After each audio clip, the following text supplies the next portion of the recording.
Henny. I'm not talking, and I'm not video.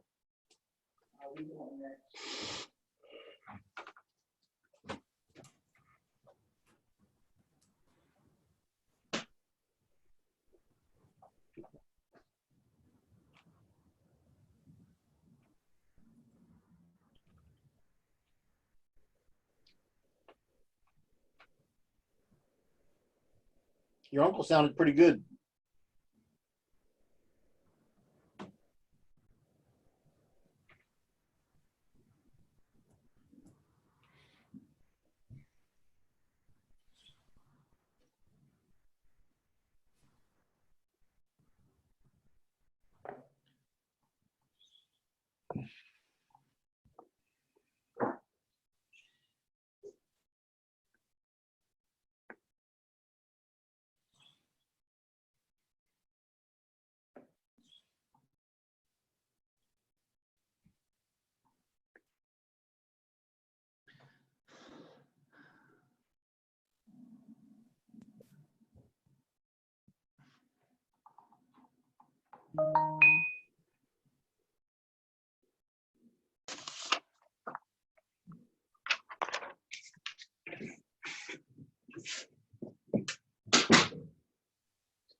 Ron, would you like me to read off who I see that's here right now? Okay, so right now I have yourself, Ron Clark, for this is the commission members, Joel Miller, Jim Madison, Elliot Hitchcock, John Mathers, Ron Bodenson, Giselle, Peter Roos, and Joe Banofsky. So we are missing Tom Burland. And Brian. And Brian at the moment. So we could probably wait a few more minutes just in case. Yeah.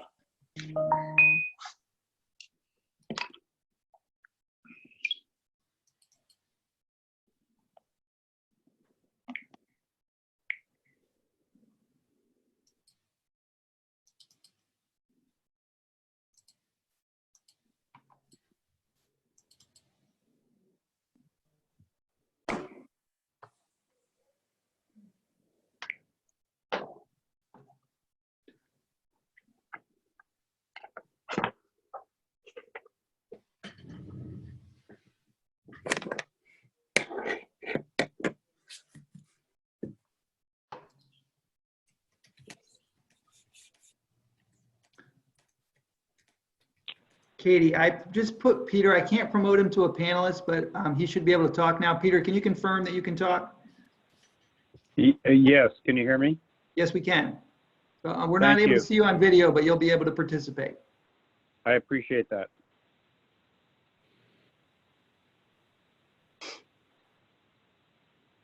And I just moved Tom Berlin over to a panelist from an attendee, so he should be popping up hopefully shortly.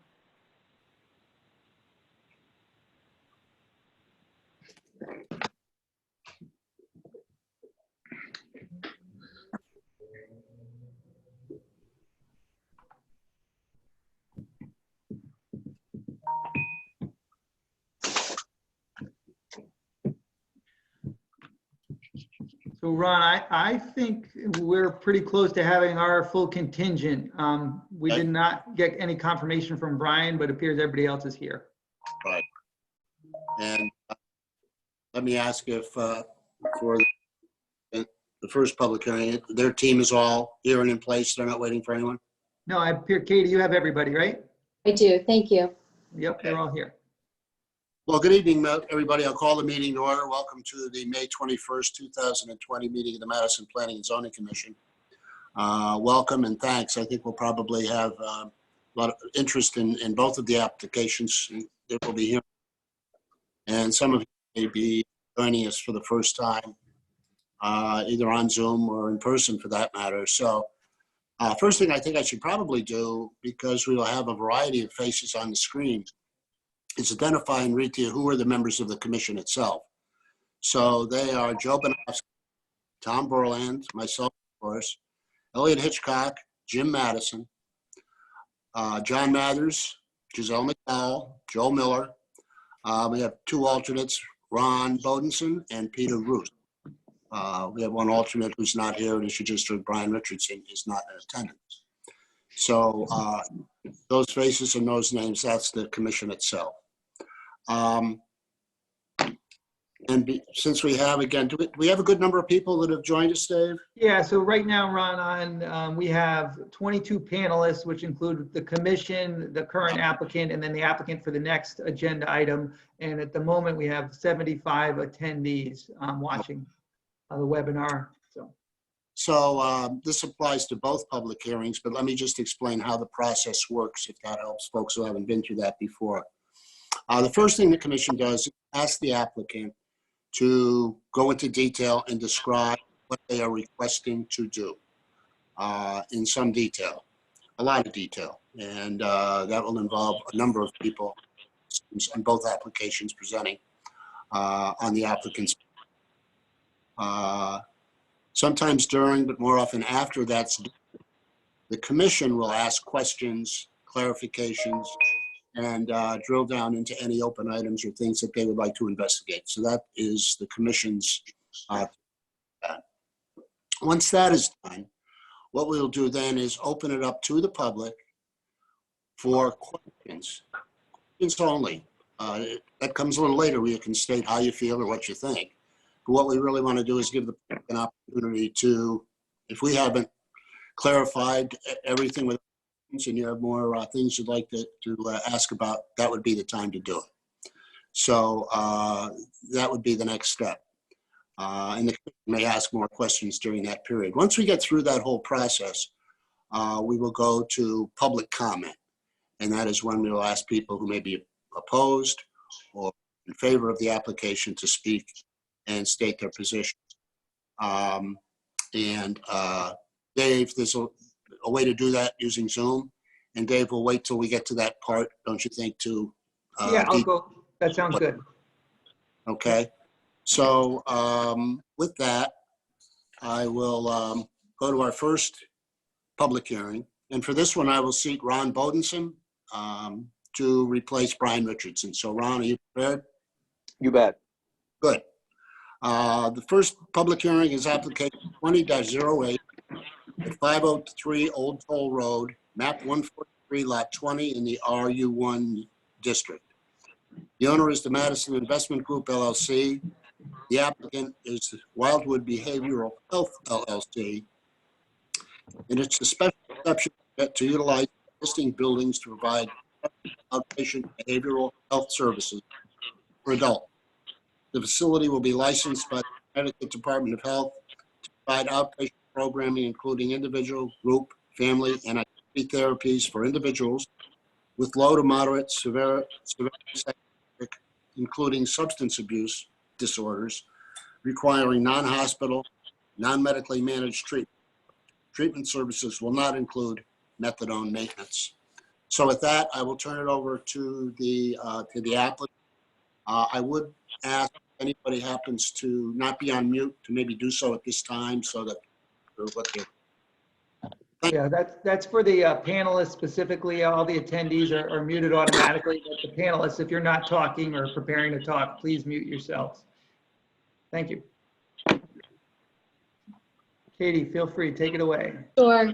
Thank you so much, members of the Madison Planning and Zoning Commission. I truly appreciate you conducting this hearing.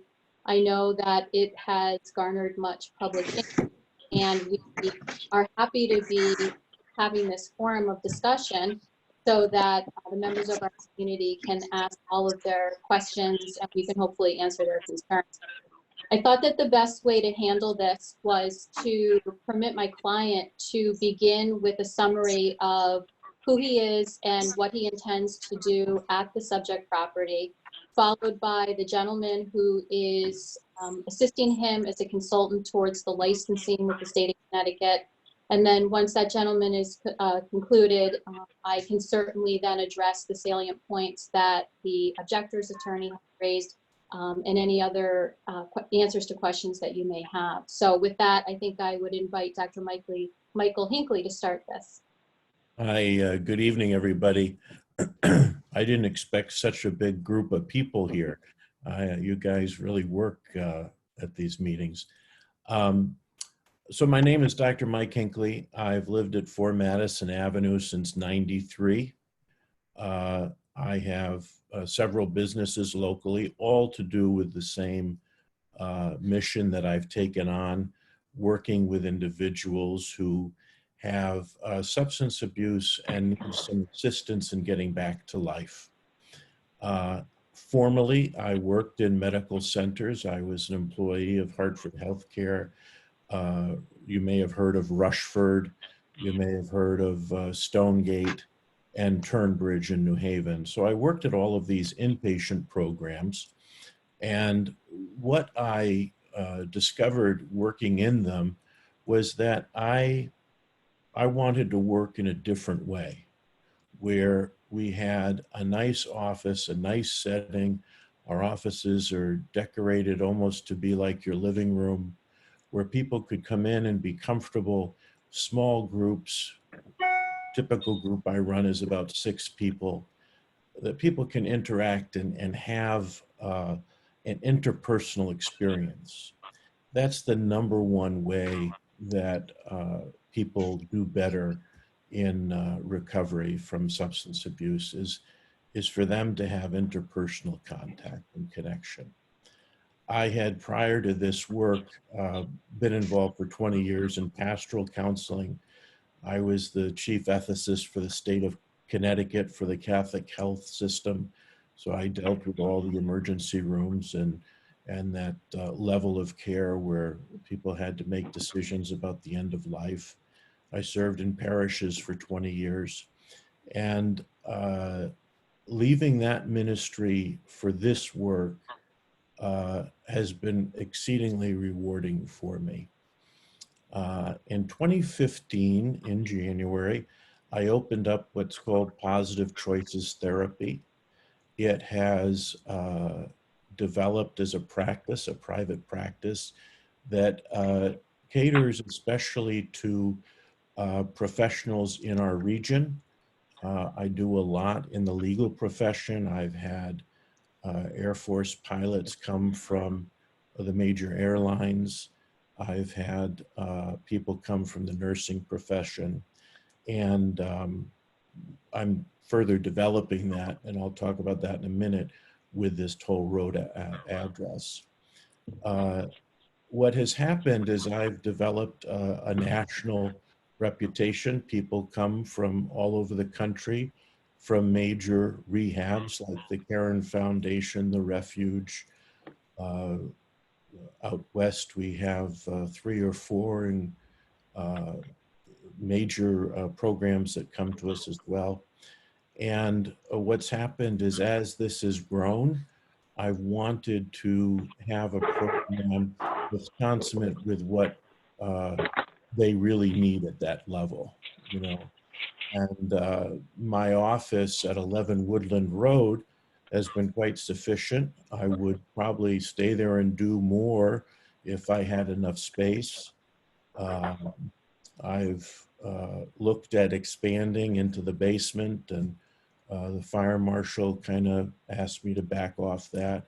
Then I looked at local office buildings, and I wasn't able to find space that was just right. And then I came across Toll Road, and there are a few things about Toll Road. It has much more space than I have, and it separates the offices into 2 separate buildings, which is ideal for me because we're opening, part of the program will be geared towards medical doctors and surgeons. And the idea is that they would be off by themselves and they wouldn't have contact with people that might be coming there who are from the academic world. We get quite a few from universities, different professors. And we'd be able to separate them in 2 buildings. The other thing is the 503 Toll Road has a barn structure that they built that is a great activity room. Part of what I do is called CBT, or there's also a version of it, DBT, where it's interacting with other people and activities in a different way. So the therapy actually might include a session where you're working with pottery, or you're doing yoga, or you're doing art of some kind, or you're doing a meditation for spiritual development. And to have a space like Toll Road is just ideal for that. So that's why I'm Dr. attracted. Hinckley, Yeah, Dr. Hinckley, if I can interrupt you for a second. Thank you very absolutely. much. Whoever is on phone 1418, I think it is, if you would mute, you keep popping up on my speaker view. I don't know who that is. Okay. That's not you, is it? Me? No, I'm a good boy. I got my. Well, no, I didn't think so. 203-313-1418. Yes, hi. Can you mute yourself, please? I will. Great. So that's kind of how I got focused in and interested in Toll Road, was the unique offerings in relationship to the work I'm doing. So it's basically, I'm attracted to it as an office. What is happening is in expanding the business and having more people coming is I'd like to move from being a private practice to being a practice that has multiple clinicians, and we can have these specialized people who would work with the pottery and the yoga, for example. The practice is about 30 presently, and I don't expect the number in the practice to expand, but what we're looking to is expand the services those people get when they come, if that makes sense. So it's not numbers that I'm hoping to increase. I'm hoping to increase quality of services. The thing that is happening is we're experiencing greater demand for what I'm doing, so that trying to make it so that my little niche of clientele, which happens to be Madison and the shoreline fundamentally, but we also have these clients that come from across the country, tend to be upper middle class, high net worth families. If someone comes from a distance, it's often a high net worth family's child, adult. By that I mean someone in their late 20s who's coming for treatment, but they haven't really started their own life yet, and they're looking to help address their addiction and move on from there. So what we'll do at the facility isn't that much different from what I'm doing in the clinical office now. It's just more space and more opportunities. And that's where the licenses come in. To have the multiple clinicians, to have the longer hours for group, that's what the licenses are for. So instead of having 4 hours of group a week, we'd be able to go up to 8, 9, and then on another level, we'd be going up to 12 hours of group a week. That if someone comes in and they need a couple of weeks of a larger number of group hours, we'll be able to provide that for them. How many people would be in the room? Well, there'd be relatively few, maybe 3 to 6. But we're able to offer that because we're a boutique service. What takes place in the rooms is exactly the same as what's happening where I am now. It's just the number of hours and the number of clinicians involved. And the number of clinicians will probably be ending up to be something like 3 or 4, and probably not all of them there at the same time. What else could I offer you? I think that's really it. It's basically the same work I've been doing. And it's basically just adding a few more clinicians and more hours to what's being offered. And that's basically what we're doing. Yeah. Can I answer? Do I answer? I don't know what I do here, David. Do I answer questions or do I mute myself? What goes on? I'll let Katie kind of referee things on your side. So Katie, you can. Okay. Sure. So I think the logical step to Dr. Hinckley's explanation is to invite Peter onto the call, and he can explain the licensure component of what Dr. Hinckley has described. Peter, I did just unmute you, so feel free to go ahead. Hi, can you hear me okay? Yes. Okay, great. Thank you for the opportunity to contribute. So I'm Peter Rockholz. I am a licensed clinical social worker. Dr. Hinckley located me, I think largely because of my reputation and experience in helping new programs get established, including navigating the required regulations and licensure requirements, but also in establishing high quality programs, particularly in Connecticut, but also in other states. I've been in the field of behavioral health for 46 years, mostly in Connecticut, 25 providing direct services, and working nationally in 30 states, helping develop similar kinds of programs. I was the Deputy Commissioner of the State Department of Mental Health and Addiction Services for 5 years under Governor Rell, where I was responsible for all substance abuse treatment services for the state of Connecticut. And in the recent years, I've found that as I've become a consultant and stopped working full time, I've been asked by a number of organizations to help establish programs very similar to what Dr. Hinckley is looking to do.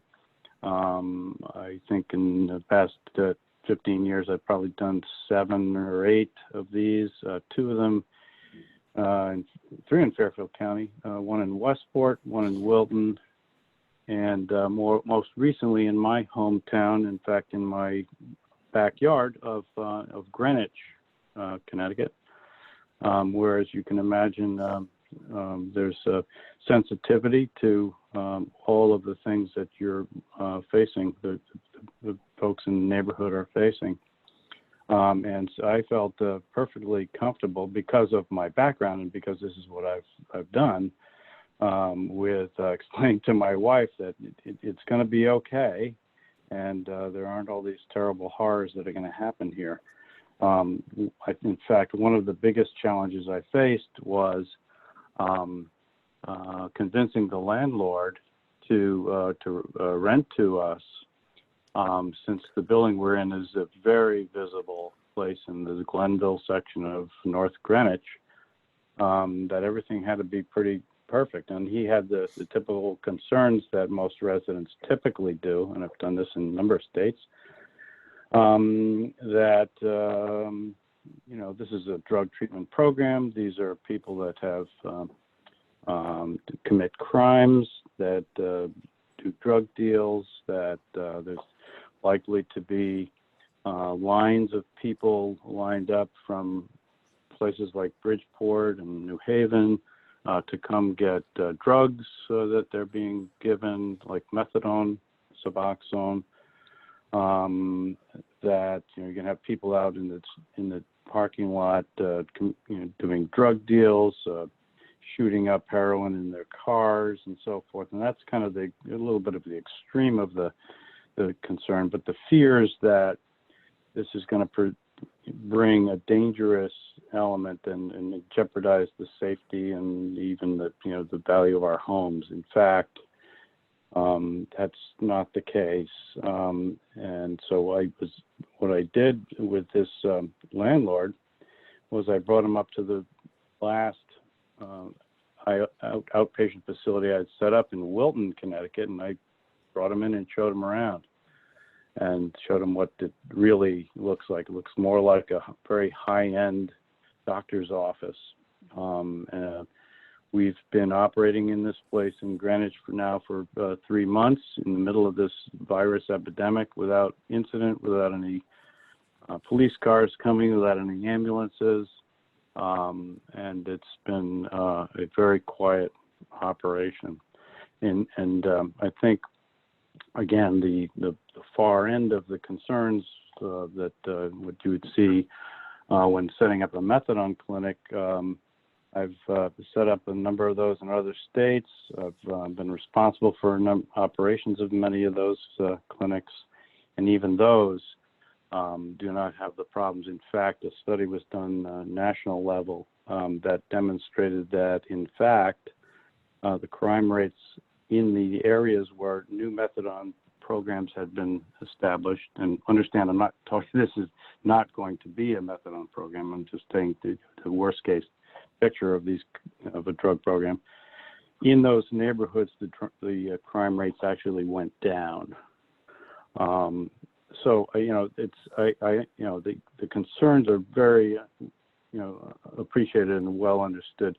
I think Dr. Hinckley described very accurately what this program would look like. I think there are other terms that have been put out, including in the certificate of need, emergency certificate of need application that I wrote and submitted to the state when there was an executive order instructing that the Office of Health Strategy could, in fact, waive the certificate requirements that we talked about intensive treatment. And I think that can be easily misunderstood as meaning more severe medical complications, withdrawal complications, the need for detox, and other complications. That is not really what's intended here. There's some language that I think I tried to clarify in a document that was submitted by Katie that kind of describes what intensive means. It just means, as Dr. Hinckley suggested, more than a single or two individual counseling sessions per week for folks, that they would involve a series of groups, psychoeducational groups, and as well as individual, but other recovery support services. And I'd be happy to elaborate on those if there are questions that apply. I think, Dr. Hinckley also touched upon the reasons why going from a group practice to what's considered by the state to be a facility is necessary. When a group practice is providing services to a group of people who collectively are primarily there because of their alcohol or drug problems, it then comes in under a statute that the state has that requires that such an entity, if that's what it's doing, it needs to become licensed. It's also necessary to become licensed when a practice such as this recognizes the need for its clients to have more rigorous or intensive counseling programs of services, such as the intensive outpatient program does. That also requires to be licensed, and when insurance companies reimburse for that service, they also require the license. I think there's also greater protections for the public when such an entity is licensed by the state of Connecticut, because there's recourse for when there's less than top quality service being provided, when there are incidents, when things just are not going right, that there's the opportunity for those to be reported to the state. And then I think down the road, Dr. Hinckley and I discussed the possibility of this outpatient facility becoming accredited by the Joint Commission, which is kind of the gold seal of any kind of health care service, and that provides even another level of assurance of the top quality. Frankly, I wouldn't be involved in this if it weren't the best quality and safety that could be provided, because I have a reputation to protect. So I'll just leave that, and if I can certainly answer any questions. Thank you, Peter. I thank both of you, Dr. Hinckley and Peter, for elaborating on both the use of the property, the programming involved, the licensing requirements. My impression is that based upon the number of emails that I was able to review and the correspondence that I did receive from the 23 objectors who are represented by counsel, it's clear that there were a number of misconceptions that perhaps are still in play. But I'm certainly hoping that all of you, including those people who are listening, have a clear and better understanding of what the goal of the program is meant to be. My role here really is beyond my client explaining what the intended use is that we have an application before us, and I want to make sure that I answer questions and certainly explain how this fits into your zoning, and also what particular salient point of your zoning perhaps we can categorize this in. And I certainly want to thank Dave Anderson for trying to assist all of us in regards to this. And certainly when the regulations were written and definitions are put together, businesses are always evolving. So I think this is one of those cases, and I hope that certainly you'll take into consideration all of what Dr. Hinckley and Peter have explained to you. So I think two housekeeping matters, and I think they're important issues, and I appreciate the fact that counsel for the objectors has these issues. First and foremost, Wildwood Behavioral Health LLC is in fact currently a validly formed LLC. Unfortunately, and I can say this to Dr. Hinckley, when he himself is a layperson, filed the LLC in March of this calendar year. He did so through the portal, and unfortunately, when he did so, he did not correctly go through all of the particular links in order to make it, let's just say, recognized. So I understand the objection, and I understand the technical one, but I hope that's not held against my client. We certainly have arguments in law that perhaps maybe it's a de facto, but again, for all intents and purposes, and in all of my dialogues with Attorney Florentine, who represents the landlord, and the agent, Kirsten Adams, Dr. Hinckley has held himself out as the operator, the member manager of Wildwood Behavioral Health LLC. So certainly we're not trying to pull a fast one here, and I did append to the recent materials today the certificate of legal existence. So I hope that clarifies that issue for all of you. Secondly, I think that given COVID, and we've all been challenged with this, there is a lack of ability of sorts to procure documents that one would ordinarily attach to the application. I did go through with Mr. Anderson originally what documents perhaps were available to me, which were not. He was kind enough to provide me an abutters list. I was able to update that to some extent, send out the required notice. We also did the signage. I hope that is all to your satisfaction. But in terms of trying to omit information in order to confuse the issue or not disclose adequately, I think first and foremost, there was a slew of information that was not available to me through the public offices. But second and more importantly, this is not a new development. This is not a redevelopment of an existing site with improvements. I believe in the application, there's an appended statement that indicates that any modifications are only intended to be towards the internal structure and perhaps to afford further confidentiality or to comply with HIPAA. So again, no intent to deceive, no intent to try to circumvent a process that we respect, but we understand that during COVID, there are limitations. Another issue that has been raised, and I wanted to address it, is that my client has no current intent on purchasing this property. There is an option agreement that is in place towards the lease of the property with the landlord, and that is the option agreement in play. And so the landlord has afforded my client a period of time to pursue both this process and the licensure process.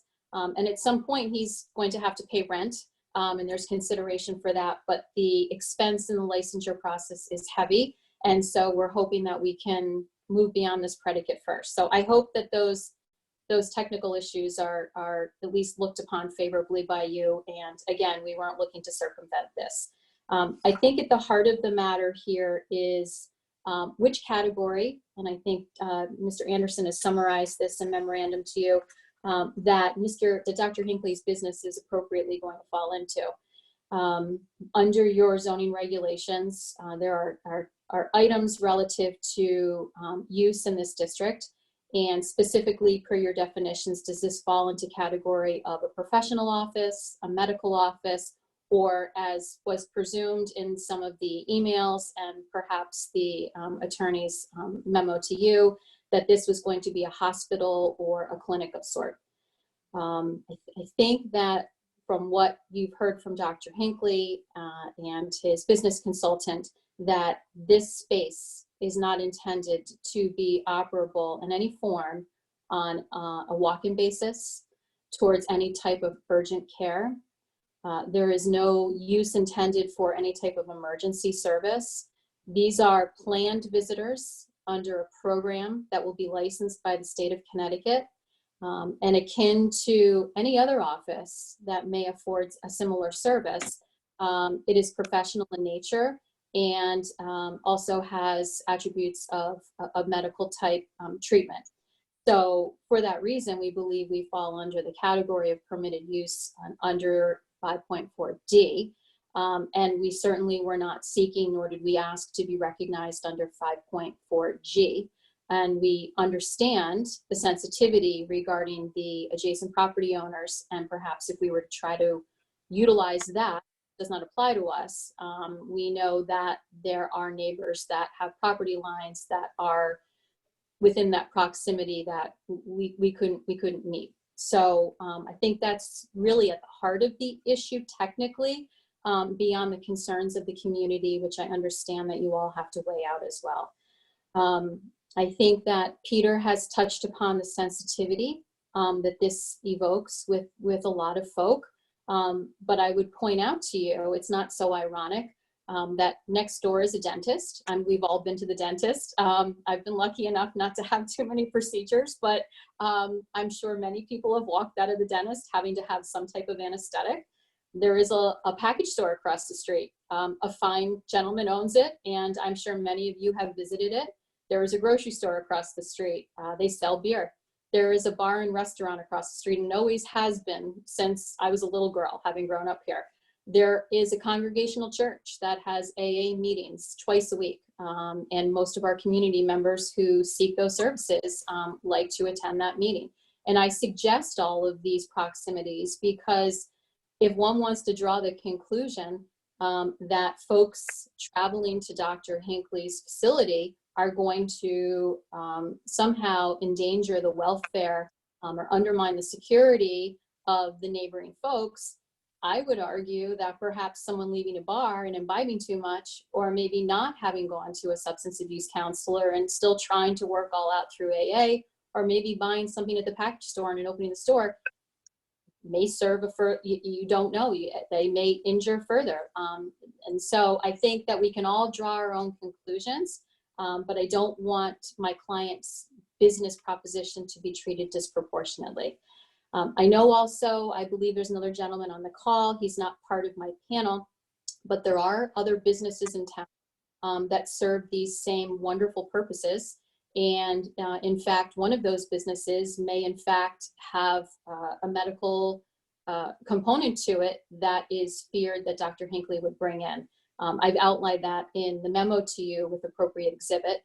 I don't want to characterize the business for each of those entities. I would certainly like them to speak for themselves. But again, I don't want there to be a disproportionate viewpoint of my client's business and his proposition as compared to theirs.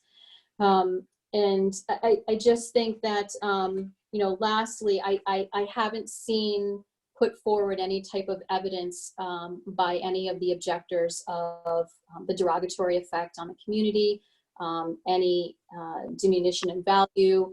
I don't see any study attached that would claim and on any factual basis that there would be more traffic.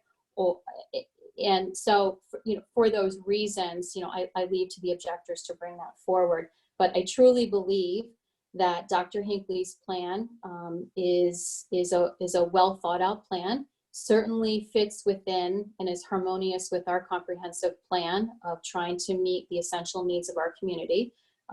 We live in an era and certainly have been hit most recently with the pandemic, and we're all feeling stress. And I think all of us on this call and on this panel know somebody who suffers, maybe silently, but certainly there's a burgeoning need for facilities and folks like Dr. Hinckley to provide these services to our community members. So I hope that everyone thinks about that with sensitivity and compassion and understands that we're not trying to bring something into the community that is going to have a derogatory effect. We believe it's going to be harmonious and complementary to the services that do currently exist here. Yeah. Thank you. Thank you, Katie and Dr. and Peter. Thank you for that.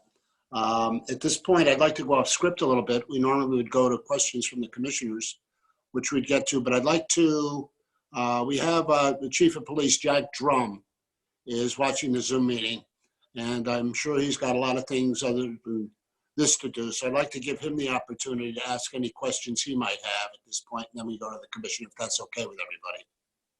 Anybody have a problem? No, Dr. Hinckley, you might want to unmute your microphone. Boy, am I about to get it?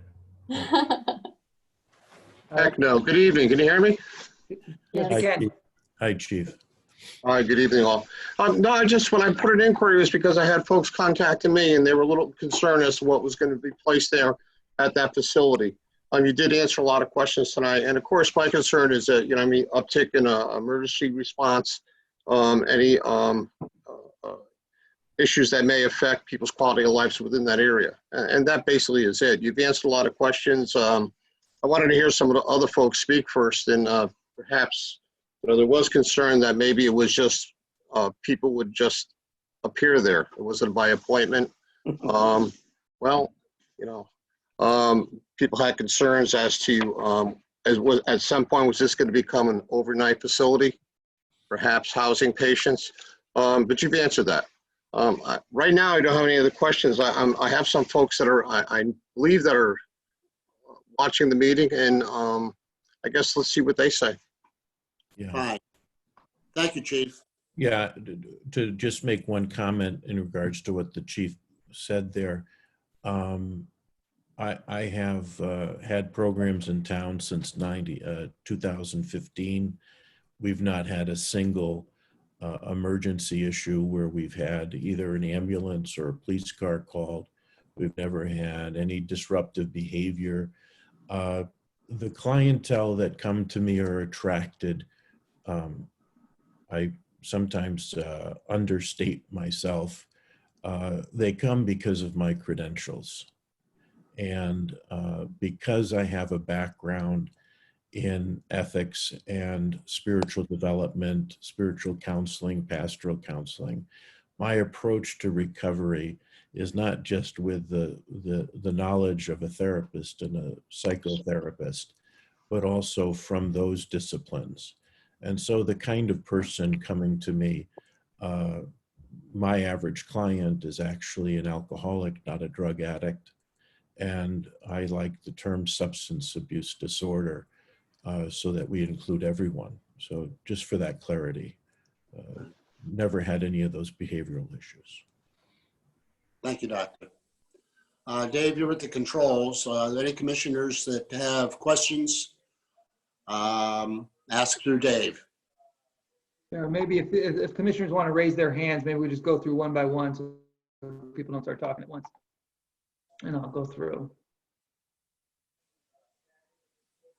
Yeah, Joel, why don't you go ahead?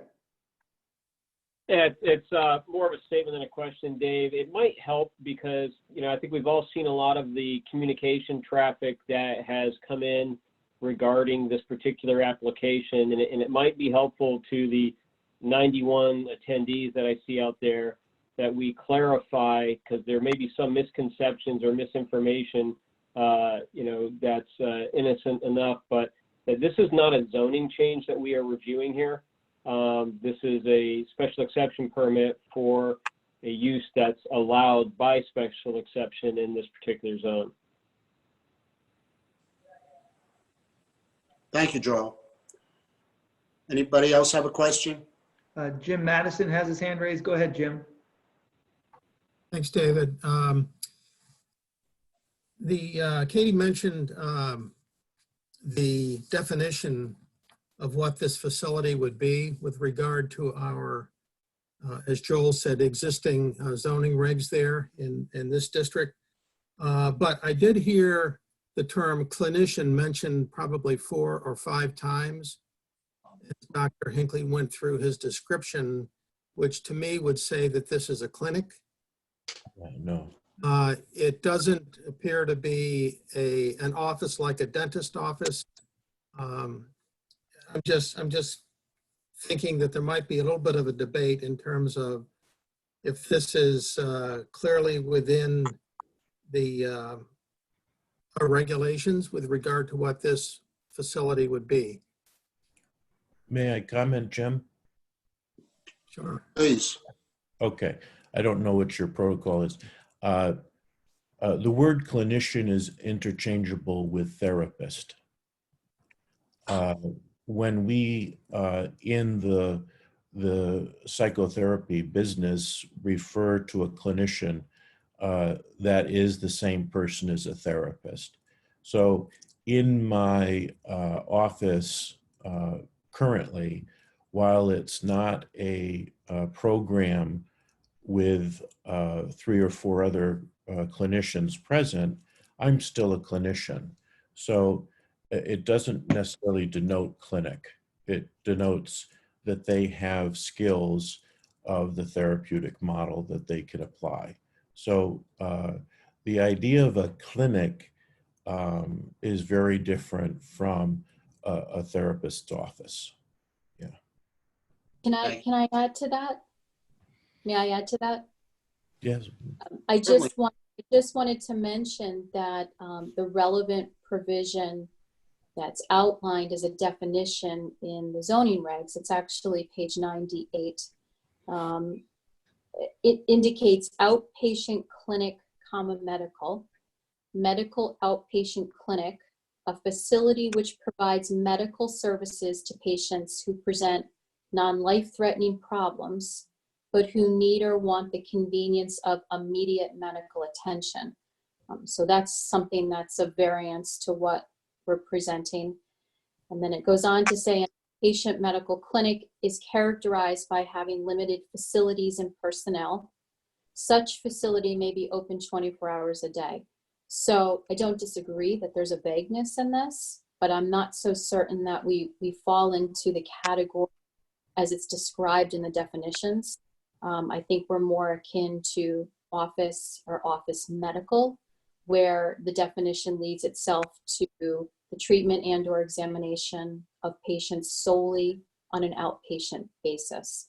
I just add that just towards our vantage point on this. I'm certain that others may argue otherwise, but again, the novelty of this business and the newness of it, I think, leads itself to perhaps, maybe a reevaluation of what these definitions are and how they may change over time. Thank you, Katie. Yes. I have a question. The hours of operation, what's anticipated if you were to move in there? Well, there are some variables right now. If I was to base it on the work we're doing right now, the bulk of the hours are Monday to Thursday in the morning before lunch. Now, is there a possibility of having evening hours? Yes, we have clients who work during the day and have to come after work. So I would anticipate, like I do have now, some clients who come see me at 7 o'clock at night because that's when they get home and are available. But I would think the bulk of clients would end up being earlier in the day. Thank you. Yes. Hands, anyone else? That lull in the action, what I'll do at this point is we'll get to turn it over for members of the public who have any questions. But as Dave asked earlier, I believe a large number of the folks who are on here and interested in this are represented by Attorney Rickman. So maybe we should let Attorney Rickman start it off, if that's okay. Yeah, I'll do that. And then after Attorney Rickman speaks, if folks want to raise their hand, and then we can go through them sequentially. And if there's anyone that wishes to speak on this application that's dialed in by phone, you don't have an ability to raise your hand, but you can dial *9, and that will raise your hand that we can see. And then I can unmute you. I'll just read your telephone number. But as I stated, we'll start with Attorney Rickman. Let me just get to him here. And I will state again, this is the point where we're asking questions, not taking positions. Attorney Rickman. Hold on one second, Ron. Can you hear me?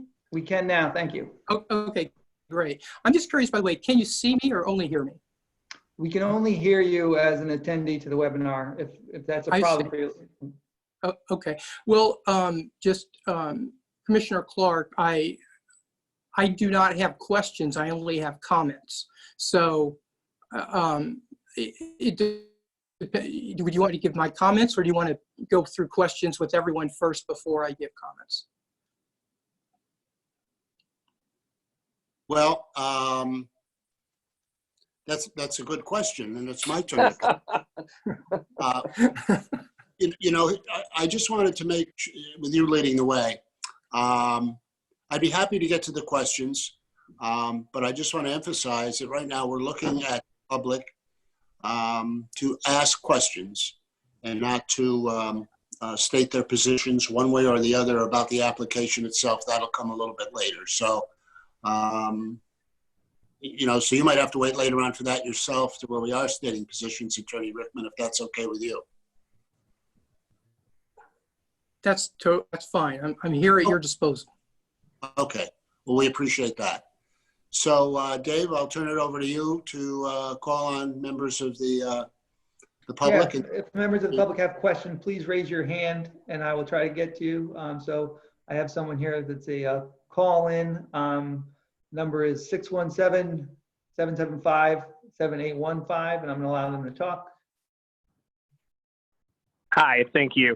My name is Dan Orwick, and I'm among the group represented by Mr. Rickman. I did have a question from the information this evening. In the discussion of the property and why it was attractive, there was a comment that one building would be used for clinicians and another would be used for more specific medical purposes, and the phrase surgeon was used, which I found out of place for what we're talking about. So if we could have some clarification as to who would be in that second building, I would appreciate it.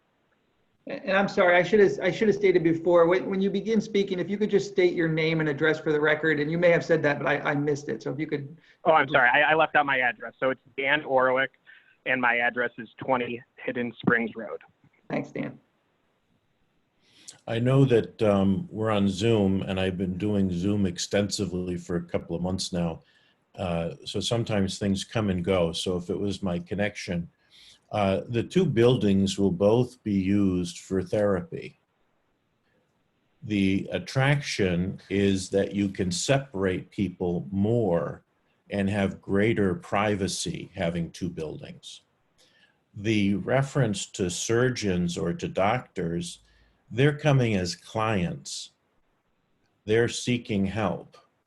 And they may come from local hospitals, local practices, or given the reputation we've developed, they're coming from across the country, and they're coming for treatment, and they're looking for a very private, quiet place to have the treatment.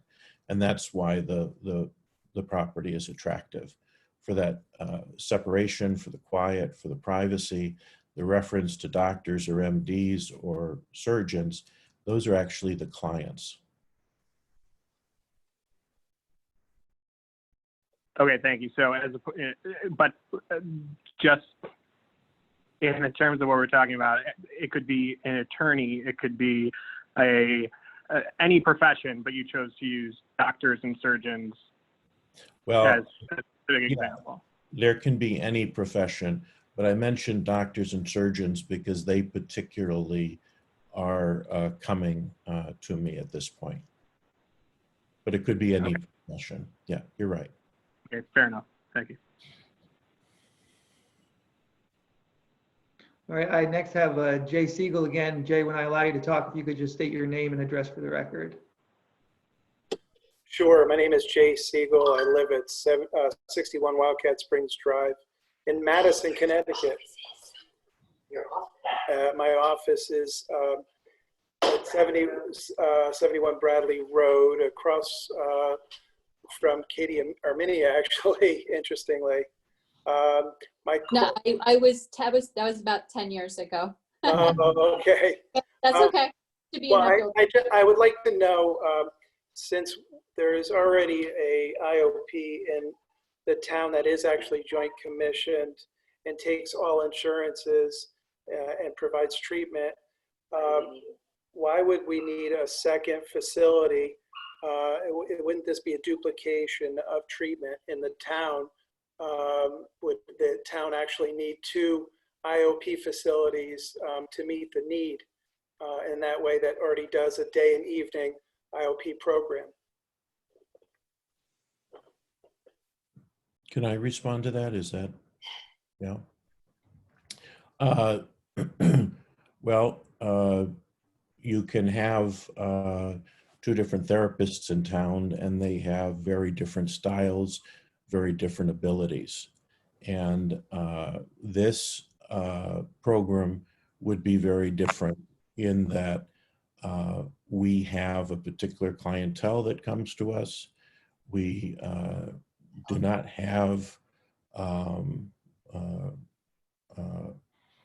a reputation other than being very into the spiritual development, the sensitivity to the whole person, mind. Sorry, I'm confused.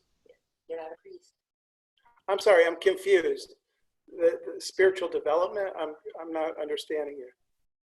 Well, if I could, Jay, we understand that if you're going to deal with a human person with addiction, you must care for the mind, body, and spirit.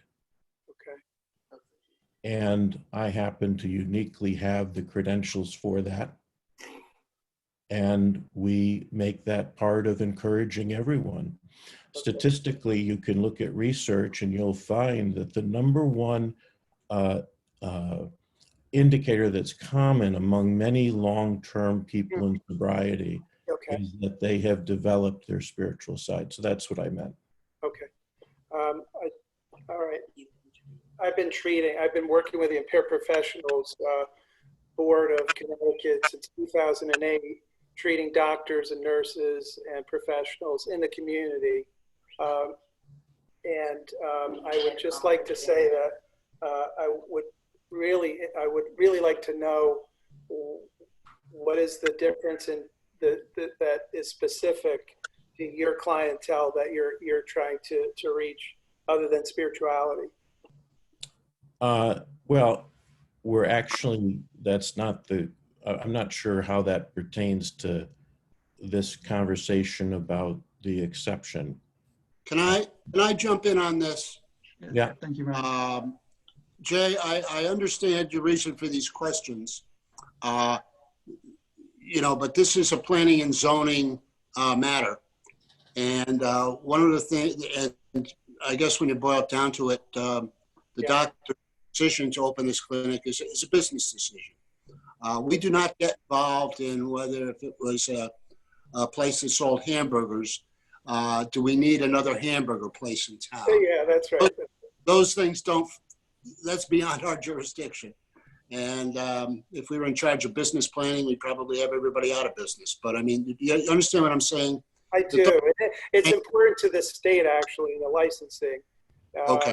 not to overpopulate the demographics with the duplication of treatment care. And that way. That may be an raised with the state application, but it's not That's right. good, bad, or indifferent germane to what we have the authority to talk about or act upon, if you understand, and I appreciate it if you do. Yes, sir. Thank you. Thank you. All right, I have next is C. Balkin.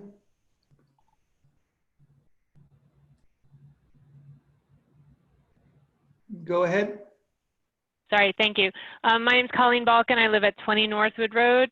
I just wanted to just get more clarity on the idea that the hours that they're typically in the morning, Monday through Thursday, but is there any restriction that we can have on that there wouldn't be weekend activity or that there wouldn't be evening activity past a certain time of evening?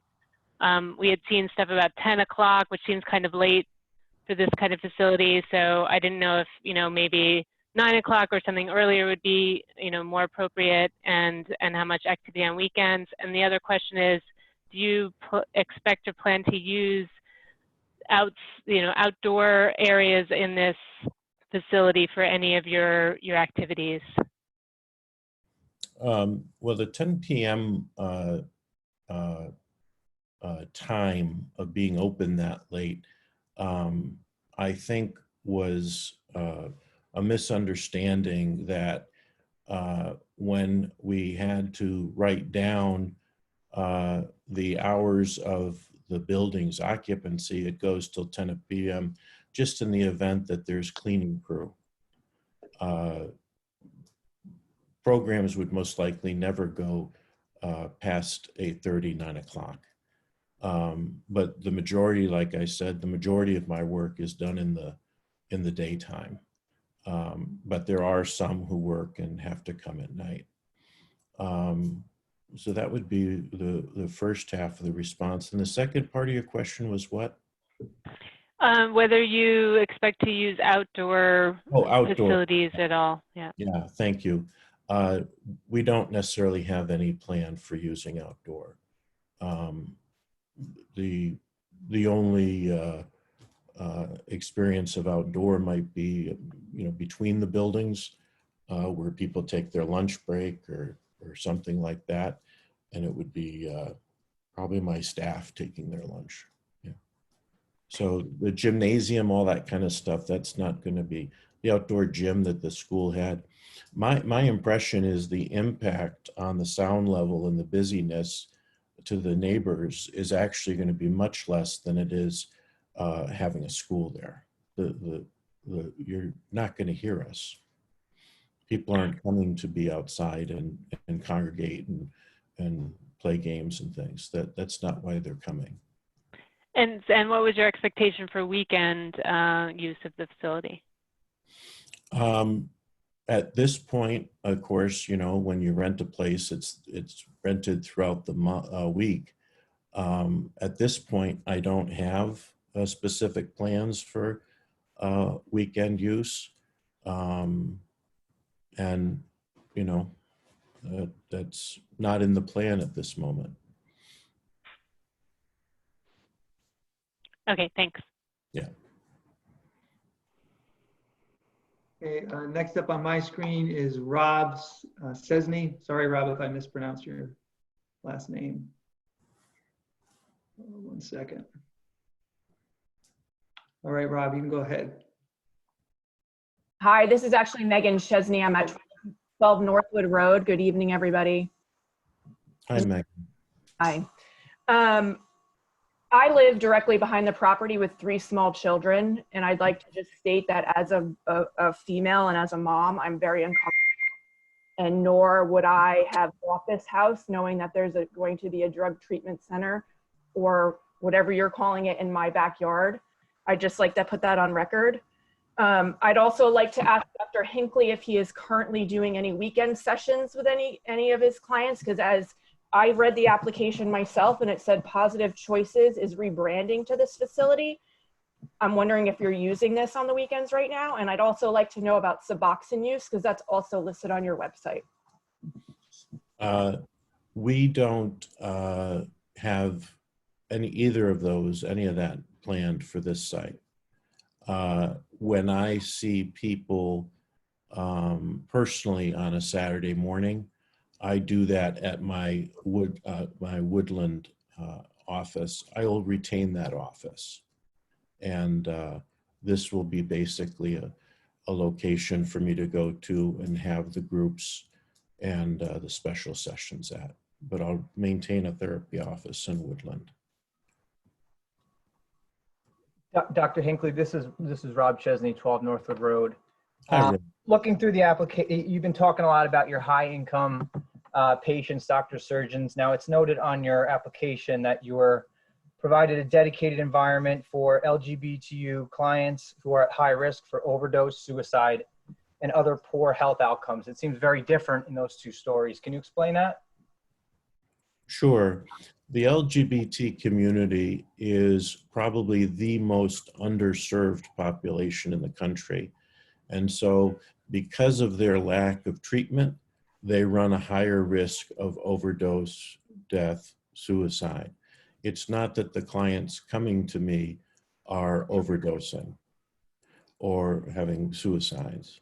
That's not the case. It's the case that I do treat LGBT people, as many therapists do, and that population, LGBT, are at a higher risk of all those things. That's what that means.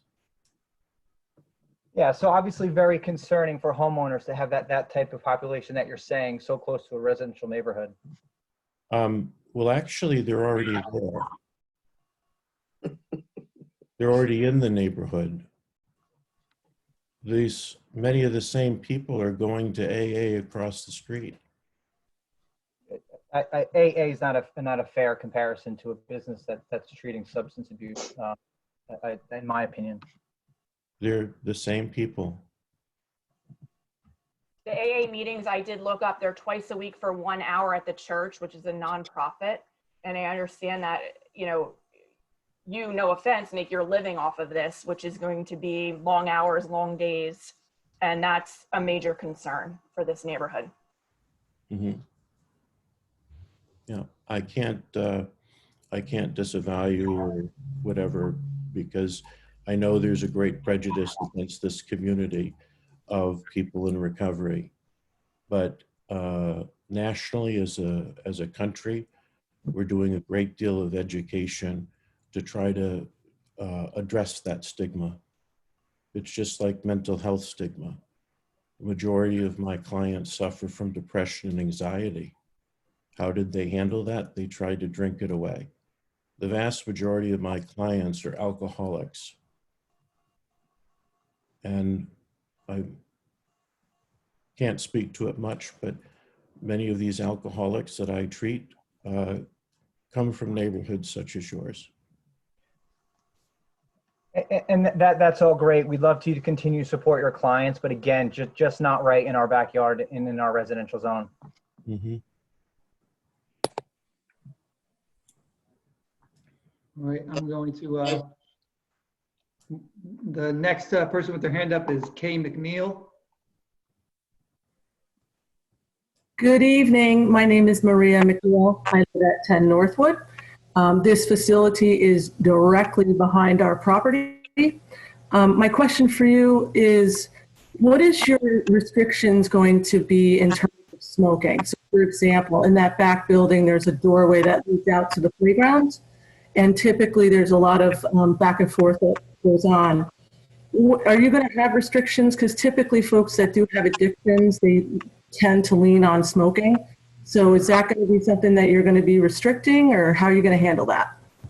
I'm not familiar with what you're referring to as the activity at the back door. What was happening there? So the children would come back and forth in the playground in the back building. Uh-huh. So that's, if there's a lunchroom back there. So I don't know if that's something you're going to be leveraging for your facility, but we just want to understand who's going to be back there. Or is there going to be activities back there? Because again, it's directly in my backyard. Probably a few. The back area of the property, we don't have any particular plans of using that. The clients come, they have their sessions indoors, and they tend to leave. We're not engaging them in social activities in the backyard. That's not what we would be doing. Okay, I guess my concern is the loitering and potential socialization happening in the back and smoking. Obviously, that would directly impact our property. Yeah, no one would want that, and I wouldn't want that either. The loiter back there is not what we would want. We want people out front if they're going to be going to their car or whatnot. But the majority of the time that a person comes to the program will be indoors. But no, loitering in the back of a building is something that we would greatly discourage. Will you be restricting smoking on the premises? We would probably have a designated area for smoking. And I would I would probably expect that to be in an area away from the building, which would mean probably down the driveway or in that area, because we want it not to affect other people. Part of our program is wellness, and we do encourage the cessation of smoking. But there are people who do smoke. I can't argue that.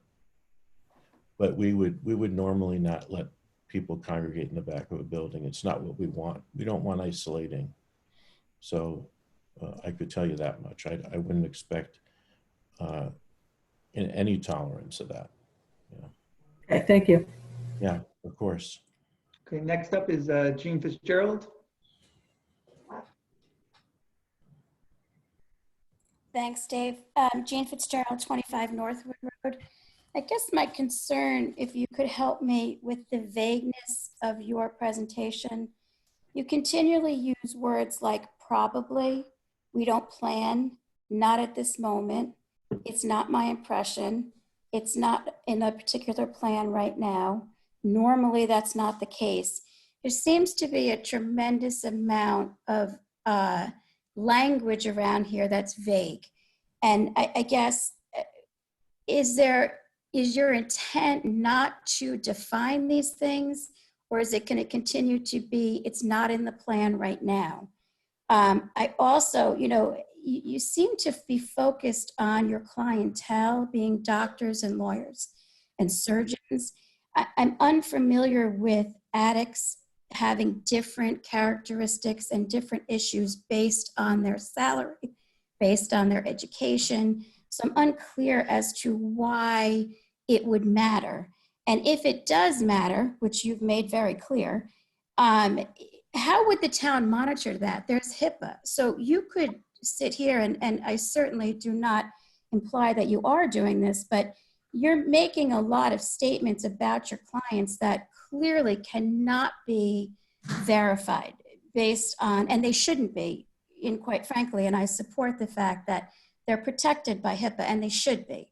So yeah. I guess when you use the defense that these are your clientels, there would be no way for the town to monitor that, nor should they be able to. But right. Again, it leaves a lot of questions. This whole presentation has left a lot of questions in my mind, because nothing seems to be exact. Nothing seems to be, we will not allow this, when are you going to have your hours? Well, it's not my intent, and I usually have my hours in the morning, but quite frankly, when you look at what you've asked for, you would have the opportunities to run that business till 10 o'clock at night. So I guess I'm asking, will there be more definition around these things, or is the vagueness, and I go back to the attorney's comments earlier, these are, it could be defined differently. People may look at this differently. There just seems to be so much vagueness, to your own admission, that I'm not sure how we can, as a community, understand. And my question's to Dr. Hinckley. Thank you, Katie.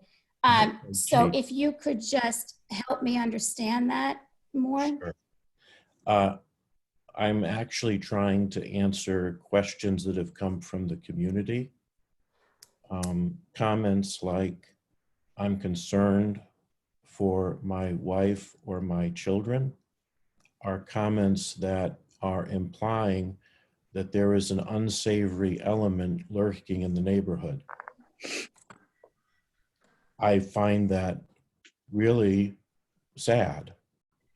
Right, and again, that's not my question, Dr. Hinckley. I'm asking allow me you to, if allow you me could to speak, Jim. define the Allow me all to finish. big Allow me to finish. presented today. That's what I'm responding to, is those kinds of biases I'm responsive to, and the fact that those are not my clients. That's what I was trying to say by that. By being vague, well, I don't even have a rental agreement on the property as yet. Specific rules about what's happening at the back door are kind of hard to form already because I don't have the property.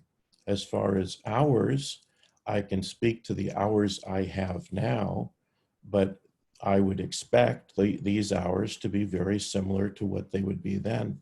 I don't have a solid locked in what every appointment is going to be allowed to be. So I guess I'm sure you can understand then from the community's position, if this is permitted at this point, then what would be our assurance that these concerns about the operation of hours would not become, because you would be granted them at this as a blanket statement, it would be difficult for us to understand then what we would be able to expect from this. You know, you're asking for the exemption, so I'm asking how we would know. Well, I think the hours of operation, I may be wrong, are not part of the exception that we're applying here for. Right, and I think they are, and I think that's where it says till 10 o'clock at night, or the weekend, I think, and that's what an earlier person had asked. I'm going to ask Katie and maybe David to comment because I'm not quite sure that's accurate. Yeah, I guess I'll try to answer from the town's perspective. So with a special exception permit application, the commission has to evaluate the proposal on a site-specific basis. They do have an ability to place conditions on an application if they felt appropriate. So in the past, there have been conditions placed on hours of operation. I'm not suggesting that's, something, I'm not taking an opinion on it either way, but that has been done historically. So that's fair. Thank you. I just wanted to add to that, yes, certainly we are open to this commission considering any conditions that may be applicable and may serve the public interest. I believe the 10 o'clock confusion, and I understand it. There is a portion of the application that requires the applicant to state its intended signage. And I think that your concern is well stated, that it's hard to you don't know exactly what the business plan is going to be, but the issue is that it's somewhat the cart before the horse. We're trying to determine whether or not we can even have a business operation here so that then we can more appropriately formulate what the sign's going to look like, what the lighting's going to look like, what the hours are. So this is all wonderful conversation. The 10 o'clock was tied into my original question of Dr. Hinckley when I put together the signage portion of the application. And I asked him, if we were to have a sign, how long do you think it would need to be lit for at night? So it wasn't intended to create a business hour opportunity, but again, the commission can certainly consider. Correct. Yes, and I understand that, Katie, and I definitely understand that it needs to be in there. But again, understand from the committee's point and the neighborhood, once that's in there, you have the opportunity to use those hours. So I guess that's my concern. But thank you for clarifying that. Yes, I'm done, Dave. Thank you.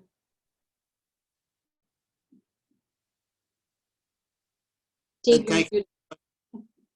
If I could speak for a moment, I had two things. Number one, I know you're trying to be diplomatic, and I understand some of these answers, but for example, to go back to the last question, they're talking about the smoking area, you know, it probably will be in the front. You know, I think at some point it would be helpful for your case to be a little more, make more of a commitment as to what your plan will be, rather than, you know, it might be. But that's just a suggestion. The second, but that's all. But it's obvious to me that we are not going to get through this hearing tonight. And I'd like to do, and I'll ask the commission at 8:45 in about 25 minutes to possibly table the application, continue the public hearing, because we have another applicant waiting in the wings who deserves to have tonight as well. And I don't see any way we're going to get through this whole application anyway this evening. So with that in mind, I'd like to pass it back to Dave to get some more questions. Yeah, so Ron, we have two first-time speakers and then two folks that have already asked questions. So what I'd maybe suggest we try to do is those folks that have not spoken yet, give an opportunity to speak. And then before anybody repeats, maybe we should go back to Attorney Rickman to allow him to speak this evening. Does that sound fair to you? It sure does, Dave. That's a good suggestion. Thanks. Okay, so Mike Catalano, you're up. Hi, I'm Mike Catalano from 4 Northwood Road.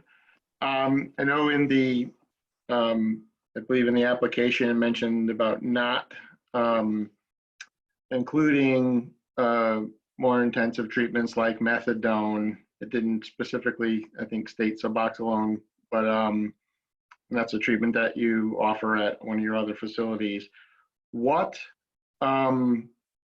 would really prevent you from expanding the scope of the treatments that you offer on the property once the special exception permit's been granted? Well, yeah, there should be a clarification there. I'm not involved in the distribution of methadone. I am not involved in the distribution of Suboxone. I think what you're referring to is someone misunderstood the website that says that I will allow a client to come here getting off of Suboxone.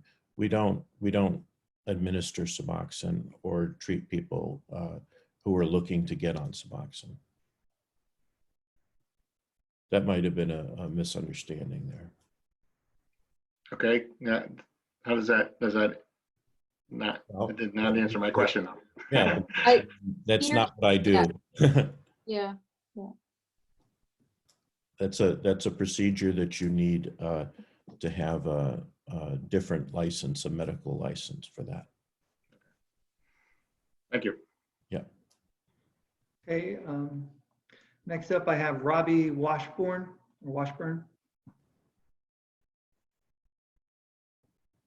Go ahead, Robbie. Hi, can you hear me? This is Jen Washburn. Yes, we can. Okay, that was not Robbie Washburn. He's my son. So I just want to say that. Sorry, guys. I'm on his computer. First time Zoomer, so that's what happened. Sorry.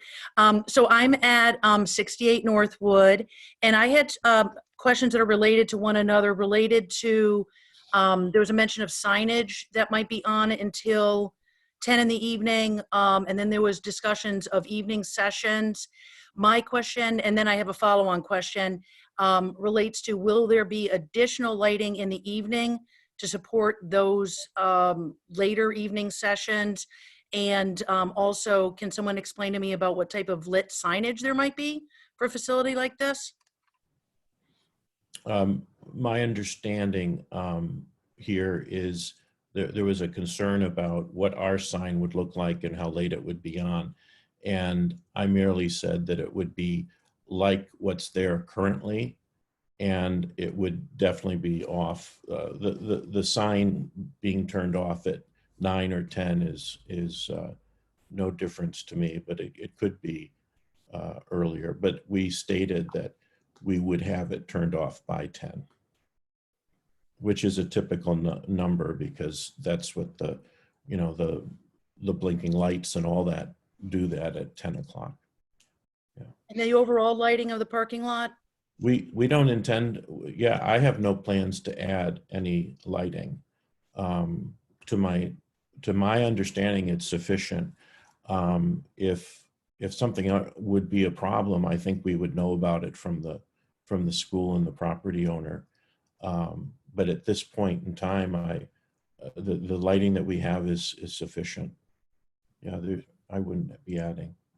My follow-on question has to do with, are cars allowed overnight in the parking lot? Because currently, from a safety and security perspective, with the current hours, that parking lot remains vacant, free of cars, free of people that might be in those cars. How would that be maintained, that there would be no cars parking there overnight, which would allow the police to, of course, observe if there was a suspicious vehicle? Yeah, well, that's an absolute for a therapy office. There's no one that's allowed to have an overnight car. We don't allow property remain on the office site. Yeah. So if there was a car there, just for the community to know, if there was a car there, we'd want to notify someone because they should be removed. Yeah. Thank you. Yes. And Ron, we have one new speaker with their hand up, Jack Wagner. Go ahead, Jack.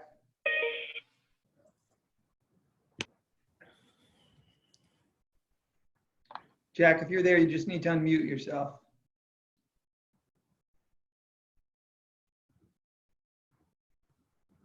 Okay. So I think what I'll do, Ron, if it makes sense to you, is maybe return to Attorney Rickman. Does that make sense to you? I think it does, and Okay. then we'll go from there. But I think I would like to, call a halt around 8:45. But we'll see Okay. how we're doing. Okay, Attorney Rickman, you're unmuted and able to speak.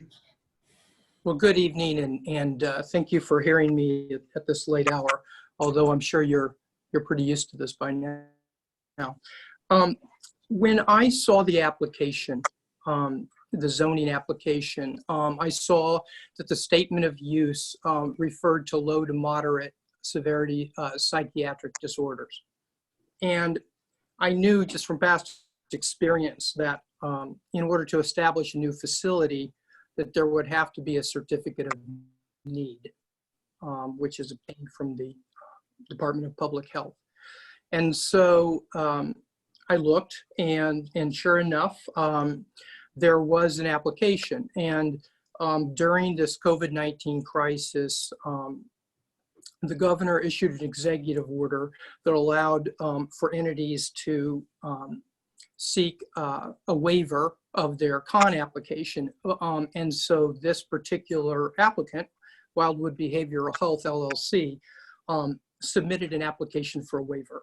And so in that application, it's required to state with specificity what it's going to do. And I think that the comments so far, the questions so far about the vagueness are very well taken. But I don't think that the true intended use is vague at all because it's stated in a sworn statement. Now, earlier, Mr. Rockholt stated that he prepared that application and submitted it. But actually, if you look at it, it's Exhibit B to our objection. It's sworn to under oath by Dr. Hinckley. So it's his statements under oath. And when he is asked to specify what licenses that they will be obtaining from the Department of Public Health, what he specifies is a psychiatric outpatient clinic for adults. And so I think Commissioner Madison's earlier concerns are not only well taken, but directly on point. This is a clinic. That's what it's going to be because that's what it's going to be licensed as by the state. And I looked, and if you go on the Department of Public Health website, you'll see the licensures that can be obtained. And one of them is exactly that, psychiatric outpatient clinic for adults. Now, if this is a clinic, as he has sworn that it will be, because that's the license he's going to obtain, then I think that the relevant zoning provision is not the office provision in 5.4D, but it squarely falls under 5.4G. And the staff comments that were filed this morning make clear, and it's also clear if you read 5.4G, that if it's a clinic, it has to be 100 feet from the property line, and it's not. So I actually think that that is simply outcome determinative, and it's sort of game over with that issue. But beyond that, I got to tell you, when you go through the application that's filed with the state, these are the services that are going to be provided. It's addiction medicine, partial hospital treatment. It's to free up beds at inpatient, detox, and intensive residential facilities that offer medically necessary 24-hour treatment. It's to treat a static capacity of 12 in an intensive program and 36 outpatient clients. And it is to alleviate bed days at hospital emergency department services and specialty inpatient, including detox facilities, by offloading addiction and psychiatric patients to these partial hospital services.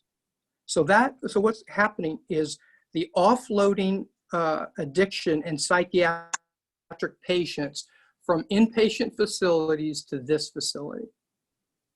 I'm just shocked at the difference between what has been represented and the vagueness that's been represented in the zoning application and what has been filed with the state. It cannot be reconciled.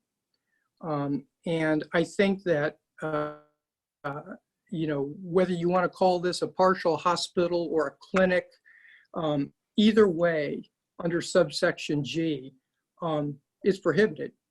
And your subsection G excludes hospitals for the mentally ill or for alcohol or drug addicts. What's being described here is, drug addicts is an old term, but the new term, is substance abuse treatment. It's the same thing. I mean, that's what's going on. It's going to be it's a clinic to treat addicts and to provide partial hospital services. And it's barred. And I think it's, frankly, appealable. So I don't see that it's even an issue of discretion, to be honest. So that's, I'm an advocate, but I mean, that's the way I see it. Now, moving beyond that, I think that the general disparity in what has been described in the zoning application and what's being represented to the state is so great that I'm just, I'm not going to accuse anybody of dishonesty, but what I said in the objection is that it's understated and there are material omissions, and that's what's going on here. And I think that all the vague answers you've heard, it points up exactly that problem. Also in the submission to the state, says it's going to be a private freestanding facility for the care and treatment of substance abuse or dependent persons. Now, the way that the zoning application is written is that is a little bit different than that. And it's, the substance abuse is sort of including substance abuse in a parenthetical. But from what I can see from what's been filed with the state, this is a substance abuse center that it just runs afoul of the provisions. Now, even if the commission decided that it had discretion, that it is a permitted use, and I just, quite honestly, when you read what they're going to do, I frankly don't see how you could try to fit this under subsection D for banks and professional offices. I mean, that's not what this is. But even if you decided you had discretion, as you've heard, we represent practically the entire subdivision, 23 of the 29 homes, and even those that didn't engage us, many of them wrote separately. So literally the entire subdivision that surrounds this, clinic is opposed to it. And you know, for legitimate reasons. There's safety reasons, there's security reasons. Now, you know, with all due respect to Ms. Arminia, she went on and on about the grocery store across the street. Well, across the street, if I look at your zoning maps, across the street is a rural shopping district. It's specifically zoned for that purpose. This is not. This is rural residential. And the current office, which is on Wildwood, there's a special section in your zoning regulations for that complex. I mean, we all go to that complex. I go to Quest to get my blood drawn next door. You know, that it's a medical, there's all kinds of medical offices there. But that's not here. And, you know, so a dentist office next door has nothing to do with what this is. And so I think that, you know, this is just totally inappropriate. Now, let's see, on the hours, there have been a lot of talk about the hours. I mean, the community is entitled to rely on the application that's filed. And the application that's filed, and I don't care whether it's in the statement of use or it's in the proposed signage section, says straight out that they're proposing their hours until 10 p.m. Okay, so this is going to be, you know, a treatment center for drugs open till 10 o'clock at night, conceivably every day of the week. I mean, it's just an unfair burden on the community, which is filled with, you know, children, elderly people. They don't want it. Now, Ms. Arminia made some statements as though were you to deny it, it would be, you know, an abuse of discretion, or, you know, she's trying to set up some kind of standard. The leading Supreme Court case in Connecticut addressing, you know, special permit applications, it is a case that we cited in our opposition, and it specifically is a situation in which residents express these exact same concerns that you've been hearing tonight. And the Supreme Court of Connecticut upheld the commission's denial of the application. And in that situation, it wasn't even a required denial. It was a discretionary situation. So, you know, I mean, Dr. Hinckley said that he's going to keep his other office. He already operates Wildwood Farms. He's got at least 2 facilities in town already. You know, I just, this does not need to be here, and I don't think it can be here. So I think that's really, you know, those are the main points that I wanted to make. Thank you, Attorney Rickman. And that might be, I would ask the applicant, but there was a lot of information that I suspect can't be answered off the top of your head, Katie. Would this be an appropriate time to continue the public hearing and allow you time to digest what Attorney Rickman said and pick it up at our next planning and zoning meeting, and then continue with the comments from the public and more questions from the commission? Sure. Sure. Let me just say 2 things. Number one, certainly Peter Rockwells is the expert in regards to the licensure, and some of the characterizations by Attorney Rickman, I don't think are accurate, and I think that those need to be heard out before we adjourn. Number 2, my client is bound in an option agreement right now, and the landlord's financial interest will be impacted, and I can't speak for them, by virtue of the continuance. So I don't want to speak for them, but I know that the longer this matter gets delayed, there's an empty property sitting up there, and the landlord is going to be without rent, and that further kicks the can down the street in regards to the time required to get licensure. So those are the detrimental impacts on our side, but we welcome comment. We wanted the public to engage with us, and Dr. Hinckley had invited that, and only one person had contacted us. So this is a wonderful opportunity, but I don't want it to become something where it's a continued meeting after meeting. And, you know, I'd like to be able to address all these issues at certainly let Peter address the issue that Attorney Rickman had made light of in regards to his argument. Well, If I want to be fair, certainly to the applicant. I also want to be fair to the applicant who is also hearing before you tonight, who undoubtedly faces the type of issues that you talk about. I'm not talking about dragging it on, but, you know, having been at these rodeos 2 times, I don't think to get a suspect that all the information and questions, if you will, that Attorney Rick raised could be answered off the top of anyone's head related to the license. I just don't see how we could get this resolved tonight. And one other, I believe we could. Yeah. A quick question I could respond to is, you know, with all respect to Attorney Rickman, you know, I'm an ethicist by nature, and so if I'm speaking vague, it's because you're talking about absolutes, and when you would talk about absolutes, that's a different thing. So I'll try not to be as professorial. But as far as the language on that exemption clause, you know, that is language very specific to the industry for those cons. And that isn't necessarily the language that you would commonly use in describing the industry, like uploading and downloading clients.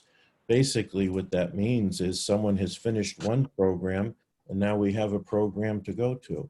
So I don't want the language of the con, which is very specific, to make this become escalated into something it's not. In no way am I understating what I'm doing.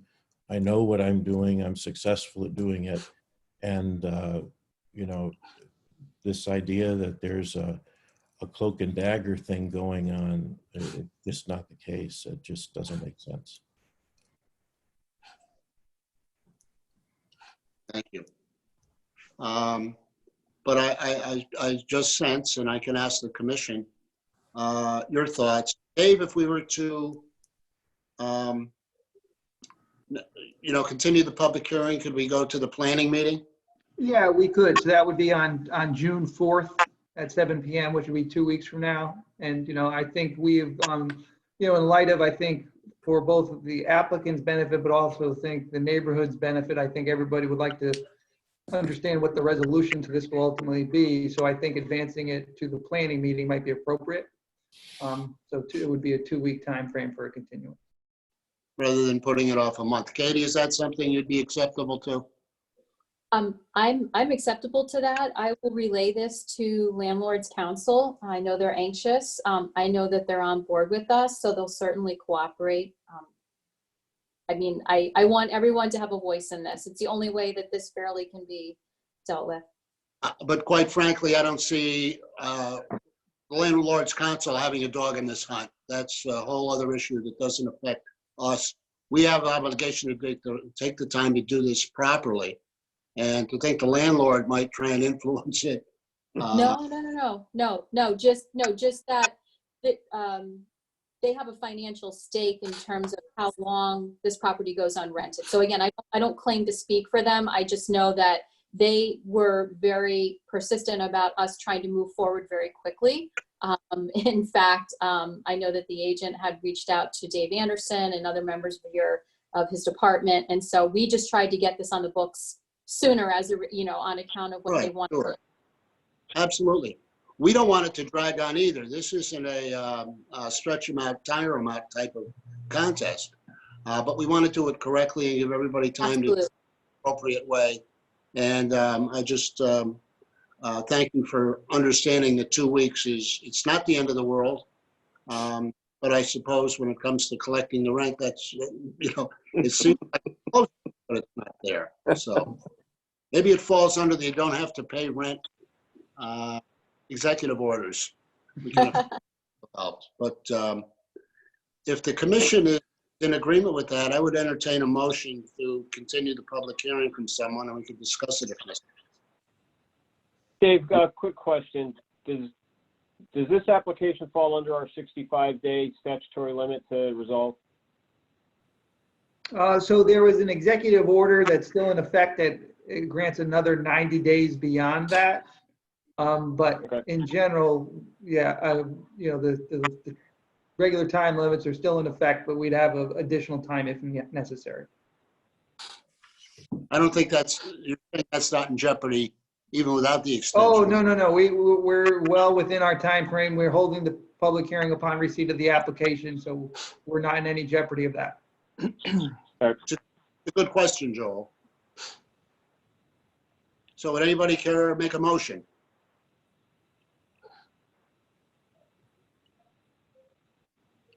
Any commissioner willing to make a motion to continue the public hearing? Commissioner Mathers, your hand raised. You're muted. So I would count that as a motion from John. I second. Yes, I'll move that we commute the public hearing to the next planning meeting in 2 weeks. I second. Any further discussion? All in favor? Aye. Aye. I want to thank you for your understanding. I know it's not what you wanted us to do, but I think it's no question the best thing to do.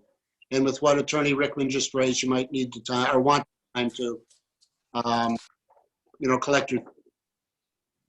So thank you very much. Thank you. Thank you very much, Ron. Thanks, David. Thank you. Thank you all. Dave, why don't I give you about 3 minutes to start fiddling around with the screens and getting the. Perfect. Yeah, if everybody from the second application panelist team could start coming on. And we'll open that in about 2 or 3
Dave, are you there? I can hear you, Duo. It's Ron Clark. Ron, can I just test out the share aspect of just while we're in? Yeah, go ahead, Joe. I am here. Go ahead. Can I just see if my share works? Yes, go for it.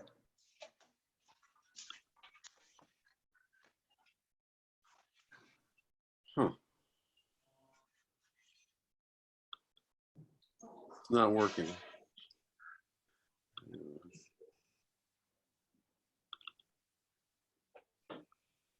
Is that on? Well, it's on. We see some color bars. That's it. Okay, great. Then I will stop sharing. Geez, I've seen that structure before. There you go.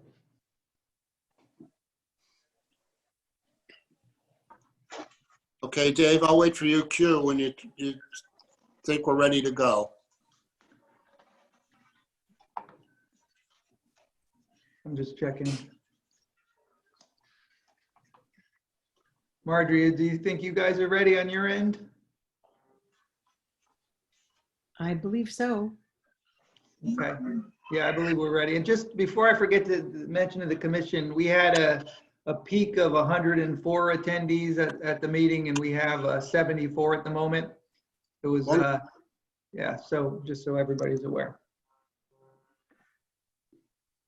So Ron, I'll let you queue up the next application. Would you like to?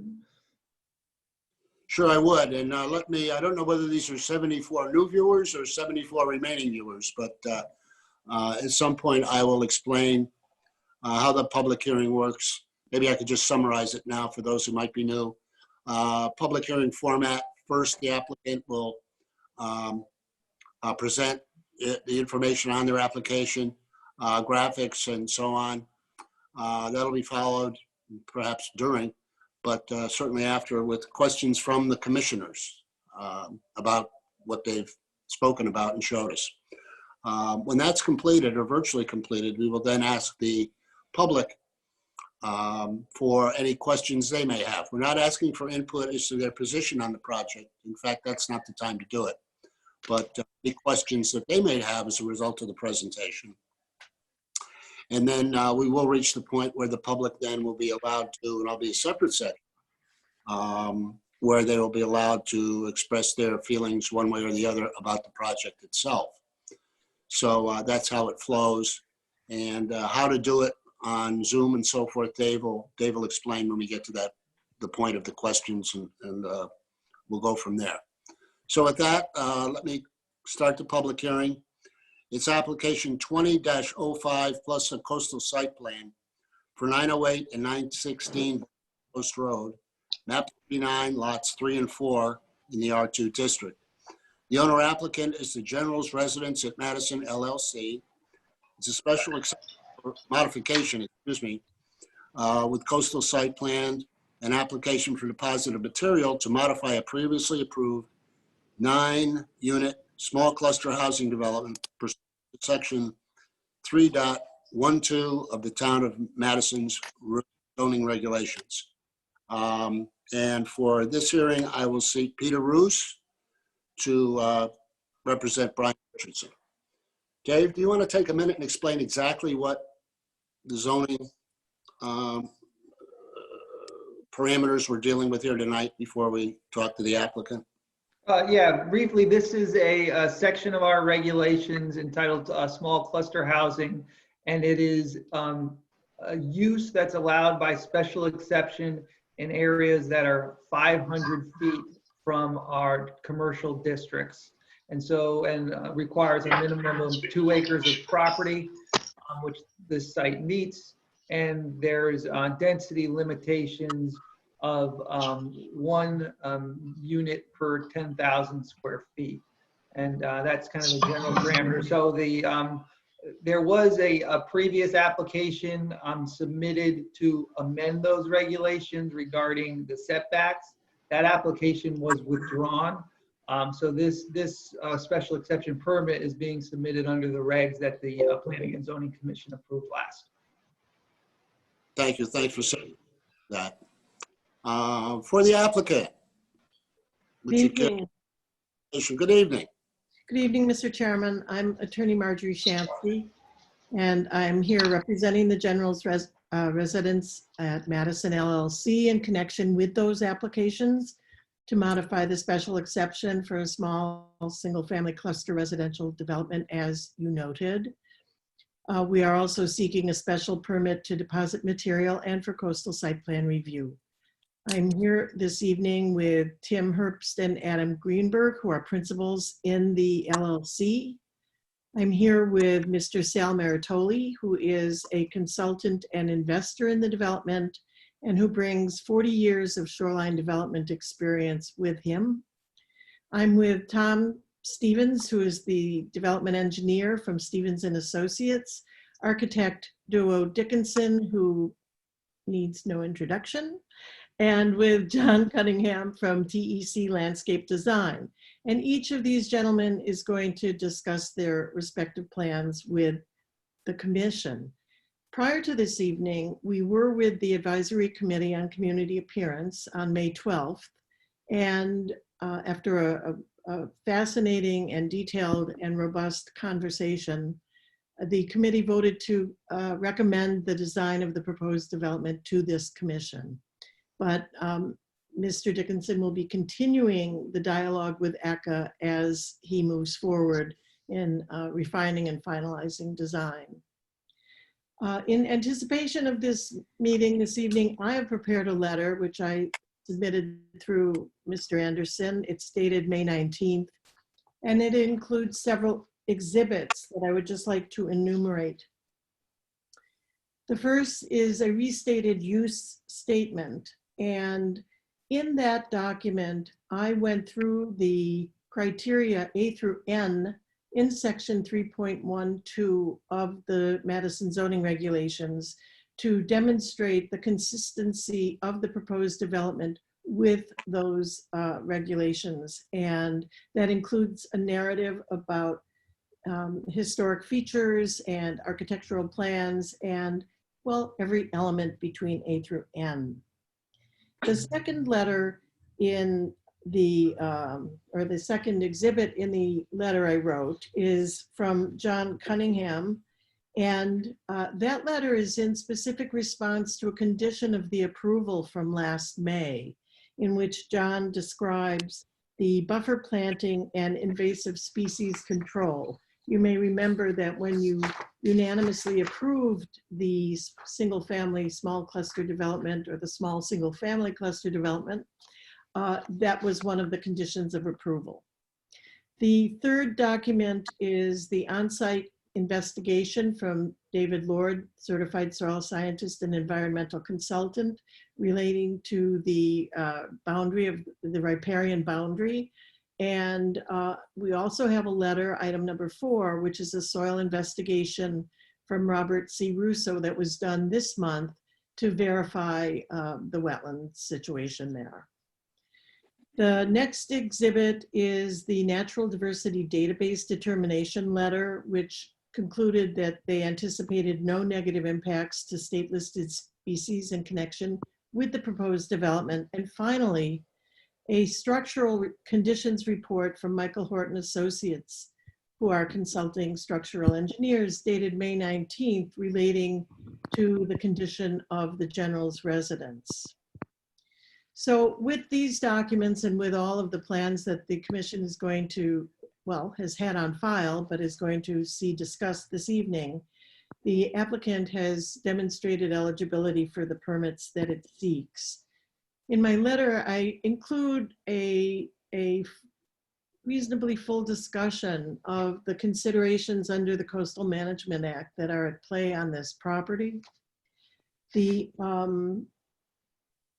development represents an appropriate balance of conservation and economic growth, or at least respect for the natural environment and sound economic growth. And the analysis that I perform at the bottom of page 2 on 22A-9317, which is the adverse impact on future water dependent uses, the statute includes several elements that are determinant of whether something is going to create an adverse impact on future water dependent development opportunities. And the answer in this case is a resounding no, because none of the features that the statute calls out are present in this case. So all of this gets us to the final page of my letter, which I hope you will have had or do have an opportunity to review. And that is, I go through the various sections of your regulations, section 3.12, section 25.3.6 of the regulations relating to the CAM finding that the commission is required to make, and then for section 9.3.6 relating to the request to provide material to the site. And each of those sections has been addressed, and the application is a reflection of consistency with those sections. I want to comment, because I neglected to, with further respect to the CAM application, that we do provide public access in this proposal. It is the public access that was part of the approved application last year, a viewing area. And we also, consistent with your conditions of approval in the 2019 application, we have provided this riparian buffer, which will provide protection to the tidal wetlands. So with that, I also want to say that I have given to Mr. Anderson a copy of the building official's unsafe notice, which is dated May 11th. I referred to it in the restated use statement, but had not supplied it. Now, the applicant has engaged in a lot of community outreach. with neighbors and with others, which the team members are going to describe when they speak with the commission. There is high community interest in this development, and you have received many letters about it from members of the community, and some have gone to great length to express, in some cases, their enthusiastic support for the development. And Mr. Maritoli is going to talk to you about that in more detail. Both the Madison Historical Society and the Madison Historic District Commission have provided letters to the commission, and we have been, not myself, but the development team has been in touch with both of those agencies or entities, and Mr. Dickinson will talk about that in his presentation. I would like to bookend our presentation and summarize at the conclusion, and of course, we are very eager to hear your questions and the community's questions. And with that, if you have no questions right now, I would pass the Zoom on to Mr. Maritoli. Thank you very much. Mr. Maritoli. Okay, well, thank you, Marjorie, and thanks to the commission as well. I'm Sal Maritoli with the General's Residence at Madison LLC. And I just want to take a moment to give you a little background and talk a little bit about how we got to this point where we're making requests for some modifications of a previously approved project. When we became involved, we thought the project was really creative, some really interesting vision involved. Certainly love the whole idea of being within walking distance of town. As Marjorie mentioned, I've got several decades of shoreline development, and I know that this type of project is really what many people are looking for right now. The whole notion of being able to walk to a village and hopefully one day go to the restaurants and get coffees and buy a newspaper is really a very special thing for people who are lucky enough to do this. But we had a couple questions, and we did a very soft launch of the project as it stood. And interestingly enough, we were thrilled because several Madison residents, current Madison residents, very quickly expressed an interest in being part of this project. However, they had three concerns, and all of them had the same concern, or the same set of concerns. One of them was a concern over detached garages. Many of the folks asked if it were possible to put an attached garage or a carport at the unit. Reasons obvious, walking from a detached garage in the dark, walking from a detached garage in bad weather, just a whole safety and convenience issue. Second thing they asked about was that most of the folks that were interested initially were of an age where first floor bedrooms were really an important factor to them. And frankly, several of them asked if the designs could be a little more interesting. And so we took that information and thought about it, thought how we might work a little bit to hopefully address some of those issues. Secondly, we felt that the original plan really lacked in-depth input from neighboring property owners. So we worked very closely with a group of neighbors. We had very honest and open discussions. We listened very carefully to their concerns. Many of them had great suggestions. We incorporated as many of those suggestions into the revised project, and we really think it will make for a better project for all of us. And then finally, with regard to the home known as the General's Residence, we felt that the original idea of dressing up the front of the house and leaving a decaying interior just wouldn't work, nor would an attempted rebuild. Our plan is to remove the current structure and work closely with your historical society to rebuild a historically accurate, code compliant structure in its place. Our revised plan includes designs that respond to the request of those hoping to live here, as well as the neighboring property owners. We're providing additional protection of the wetland. Our intent is not only with regard to the wetland, not only to do no harm, but to leave the wetland in better condition than it is now. We're reducing the impervious surface. We're adding additional landscape buffering for screening of neighboring homes. We even moved one of our homes at the request of a neighbor. And we also plan to rework the small island at the very end of East Worth Road. There's a little asphalt line triangular island there with a couple of directional signs there that if we get your permission and permission from DOT, we've included it in our landscape plan. As Marjorie mentioned, I think, you know, there was some discussion, well, who are these folks? And I think the team is really excellent. I'd like to underscore what Marjorie had mentioned. Your architect, you know, to me, in every project, the three key people are the architect, the engineer, and the landscape architect. All three of them, Madison people. Your developer is from Brantford, and your builder's from Clinton with a phenomenal reputation, absolutely beautiful work. If any of you know a project called The Hammocks, take a ride through and you'll see the quality of work that we plan on delivering. So as stated, you know, at the very beginning, our intent is simply to make a good project better. We're going to begin the detailed presentation with a discussion of the changes or the overview of the site plan. So I'm going to toss it over to the Stevens group and let Tom Stevens and his folks take you through it. Thank you very much.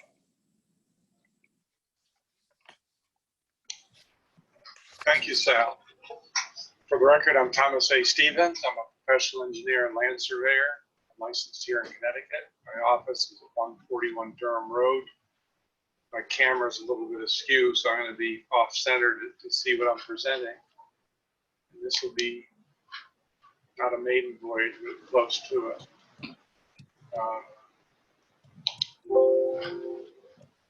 Here while reading the stream. How's that? Get a picture up here for me. Top left.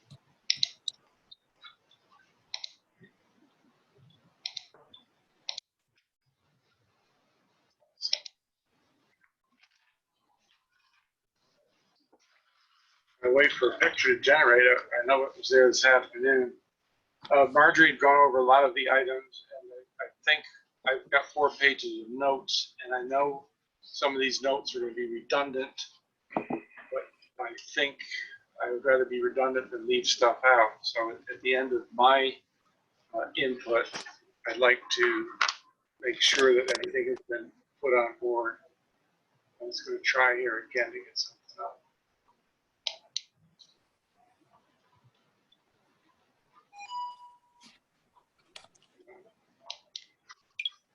Yeah, I'm going to close it and reopen, then I'm going to reach out to you if you've got any of my drawings. Let's see what happens here. I don't have them, actually. I think Dave has them. Yeah, Tom, I do have them, but why don't you take your time? I mean, this is new technology, so we'll be patient. And if you can't pull it up, I can try to pull it up on my end. All righty. Of course, it worked until game time, so I can do it on this.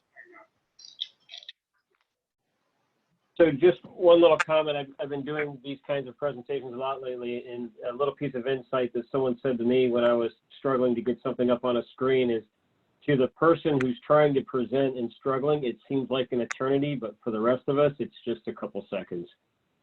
Oh, I thought it was pushing an hour. Well said. No, you're okay, Tom. You're okay. Can you see my puzzled look, or am I not on? Am I doing an audio and visual right now? Your face is on. Okay, space is on and you can hear me. I mean, that's good. It'd be a lot more interesting to be able to see this stuff going through it.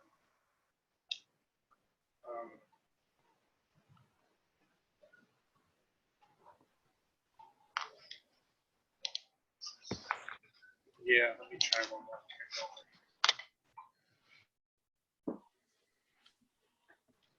shouldn't have took me more than the rabbit's foot down to the bone. Drainage report can fill petition. Dave, I think I could talk long enough to get through most items if you could give me sheet Yeah, four. let me Well, give it a shot. Tom, can I interrupt for a second? Certainly. This is. Do you want us to go to Duo or, oh, here you go. I have it up now. So Tom, you just tell me where you want to go and I'll try to get you there. All right. Now I don't have you on my screen. Tom, would you prefer that we have Duo go next or John Cunningham? No, let me try this, Dave. I don't know if this is from you or from me. That's your cursor up on the Boston Post Road? This is me. All right. Well, let's do this and we'll go with it. If you can go to sheet 4 of that plan. Okay.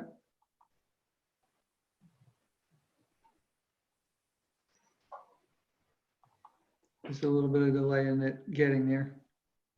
That's all right. My delay was an hour. Oh, sorry, went too far. Yeah. You want to go back? A little bit more. That's the one I'm looking for. He's one up a little bit higher. Yeah, right there. It's good. That's perfect. Okay. All right. Thank you all for bearing with me. To lighten my mood, if you notice the purple in the center of the housing, the test pit results is extra subsurface galleries, but that's there by mistake. It's not by design. Top of the site, as you know, is located at the northeast corner of East Wharf Road, Boston Post Road. The northern portion of the site, there's a sidewalk that's going to run across from west to east to a future viewing area. I'll go to my notes at this point. We're seeking approvals for special exception permit modification, a CAM approval, and a deposit of material approval. I'm going to talk through the site, and I think there's pieces of each of the talk that will apply to each of those 3 applications. If I were to do each application on its own, it would be redundant for sure. So I should be judged as to whether I'm thorough going through the site and getting all the information out. The apparent differences in the applications besides architecture are as follow. Each application was proposing 9 single-family units. This application will only have 8 buildings because the general's residence will have 2 units within it.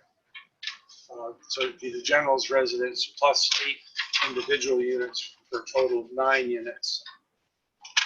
The impervious coverage existing on the site would be general's residence, and the home to the east is 13,174 square feet. The original approval back in May of 2019 was 29,000 square feet of impervious coverage, which is referred to as a 221% increase over existing.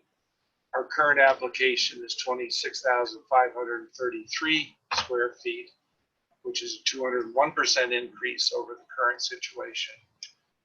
It's some 2,560 square feet less impervious cover. As you look at the CAM application, which is part of the record, you'll notice that the impervious coverages we're looking for in this application are 221%.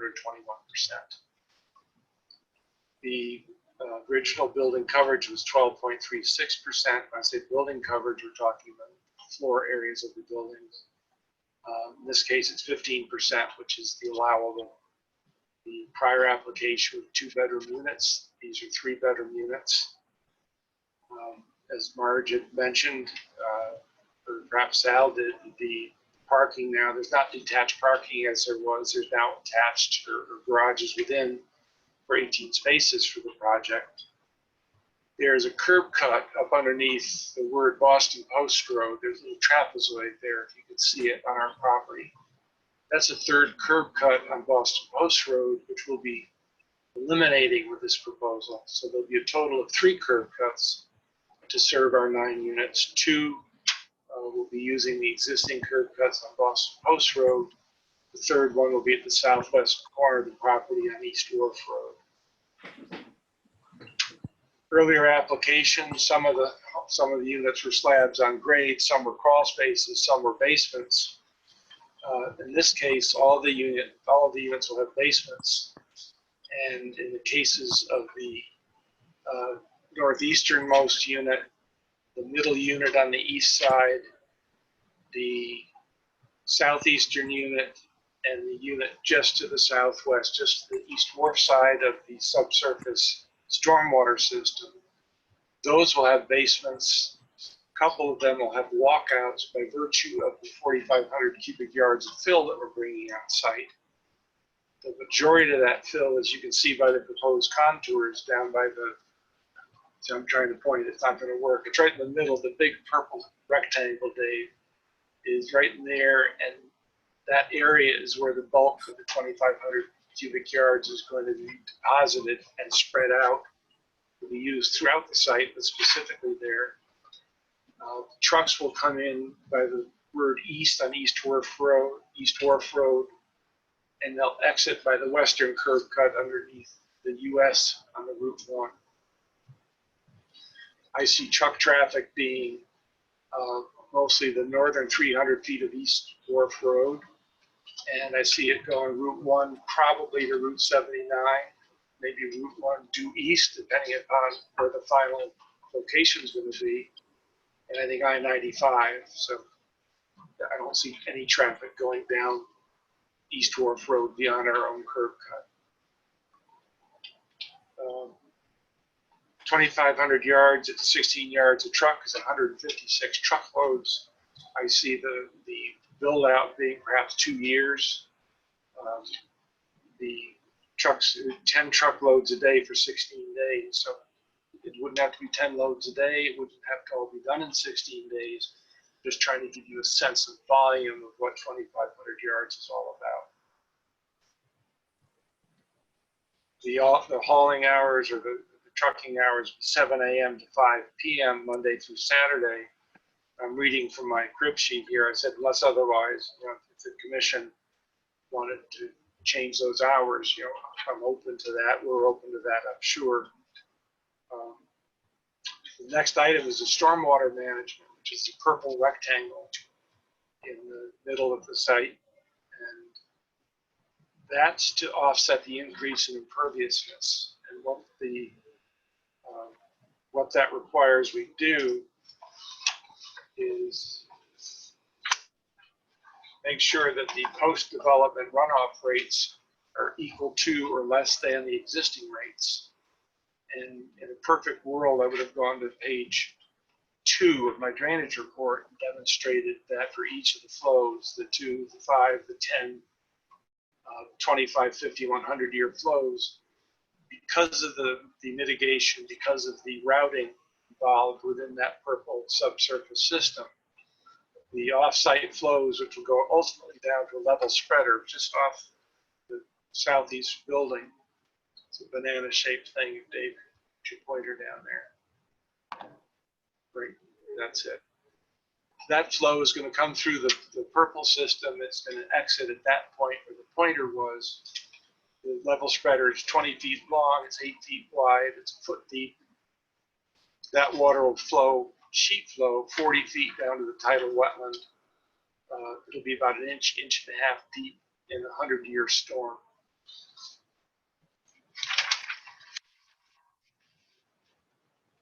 Once again, I had the flow summaries on page 2 of the drainage report, which is part of the record. It's captured here in electrons. As soon as this meeting's over, I'll watch it till midnight.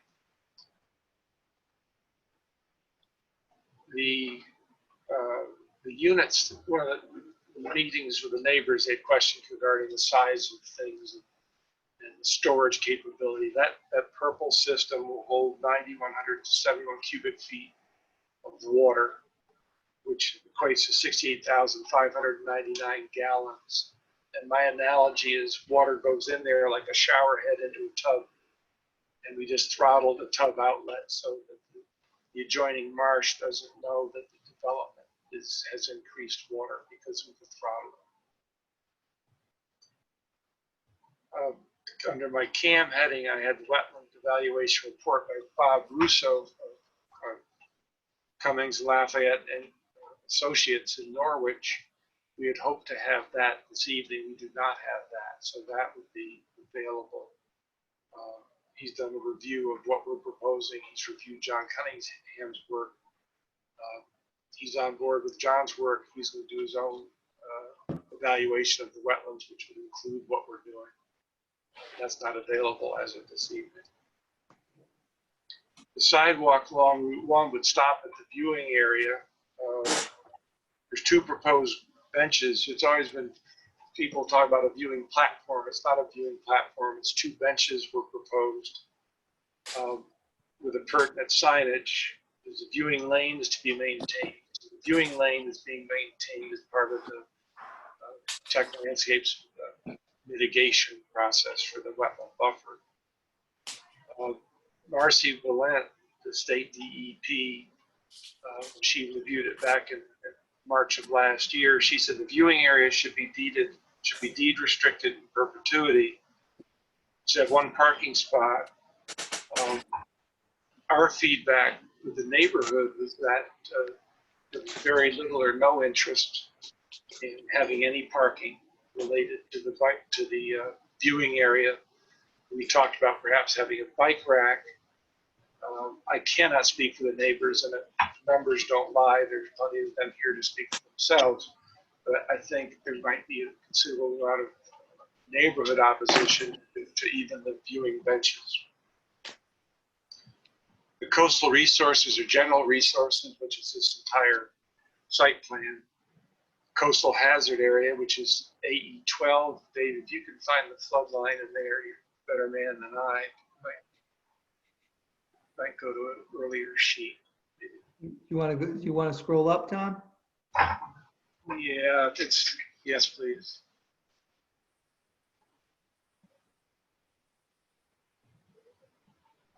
That's good for me. That's good for both of us. We're working off the detail, not the real drawing. I apologize. That was my second strike. That's the plan we should have had. Okay, once again, Dave, if you just humor me and just trace along the tidal wetlands along the eastern side there, just to show where they are. Yeah, here's this blue line right here, right, Tom? Yep. Yep. Then the green rectangles are the septic systems. And each one will have its own rectangle and then a dotted rectangle, which is a reserve system.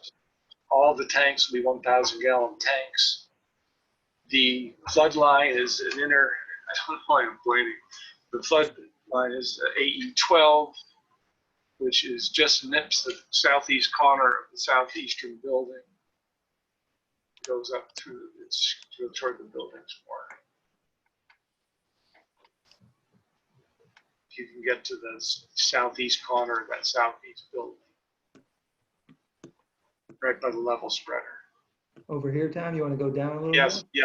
yep, right where you had it. Just follow the flood line up so you can see where it is. Well, there it is. Yeah. The elevation, the blue line over the 12 contour. Just go toward the top of the page if you're back on it. I'm sorry, Tom, you gotta give me a little more direction. What would you like to do? I want to take unit number 5. Yep. The corner that goes right by there. Right there is yellow. That's the flood line. And if you just trace that blue line up through the site, there you go. That's elevation 12. So our units respect the 12, except when you come over to unit 6, you'll see the 12 goes through it. Unit 6 being the southwest corner over by East Ward area. That's the flood line. The proposed grading we're showing is going to have the effect of removing that building from the flood zone when it is constructed. We'll have to go to DEP to get a letter of bath amendment to do that. Coastal waters are another coastal resource, which would be Fence Creek. Shorelands are lands upon the site and adjacent to the site, which are above the elevation 12 flood zone. Tidal wetlands, Dave is just kind enough to show us the limit of the tidal wetlands. I apologize for the hiccup, and I apologize for using a key map to do the point out things, but the ingredients are the same. This is a more user-friendly scale. The purple being stormwater, the green along the bottom, John Cunningham will tell us more. There's an existing row of arborvitae, and we're going to supplement it with a secondary row going along the Rafferty property line from east to west.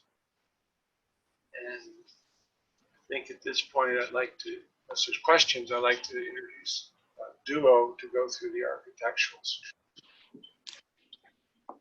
Thank you, Dave. No problem. Thank you, Tom. Thank you, Ron.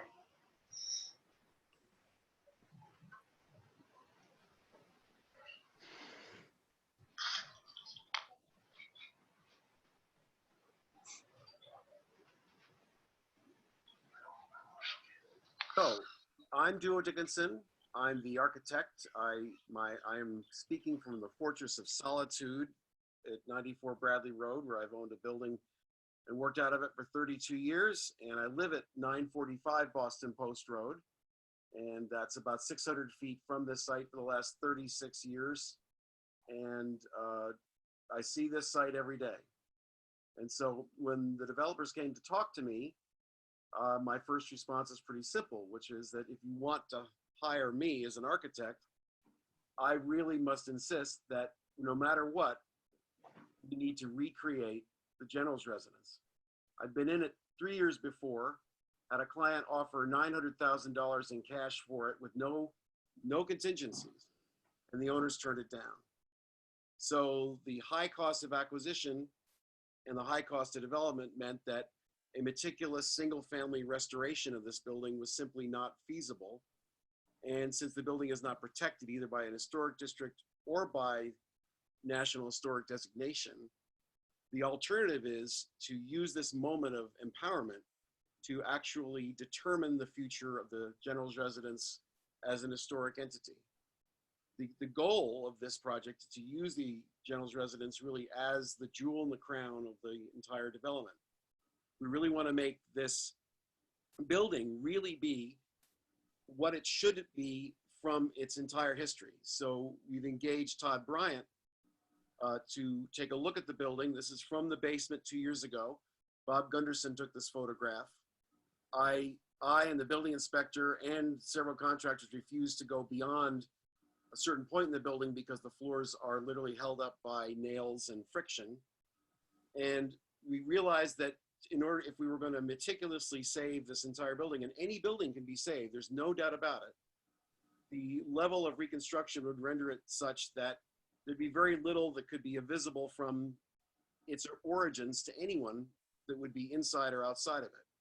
So in engaging Todd Todd Bryant, who has taken over 400 photographs, going back to take more, we're documenting the building just as the building that was demolished for the library was documented and made into part of a living history of a building that had to be removed. That sense of keeping history translates also to the building in that we really want to take the porches that are here and the doors, remove them, and then put them back onto the new building that we have to build that will fit this existing context exactly. So the goal is to recreate the general's residence just like Colonial Williamsburg, authentically, with as much of the historic material as we can put back on it that is viable, and give back to the community this icon, which I've seen for the last 36 years, pretty much every day of my life. The idea is that by preserving the building's essence in its new construction, and by preserving the building's history in the documentation of its existence, we combine the fact of having a useful building with also venerating the past and recognizing the past.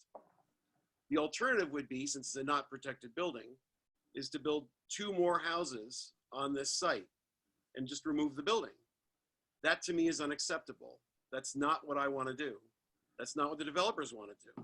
We want to keep the presence of this building alive in Madison by reproducing it and by reusing as much of it as possible.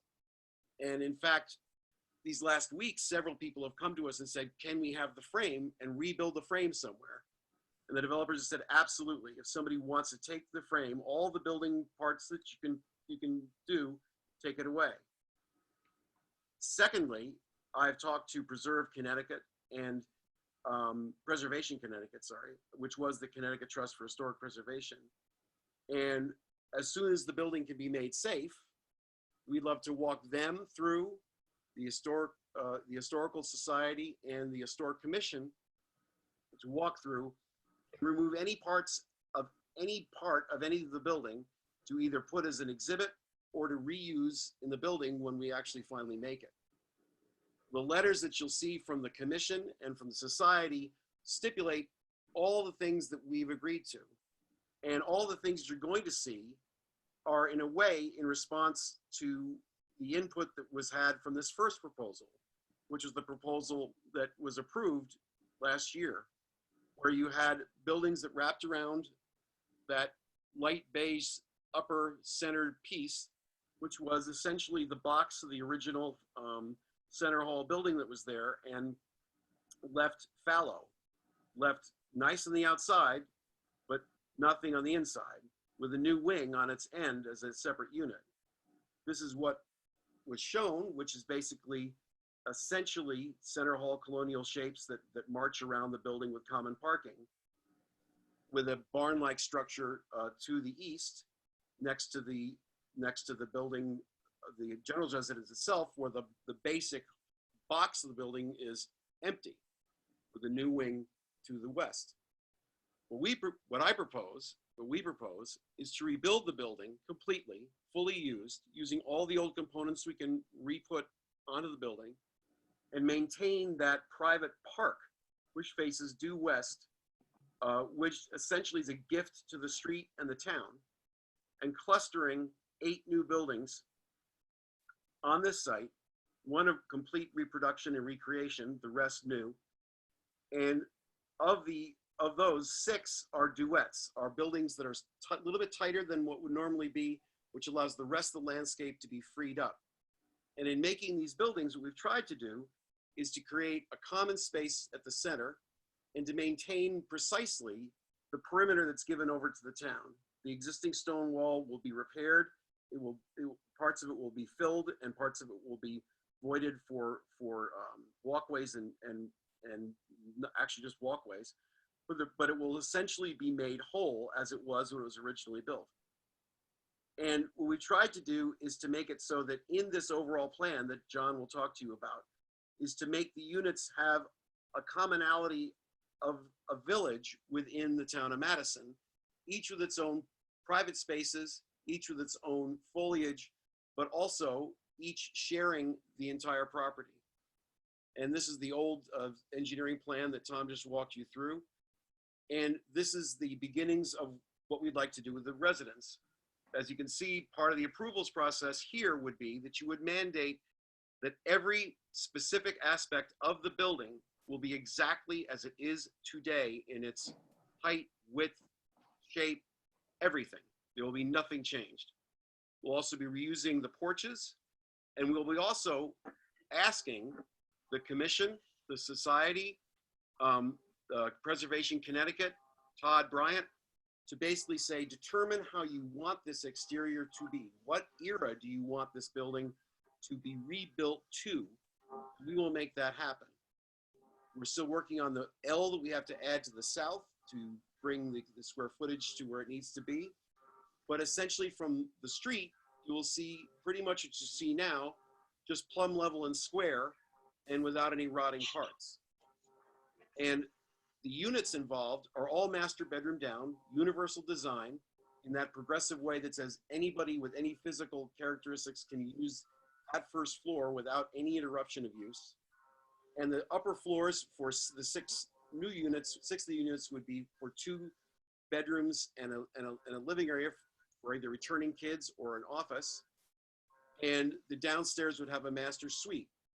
All the bedrooms would be ensuite baths. All of the living, dining, kitchen areas are open, and I've got tall ceilings. So the idea would be that you'd feel like you were in a large house, but all of these homes are 2,250 square feet or less. And they maintain the coverage limitation, and they maintain the usable square footage limitation that's part of this approval. The one interesting house that we're still working on is the carriage house that's directly to the east of the general's residence. In this case, we'd like to try to make it have a porch that's sympathetic to the general's residence, but have a shape which feels like an outbuilding and feels like it's different from the general's residence, but part of its genetic code. And if you take a look at the rest of the project, what we tried to do, if you see those black boxes all around to above and left and below, we tried to fit the patterning of the existing neighborhood so that the spaces between were not always wide and open like a suburban neighborhood, but tight like the Audubon Society is to the garage. And the spaces between can be broader, as you can see to the west, to the left, and to the center. And essentially, the street actually follows that, and you can see the patterning of the existing street of the north side of Route 1 and the patterning of Route 1 of this site down below it, in the sense that the heights are very regulated, they're modulated, the roofing types are differentiated. Entries all of them have porches. There's shadow, there's symmetries, but there's also visual activity. And when you go to East Wharf Road, there's a little bit more of a residential isolated character using wood cedar shingles and a dark roof to feel like the rest really of East Wharf Road. Focusing on Route 1, you can basically get the sense that the units that we're proposing do have these local centers and a larger center, the ones on the far left, have remote entries and have one driveway cut and enough parking easily for 2 cars per unit plus overflow parking in its motor court.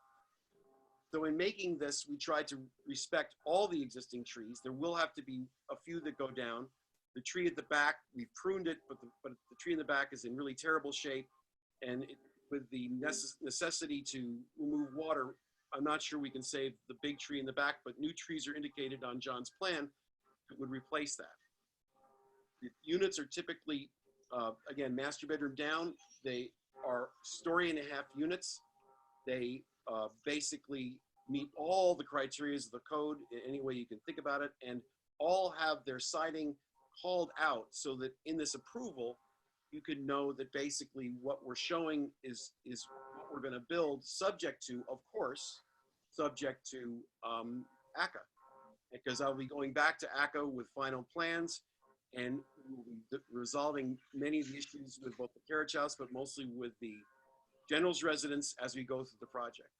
So all the drawings that you have these materials called out.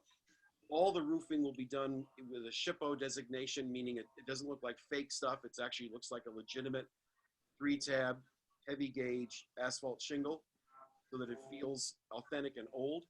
And during the process of design, where we, by the way, I want to make it clear, we've met with every single neighbor that we could, over 20 neighbors, direct neighbors. We've had about 20 individual meetings, probably involving over 80 or 90 people, depending on how many people are on the Zoom call. I've had personal safe meetings with masks and 6 feet away in the office with another dozen people. So we have made unbelievable efforts to get community interaction.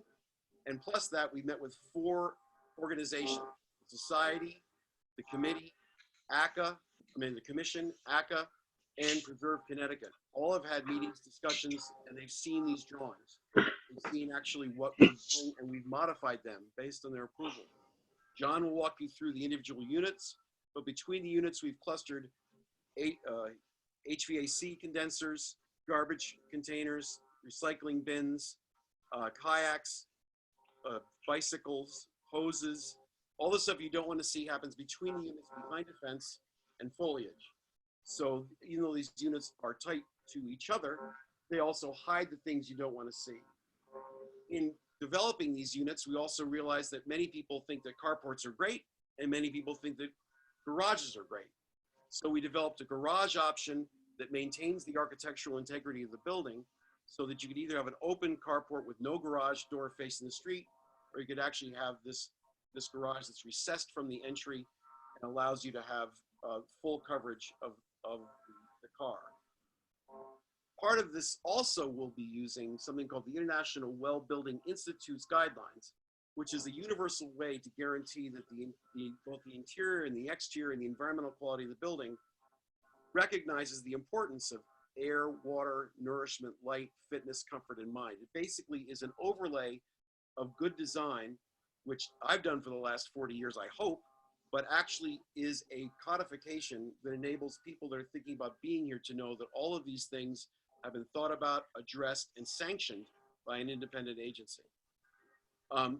As you look at the entire complex, what we've tried to do is to make these duets, these doubled up units, have both integrity but also expression. You can see at the back, which is to the south side of the site, are 2 units that start out as 1 story because that's where the terrain is, and then they drop to 2 stories. These sets of entry facades have been greatly reviewed by ACA, and they actually could have garages but show carports here. And in the back, they drop down to get an incredible view of the salt marsh. And somebody asked today, do you think can we reduce the number of windows if we want to, a purchaser? And I would say absolutely. That one of the things about having an architect on board is that as you're selling these units, you want to make sure that with ACA's approval, we can modify these units so they feel like they're single family homes, not like they're a spec house. And again, all the materials are called out. You can see how this unit steps down. Here, the living is on the upper floor, the guest bedrooms and the guest bedroom sleeping areas on the bottom. This is what looks out over the salt marsh. And as you're looking back to the left, the East Wharf units have the same idea, which is essentially that they are contained, centered on each other, and actually are now 3.5 feet lower than our original presentation, and actually provide a nice complement to the house across the street, and actually are behind the existing stone wall, planting new trees where we have to take them down, and actually give this space, this public-private park really, back to Madison, or keeping it for Madison, using a lot of John's great plantings that we show. And again, this is the unit that uses either carports or garages and makes expression of the materials that are used. And essentially, it all comes back to the residents, because the truth is, this is about the fact that there's living history on this site that we want to maintain and extend. And to maintain and extend it means preserving what can be preserved and rebuilding what is new exactly to what is there now, and exactly to what the historic community thinks is the best era.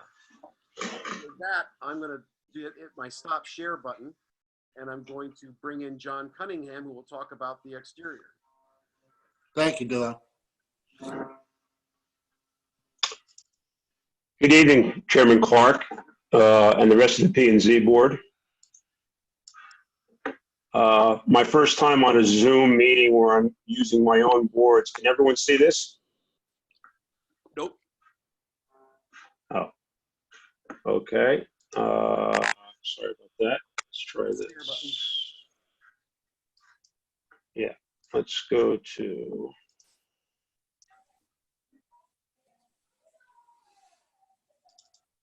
There you go. You got it. How about that? You got it. Mr. Stevens, I'll be over later on tonight to show you how to do it. I don't know if this is where we should meet. I got another place in mind. Good evening. My name is John Cunningham. I'm the owner of TEC Landscape Design, located at 62 Wall Street in Madison, Connecticut. I have been working on this project for the last 3 or 4 years. I'll be a little bit more brief than Duo and Tom, but I'll walk you through the landscape. The overall plan really hasn't changed since the last application that the town approved. I've tweaked the plant material and the spacing of the plant material. But to start, I'll just go through some quick notes. Duo mentioned the trees on the site. We are going to try to keep as many trees as we can, okay?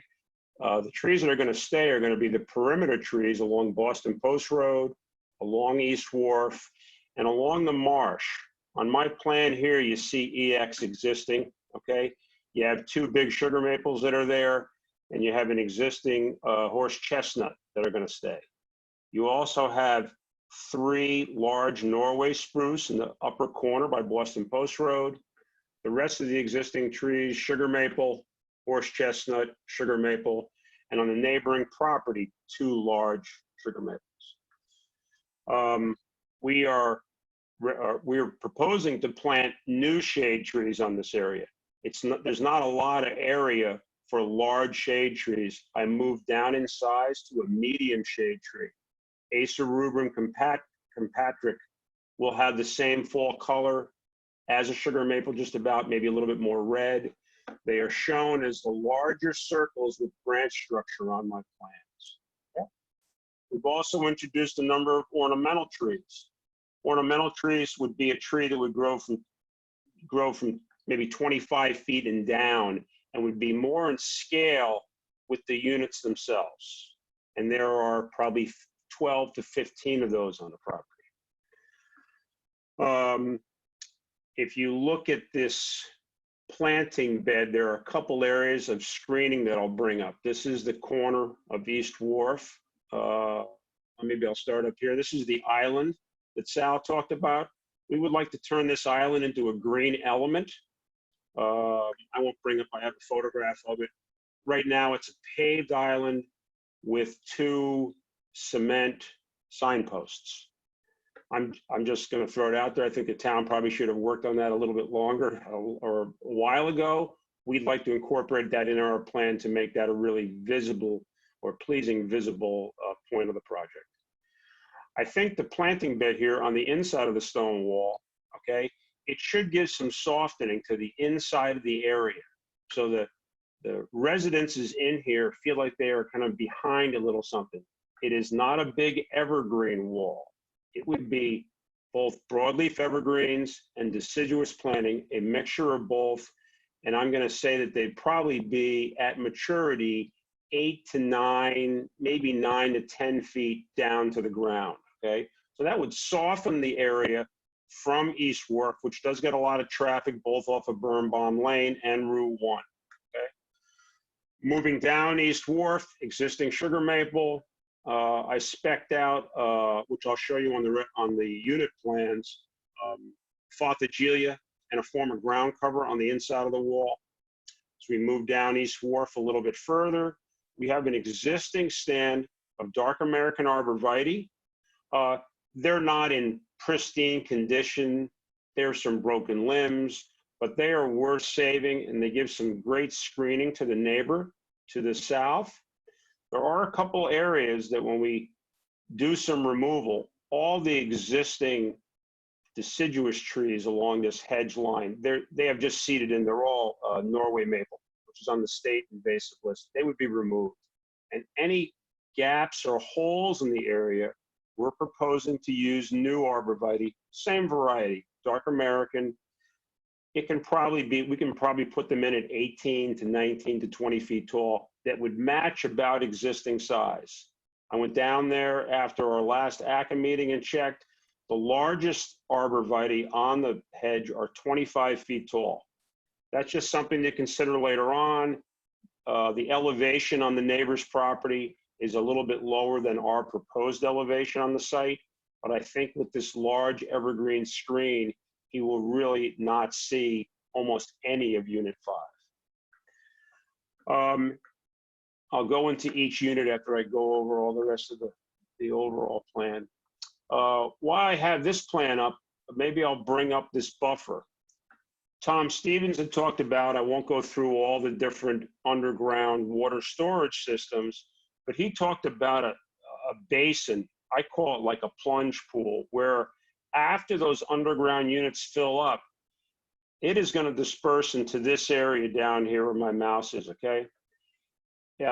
It's a fairly large area. I think Tom said it was 8 feet wide by about 20 feet long. It's going to have probably a riverjack bottom and probably some plant material growing on the side of it. I don't think we would want people to get to it. That's why this area around the system would be planted, so it would kind of keep people away from that. The water in this, when it did fill up, would just slowly disperse back down to the marsh. The buffer area, my line right along here is, I think it's the CJL line or the coast or the mean high tide line. That would be the edge of any type of maintenance on this development. The whole area where my mouse is now would be a natural buffer. The plant material is listed on the second plant list up here, proposed buffer material, okay? There's about 850 different pieces of material. It could be more. You probably have about 9,000, 8,500 square feet of area.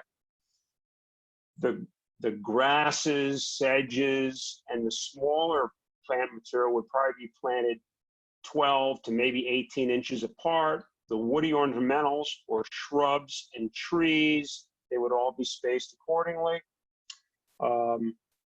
But to start with, all that material cannot go into this buffer area until the invasive material is removed. And we made the same note on the last application. We'd like to take all of the branch structure and top area of all invasive material out. We'd like to park a machine here and remove all the root mass of the invasive material. Now, this might sound a little drastic. I've been doing this for 15 years with the wetland boards, Branford, Guilford, North Branford. When you remove invasive material, before you plant new material, you truly have to remove the root mass, okay? We are gonna save a couple features. There's a couple of large arrowwood viburnum up by the viewing platform that are gonna stay. There's a willow right about where my mouse is, it's gonna stay. The rest of the material along this buffer is all invasive material. There's ailanthus, there's bittersweet, there's rose. But when I say remove material, the new material will be planted down to this line. The area past this line is the Phragmites. That is a different removal process. That is not where you can come in with a machine and actually physically remove the root mass, because it's in a water environment. We would probably ask for the enlistment of like an all habitat company to come in and remove and then maintain the area if the homeowner association wanted us to do that, because it really opens up the view corridor to the marsh. I've done two very similar projects in Old Saybrook, both on South Cove and North Cove. And we hired All Habitat Services after the project was approved to clean the marsh up, and the view corridor was terrific. And then it's up to the homeowner association on how long they want to do that, okay? As Tom mentioned, there's a viewing area, we'll call it, up here that needs a view corridor. I'm sure unit 3, 2, 4, and 5 would all like to look at the marsh also. So my plant list, the woody ornamentals would probably be down on the slopes and not at the edge of the, let's say, maintained area. One of the notes in one of the letters that I got was we could very easily show some type of signage. I have also used wood fencing, like one post of a split rail fence. We can walk through that with Dave Anderson to decide how we want to keep both the maintained lawn area and the buffer area as separate areas, all right? Okay, I'm gonna stop sharing that one and let me see if I can get to my other plan, which has to be.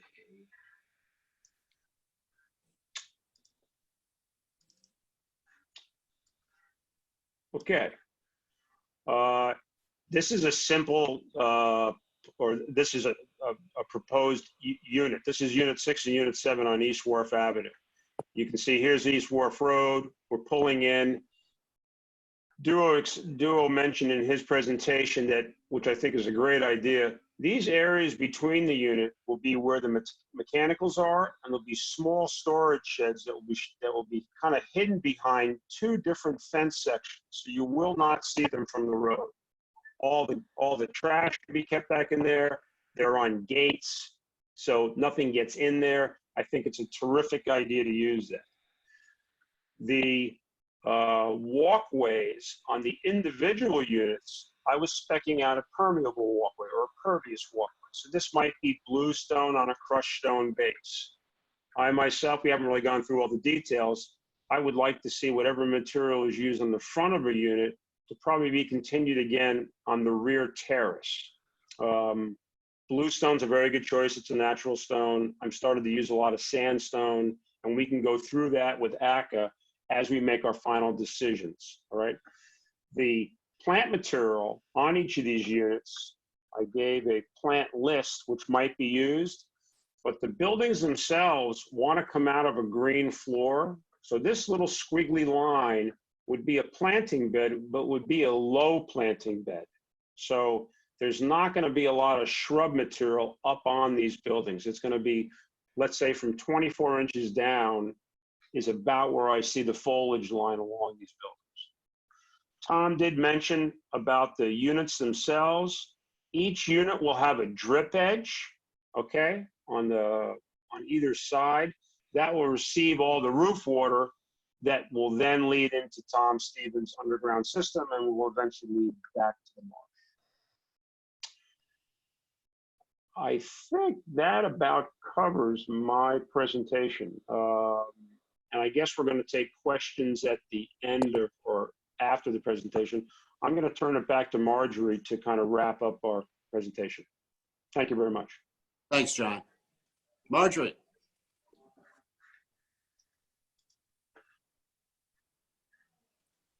Thank you, Mr. Chairman. I think in view of the preview that I gave and these presentations, it would perhaps, given the hour, be appropriate for questions at this time. Okay. And those questions, of course, as I said earlier, will come from the commission to start. So commission members, please raise your hands so Dave can plug in.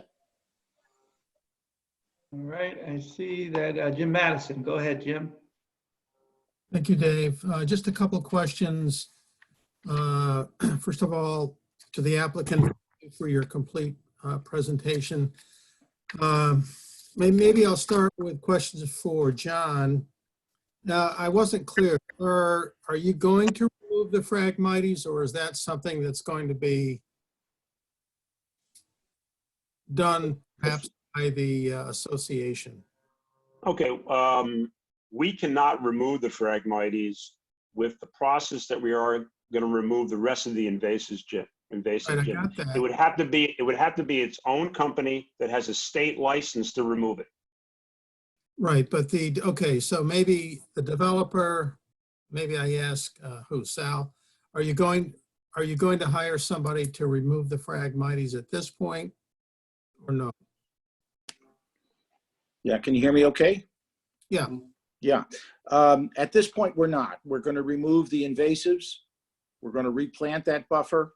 And that usually is something that we leave up to the association because it becomes an ongoing budget item for them. Yeah, it does. Okay, that answers that. Thank you, Sal. Duo mentioned, the other thing on the trash between the buildings and hiding that, can you describe trash removal? What happens there? Do the homeowner? Basically, there'll be the rollouts. How is that going to work?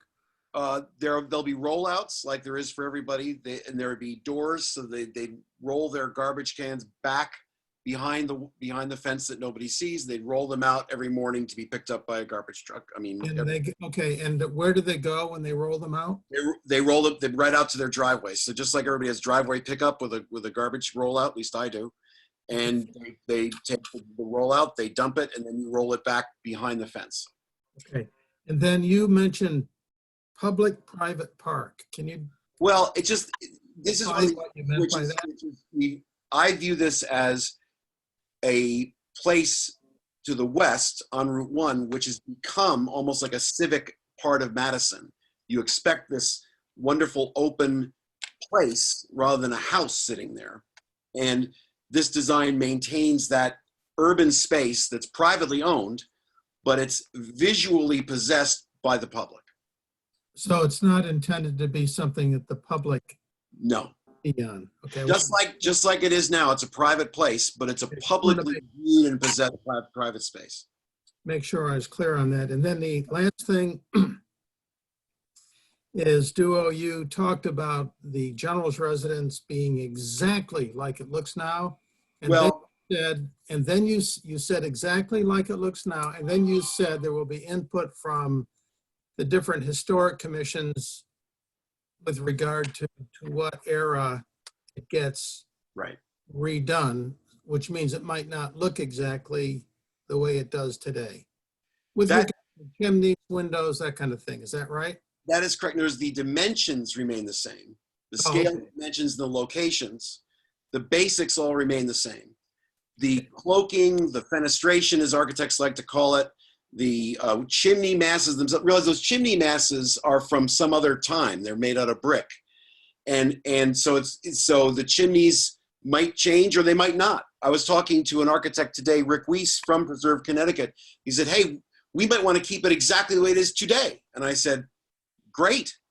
So I'm saying the bottom line is somebody other than a developer or an architect will look at it as a piece of history and really say, what's the best way we can present this building back to the community as opposed to a rotting, falling down hulk like it is now.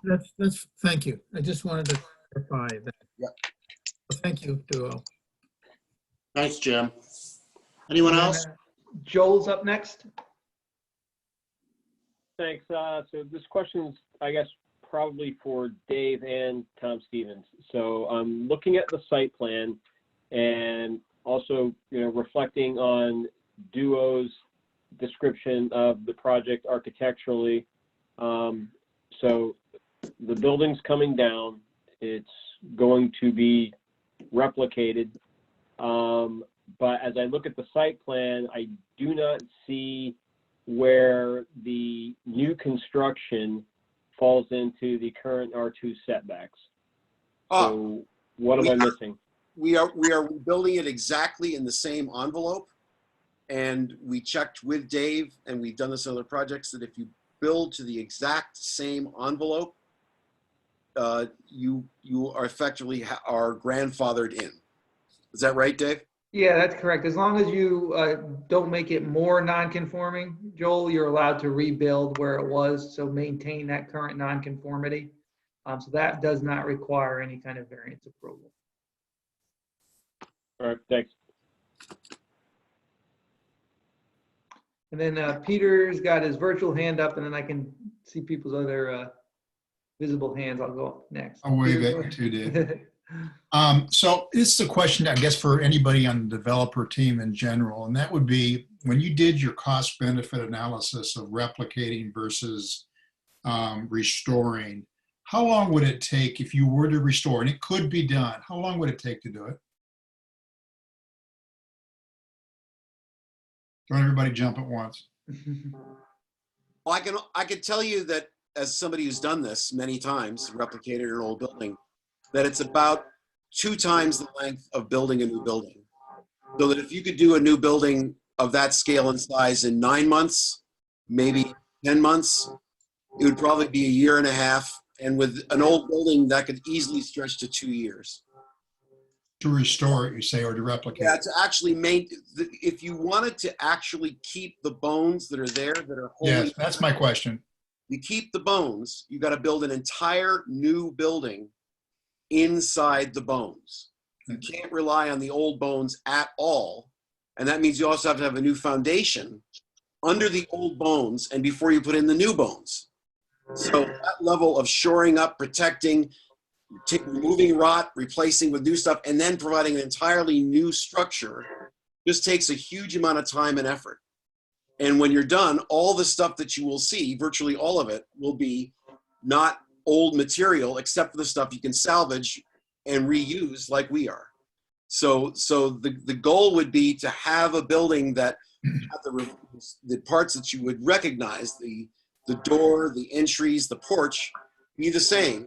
Have the rest be new, but be set to exactly what is there now. And I would like, if somebody would want the frame, to use the frame somewhere else. The actual attic rafters are in great shape. The whole top roof is in great shape. Both floors are completely gone, and some of the walls are gone, and some of the foundation is gone.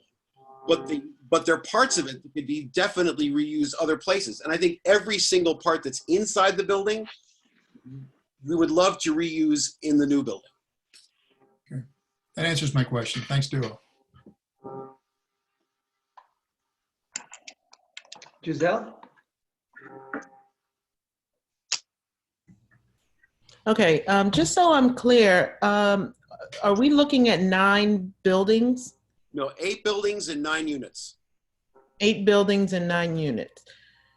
And then my second question is, have you put a percentage to the amount of the general house that you think you could utilize?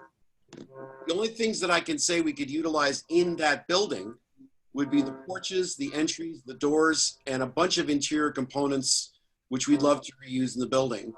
The actual frame and structure is not feasible to reuse to remake this building, but a bunch of the structure could be reused in other buildings. In other words, if somebody dismantled it and wanted to rebuild it or use the components in another way, I'm all in favor, and I think everybody is, of keeping that history alive by reusing that building, as so many buildings have been built for hundreds of years using parts of other buildings. So Yeah, absolutely, but I just want to know, can you give a percentage? I can't give a percentage. I can tell you what the components are, which is the 2 doors, the side and the front, the entry itself, the porch itself, and perhaps 6 mantelpieces and perhaps 4 corner cabinets and maybe 10 interior doors. The rest is, except for the part you don't see, the rest is all sometime in the 19th century, not long after it's being built, and some in the 20th century. So, if you put a number on it, I think it would do a disservice to the building.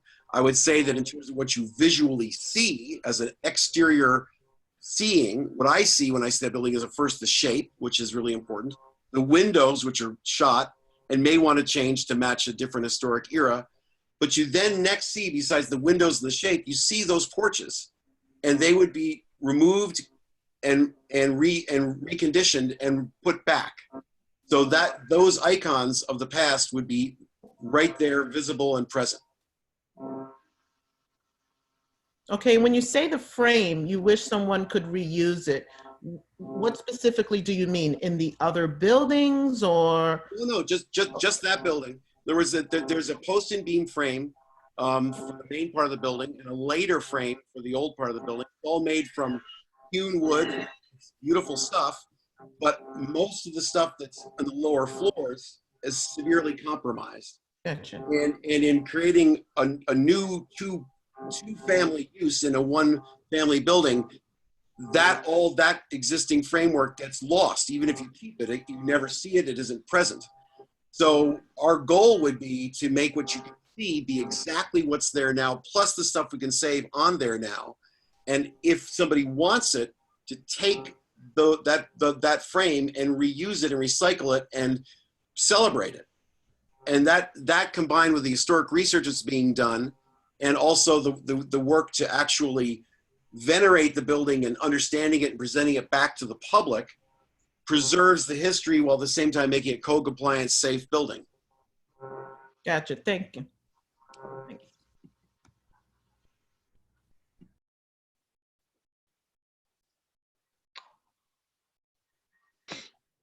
Any of the other commission members have questions?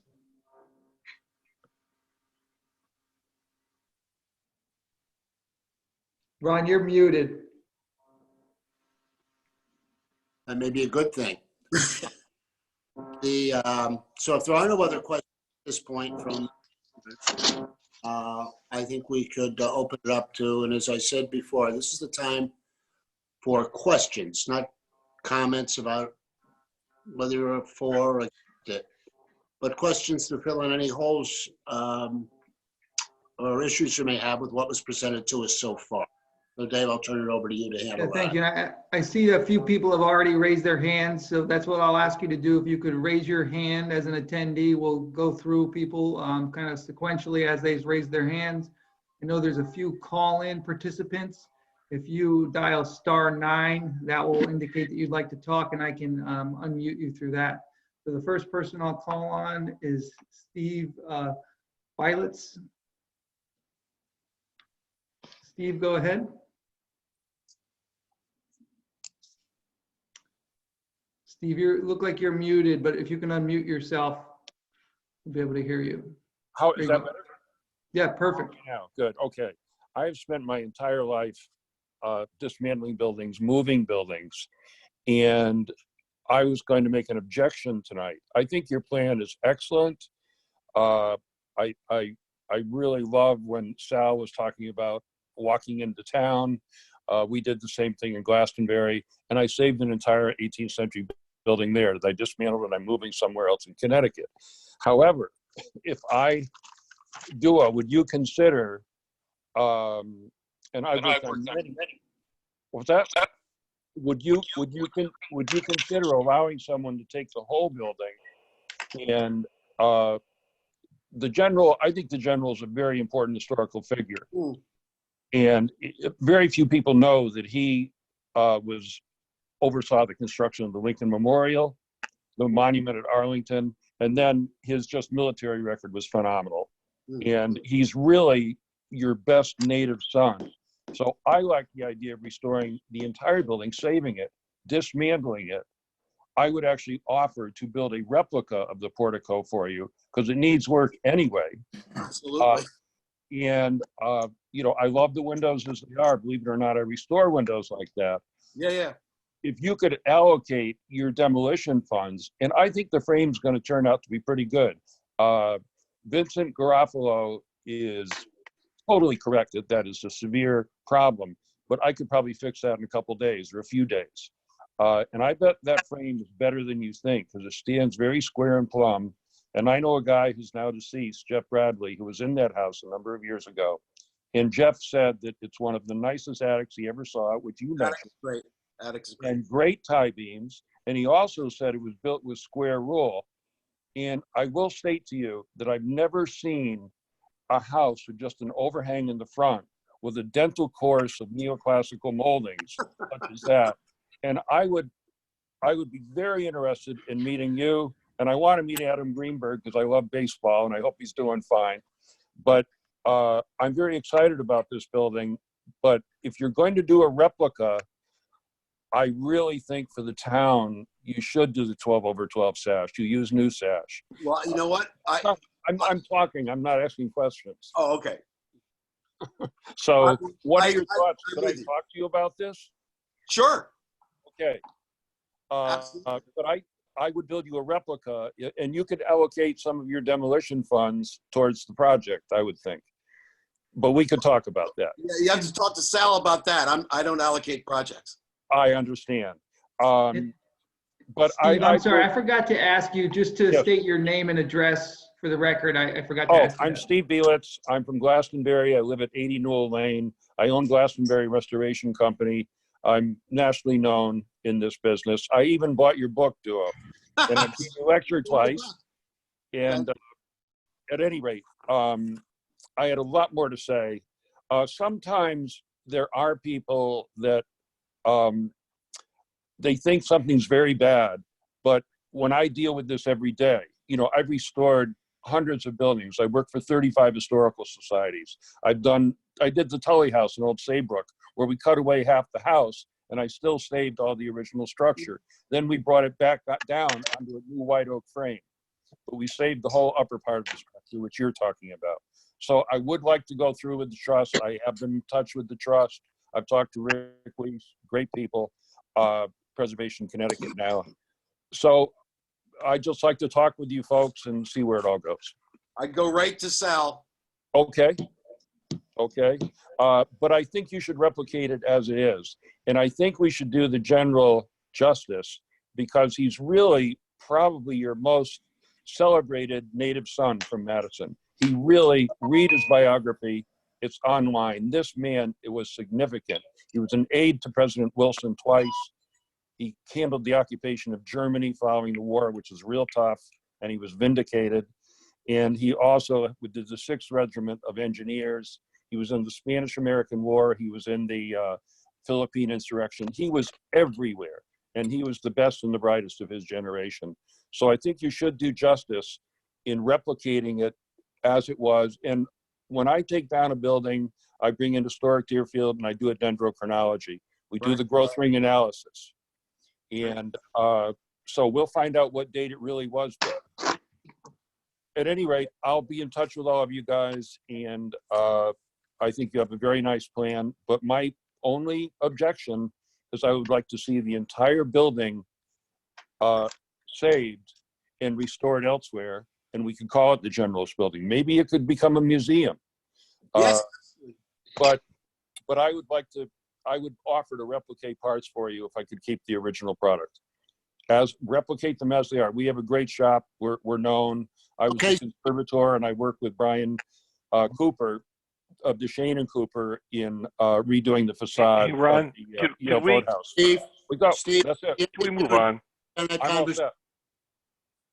Thank you. Thank you. Thank you very Steve. much. All right, next up is Karen Daigle.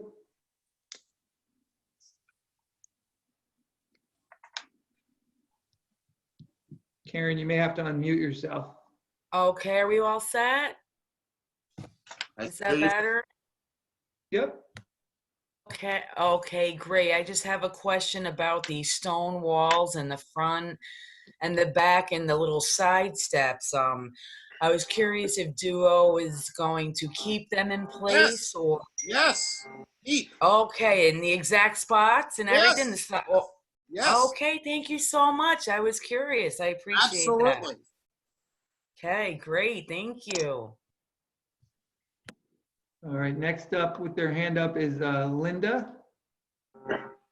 Go ahead, Linda. Hi there, Linda McHugh from 14 Fence Creek Drive. And just wondering if there is an opportunity to put a crosswalk across East Wharf, going from the project over to the other side of the street on East Wharf. Thank you. Thank you. Okay. Next up, Denny Van Loo. Go ahead, Denny. Sorry about that. I use Zoom a lot. Denny Van Loo, 73 Liberty Street, Madison, speaking tonight in my capacity as chair of the Preservation Committee of the Madison Historical Society. All of you, Duo, I know, but the others from the Development Corporation, I very much enjoyed your presentation tonight. We have submitted a letter, as your attorney pointed out at the beginning, and so I really just have one question tonight, and you've said it, but I wanted to go back on the record again. Are you committing to work with the Madison Historical Society, the Madison Historic District Commission, Preservation Connecticut? I know Duo is saying you're committing to do that, but I'd like to hear the corporation, the owners, say that you're committing to do that, to work to a satisfactory solution for this house, including all the options we've heard tonight and all the other options that are out there, because we are very committed, the Historical Society, in having an active role in helping resolve the future of this house, whether it stays there or goes elsewhere. But are you committing to do that? And would you go on the record to do that? Sal? Well, I'm going to let Marjorie answer that, because that could be a question that, there's going to be certain, obviously we want to cooperate. I think we've demonstrated that by the entire presentation. But we want to make sure that we're not overcommitting to work with numerous agencies. We've got a plan and we've described what our plan is. And so I'm going to let Marjorie talk about that a little bit because she had talked with us a little bit earlier about it. Marjorie, if you don't mind. Well, thank you. Yes, Marjorie Shansky. I have read both of the Madison Historical Society and the Historic District Commission letter, and yes, there will be continued communication for sure. And it seemed to me, and I'll characterize this way, and you can disabuse me of my misconception if it's not right, but while the Madison Historical Society wants to be included in the dialogue, most of the conditioning that the Madison Historical Society referenced was really an interface with the Madison Historic District Commission, being the actual commission that were this in a district, which it's not, and for other reasons over which they have no specific actual jurisdiction. The developer has opened a dialogue with them and is committed to continuing a dialogue with them. So we would state that, and I think that because section 3.12N of the regulation calls for this sort of evaluation, consideration of the historical site or historical characteristics, yes, we will continue to have those conversations and accept the input of, and at some level, hopefully, I mean, come to some understanding with which everybody agrees about what the actual final iteration of the building looks like. And as Duo said, in what era it finally lands. I'm sitting in my 1833 designated house in the Quinnipiac River Historic District, so I come with an understanding of everything we're talking about here, but also that we come from a unique regulatory perspective. What I can tell you and what you have seen is the developer's commitment to keep this line of communication and input open. And in fact, in the proposed conditions of approval that I gave to Mr. Anderson, there are 3 conditions that are derived and inspired by the information in the Madison Historical Society and the Madison Historic District Commission's letters to this body. So I think we've captured it, and we intend it.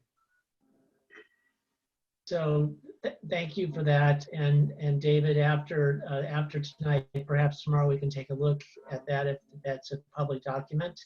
But thank you for your response. And Danny, if we get to that point during tonight's hearing, I probably will bring that document up to share with the commission, so we can talk through it. So that will be, potentially get to that point tonight. Thank you. Thank you.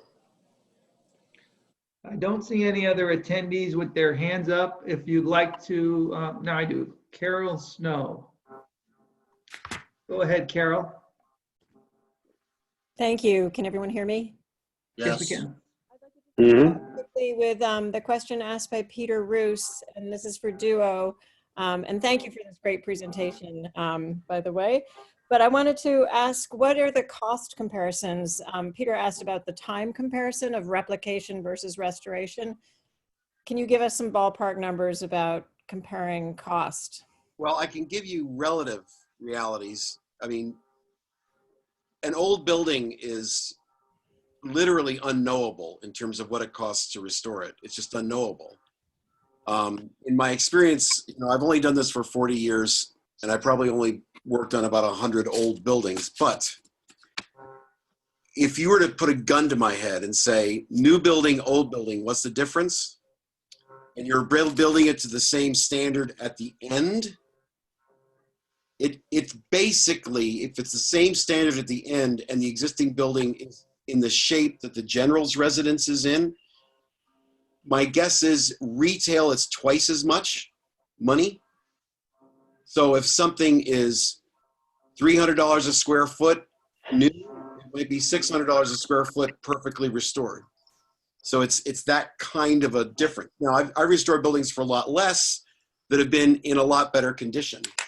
The issue here is there's so much wrong with the building that you basically have to lift that wonderful roof up, rebuild everything underneath it, just as that gentleman from Glastonbury was saying, drop it down, and then rebuild everything else around it, and also rebuild the floors too, because they're all gone. So you're basically building two buildings when you're doing an extensive historic rehabilitation. If you want to do a bad job, it could be maybe 50% more. But if you want to do a Secretary of Interior standards job, which is the real thing, it's probably twice as much money. And by the way, I've been thinking about this a lot because a lot of people have been angry that this is going to happen. The alternative would be to have two little cute Duo Dickinson houses there. Those would cost less, like hundreds of thousands of dollars, than rebuilding the mansion that you see there now, the general's residence. So the cheapest thing to do would be to take the building down and build two little houses that I designed. And I wouldn't like that. I don't want that. That's a bad thing.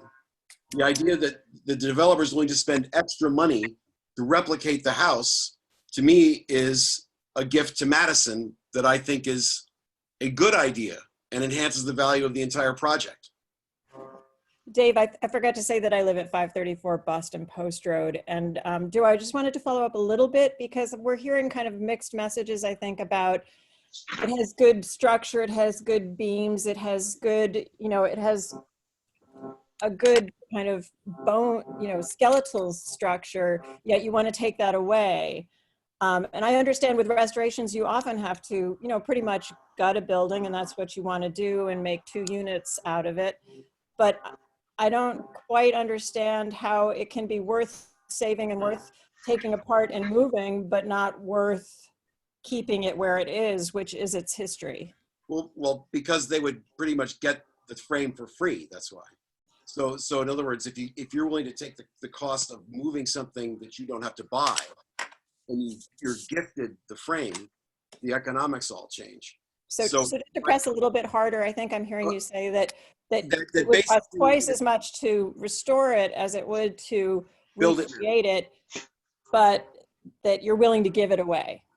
Give away the frame because there's nothing about the building itself except for that attic and maybe the top floor framing, which is in really good shape. The rest has all been very compromised by both rot, but also by ill-advised renovations and changes to the building that have done the typical thing where they cut things and don't really replace them. And there's been a fair amount of damage over the years at the basement level as well. So this is not the typical restoring job where the house is in good shape. This is a salvaging job of the parts that are good and then the remaking of the entire building around the salvaged parts. That's why it's so expensive. And it's a very different thing than, oh my gosh, we'll just replace these surfaces. No, you really have to replace huge sections of the structure that are gone. They're just gone. Yes, and I've seen it. Thank you very much. So I'm saying I would love it if somebody remade it somewhere else. I would love it. I would love it if they remade it where it is. Well, so would I if there was money. Thank you. Thanks, Carol. Next up, we got Travis Gulick. Go ahead, Travis.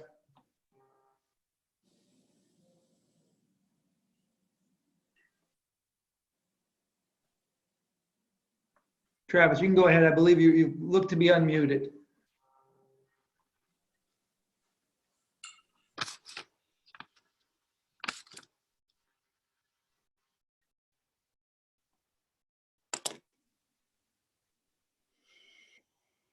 Oh, there we go. There you go. Can you hear us? We can now. It's a little faint, but we can hear you. Hello?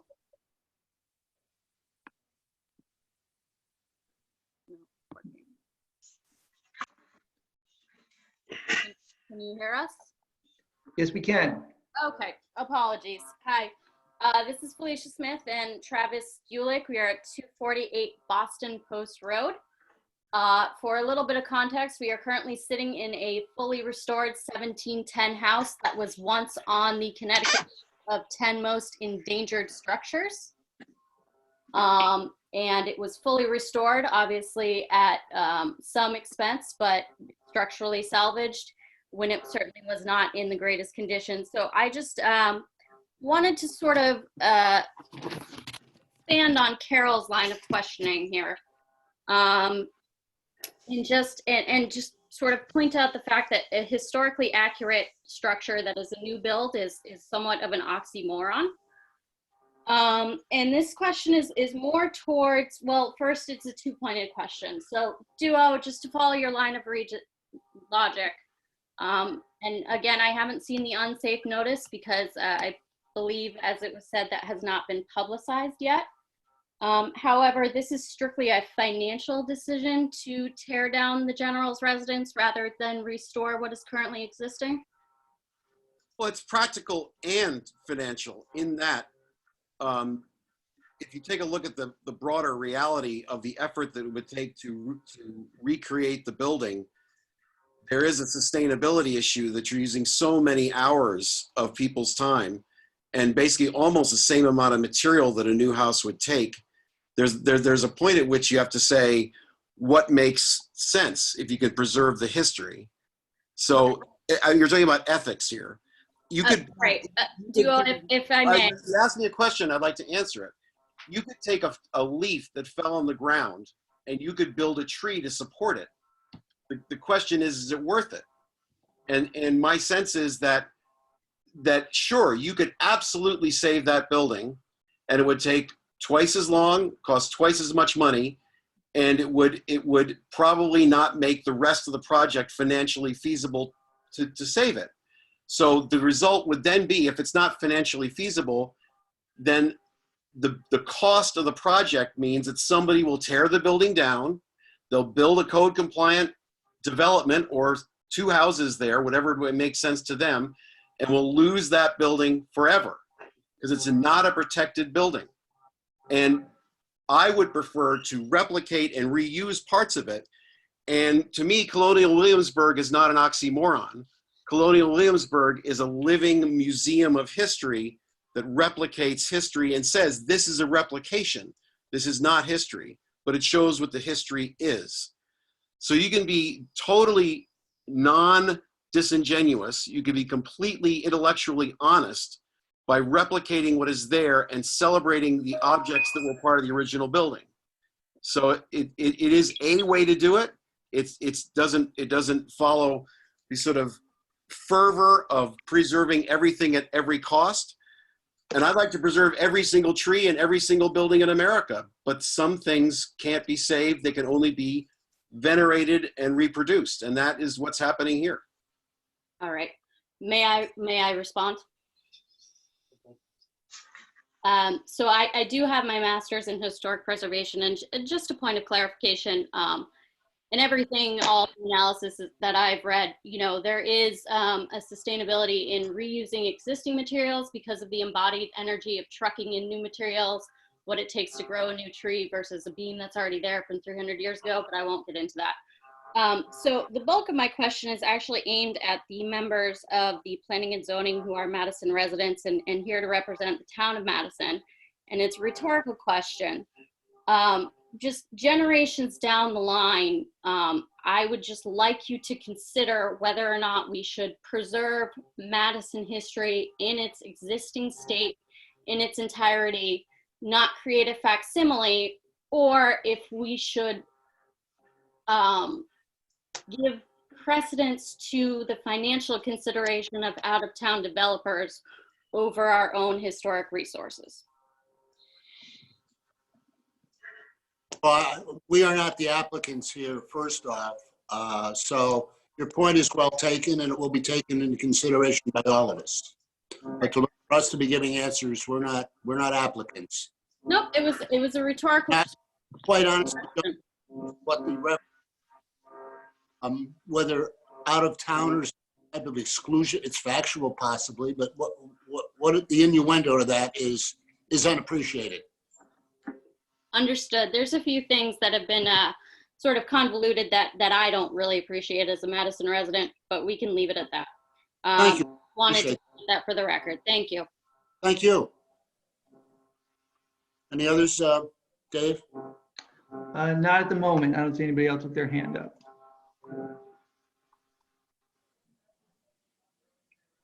None?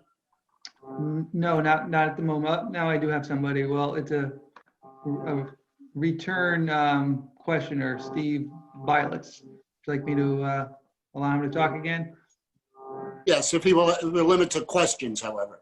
Okay. Steve, go ahead if you have a question.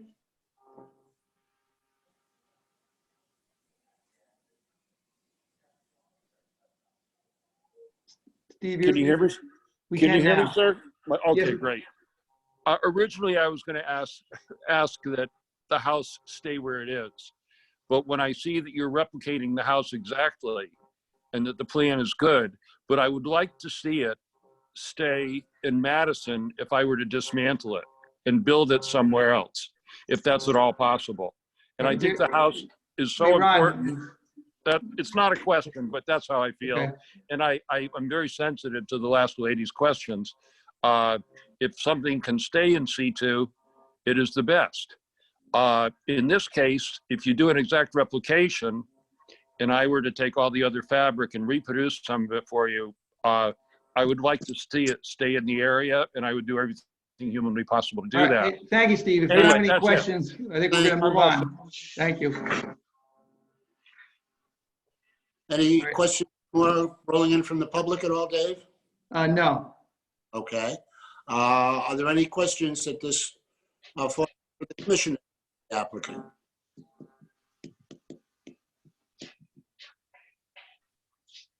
Is there anything the applicant would like to add before we get to public comments? I would say, Mr. Chairman, this is Marjorie Shansky, and thank you, that this is a heartfelt conversation that's going on among the community, and that I appreciate that. I'd like to try to anchor the conversation in your regulations and in the proposal and the great extent to which the developer has gone to reconcile their interests and the interests of the community, indeed including on the recreation of the general's residence. So I would just like to, if I can, pull us back into section 3.12 and then sally forth to comments. Thank you. Again, any questions at this point from the commission? And no more from the public. All right, well, let's try and take the temperature of the public. So we'll start off, and the way it works is we will first take comments from those who wish to speak in favor of the application. If they would raise their hands, and Dave will pass you through. Please. Yep. Okay, I see Robin Phillips. Go ahead, Robin. Okay, I think I'm muted, David. Can you hear me? Yes, we can. Okay. So I'm Robin Phillips from 880 Boston Post Road. I'd like to make some remarks on behalf of a group of neighbors. We colloquially call ourselves the BPR neighbors. There are 11 of us in our group who live on the Post Road and on East Wharf, and we've been following the development since the original discussion on cluster development. So firstly, let me say that I don't believe there's anybody in this town who doesn't think that redevelopment of the general's residence is necessary. So not only the building itself, but the whole property is simply an eyesore of extreme proportions. And so the only question to us is, how does the development get done? Who'll do it? What type of plan do they have? And how soon can they do it? So when the application was made in late April, as Sal has said earlier, the developers invited our group, plus a number of others who've also responded separately, to review the plans, answer our questions, and to listen to our concerns. So I'd like to draw your attention to a letter we submitted to you, which is part of the record, and it was signed jointly by me on behalf of the BPR neighbors, and it was signed by Sal Maritoli on behalf of the development team. And if you've not had the opportunity to read it, it contains a set of agreements that have come from our discussions. So it lists 5 main concerns of ours that the development team have addressed and agreed to, including important changes to the architectural style of the units, thank you, Duo, reduction to the number of entrances to the property, landscape buffering from John Cunningham, and our involvement is agreed on any proposed signage on the property and in drafting of the HOA. So important points that we've discussed, raised concerns, and the developers have agreed to. It also summarizes our one remaining concern related to protection of the Fence Creek environment. So specifically in there, we're looking at stormwater management, soil erosion, wildlife protection, and sea level rise. We've agreed with Sal developers that we will pursue this issue and we'll address our findings jointly with the team. So just as importantly in the letter, it reflects the level of dialogue and collaboration we've had. As Duo said earlier, over the last 3 weeks, we've had some level of discussion on an almost daily basis. We've had 3 Zoom calls, long Zoom calls, by the way, with everybody involved. We've interspersed that with follow-up meetings and with multiple phone calls. And as Sal had mentioned, to reiterate here, both the BPR neighbors and the developers jointly think the plans have improved through our dialogue. So in summary, we support the application with the one condition that we can satisfactorily resolve our open questions on the wetlands, and I'm confident we can do that, at which time we can give the application our full support. Thank you for your attention. Thank you, Robin. And when you say, how many neighbors did you say are involved? We had 11 in our group, Ron, and in the letter submitted, we've seen the letter. Okay, in your package, they have all the individuals named with their addresses. And am I correct in saying that some of them are abutters to this property? They are indeed. The Raffertys, Terry and Jacinta, are right next door, and Sean and Rebecca Banerjee are right opposite the property. Okay. Thank you, Robin. Appreciate it. Anybody else who wishes to speak in support of the proposal? Yes, I have a call-in number, 860-924-8835. You can go ahead and talk. Hi, good evening, Commissioners. Matthew Bennett from 917 Boston Post Road. Like Robin, myself and 6 other neighbors have been in active dialogue with the developers. Would like to affirm our support. We'll be brief, just 4 kind of key points that we wanted to underscore. The first, similar to Robin's comments, we very much appreciate the extent of effort and collaboration that has gone into creating the design before you tonight. We frankly love it. We think it's come a long way, and it's going to enrich the neighborhood for all of us and be significantly improved over the state of the current property, something that we think future inhabitants will take pride in and be excited to call their home, but also for many of us who live nearby, ourselves directly across the street, something that we will feel proud to look out of our windows and see and to drive past as residents of the community. 2, when we think about all the different ways that this could have gone, and many of us have closely followed this for years, of all the different circumstances we could find ourselves in, we feel quite fortunate with the commitment that the developers have committed to date and the importance that that has for their future prospects of following through on their commitments and executing on the plans with sustained high quality, as well as the talent that they've brought to bear on this project to have this level of expertise architecturally from an engineering perspective and from a landscape architecture, as well as just the overall orientation and commitment of the developers.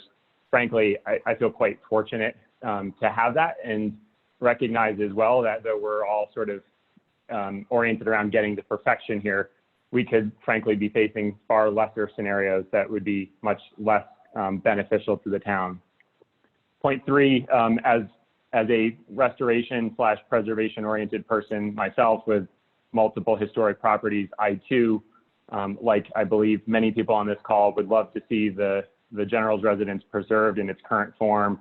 I think the reality of the circumstances, it's just not possible or practical or pragmatic I would remind folks that this property has been on and off the market for, I believe, 3+ years. Certainly, there has been plenty of opportunity for a wealthy, person who wanted to actually spend north of $1 million to purchase it, and likely 2 times that to restore it, to come forth, if not an individual, a developer, or a charity, or a preservation organization. Many of us have spent a lot of time and energy trying to find such a solution, and frankly, nothing has materialized. So though we can hope and we can wish that scenarios for a perfect classic restoration in a pure altruistic form would happen, the reality is it hasn't, and wishing for it doesn't make it so. And so therefore, I think we ought to look at this as a really viable alternative, and the level of care that's been taken from a historic perspective to figure out how do we get to as similar of an outcome as possible in terms of the retained structure, design, and as much of the materials, I think is as good of a second choice as we could hope for. Lastly is just a point around urgency. The momentum and the collaboration that's been built to date has, I believe, set us on a path. I know the team is mobilized and ready to go. I know all of us who live around the property are eager to see this move forward. And the last thing I would want is for us to, drag this into protracted debate. So Commissioner Clark and team, I hope that you'll be able to move us forward with an affirmative vote this evening. Thank you. Thank you for your comments, Mr. Bennett. Anybody else wishing to speak in support of the project? Dave? I don't see any other hands up. I do notice that Justin Murphy put a comment into the Q&A in support of the project. So I just wanted to note that. Okay. Nothing else? But no other hands are raised right now. Okay. So we will flip the coin. Are those who wish to speak who are in opposition to the application and the project? Please let Dave.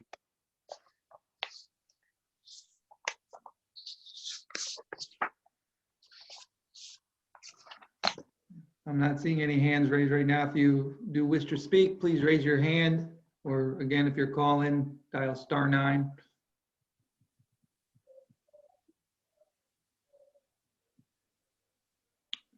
I'm not seeing any, Ron. Okay. Well, let me just then buy a few seconds in case there is, ask the commissioners whether they, as a result of what's been said by the folks who've spoken in favor of the project, did that give rise to any questions that you may have? Hearing none, I will, again, Dave, give it a few seconds, but you know, everybody's. We have 44 attendees on the line, but no hands raised. Okay. Oh, I got one now. Good. Okay, so this is Jane Montanaro. Hi, Jane, how are you? Hi, how are you? Good. I'm Jane Montanaro. I'm the Executive Director at Preservation Connecticut. Preservation Connecticut is the statewide historic preservation organization that works in partnership with the State Historic Preservation Office. And I'm not voting for or against. I just wanted to chime in since our organization was mentioned in the presentation. We were contacted in the last 2 weeks actually, from the residents of Madison and the media and some of our constituents. And usually when there is some local support for a preservation initiative in a community, that's when our organization gets involved. And so Duo did spend some time with us last week talking about his plans, which we did not have any input in any of the decisions that had been made, but we were discussing how we could further go forward with some discussions in how to have some input in the preservation of the general's residence. As the property is listed on the state register, and as they noted, it doesn't have any protections, and that's honorific, but it does come with opportunities for some incentives.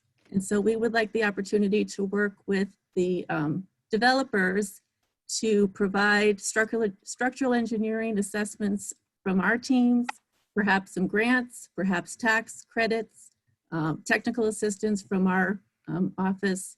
We think that a replica is not the best solution, preserving as much intact as possible on the site that's authentic and true to the history of Madison is the preferable solution, and salvage and moving it off-site to be constructed elsewhere is absolutely last resort.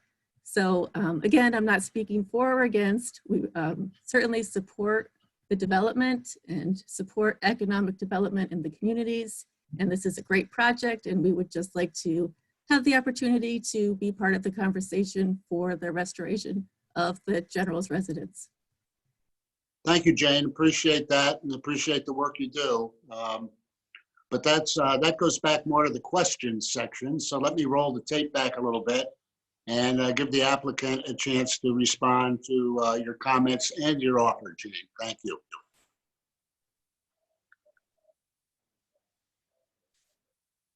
Sal, would you like to talk about that? I think Marjorie's, Well, I was asked, I beg your pardon, I was asking if Duo wanted to say anything because he had had the conversation, and then I would jump in. Well, I will tell you that we had a very vigorous conversation also with one of the great humans that I know, Gary Leonard, a Madison resident. And the bottom line is everybody agrees that if the scenario of the building was different, it would be great to restore the building. The question then is, well, what can you do? And I think Preservation Connecticut is really a go-to resource once we shore the building up so nobody gets killed walking through it, to actually counsel us on what can be saved and what can't be saved.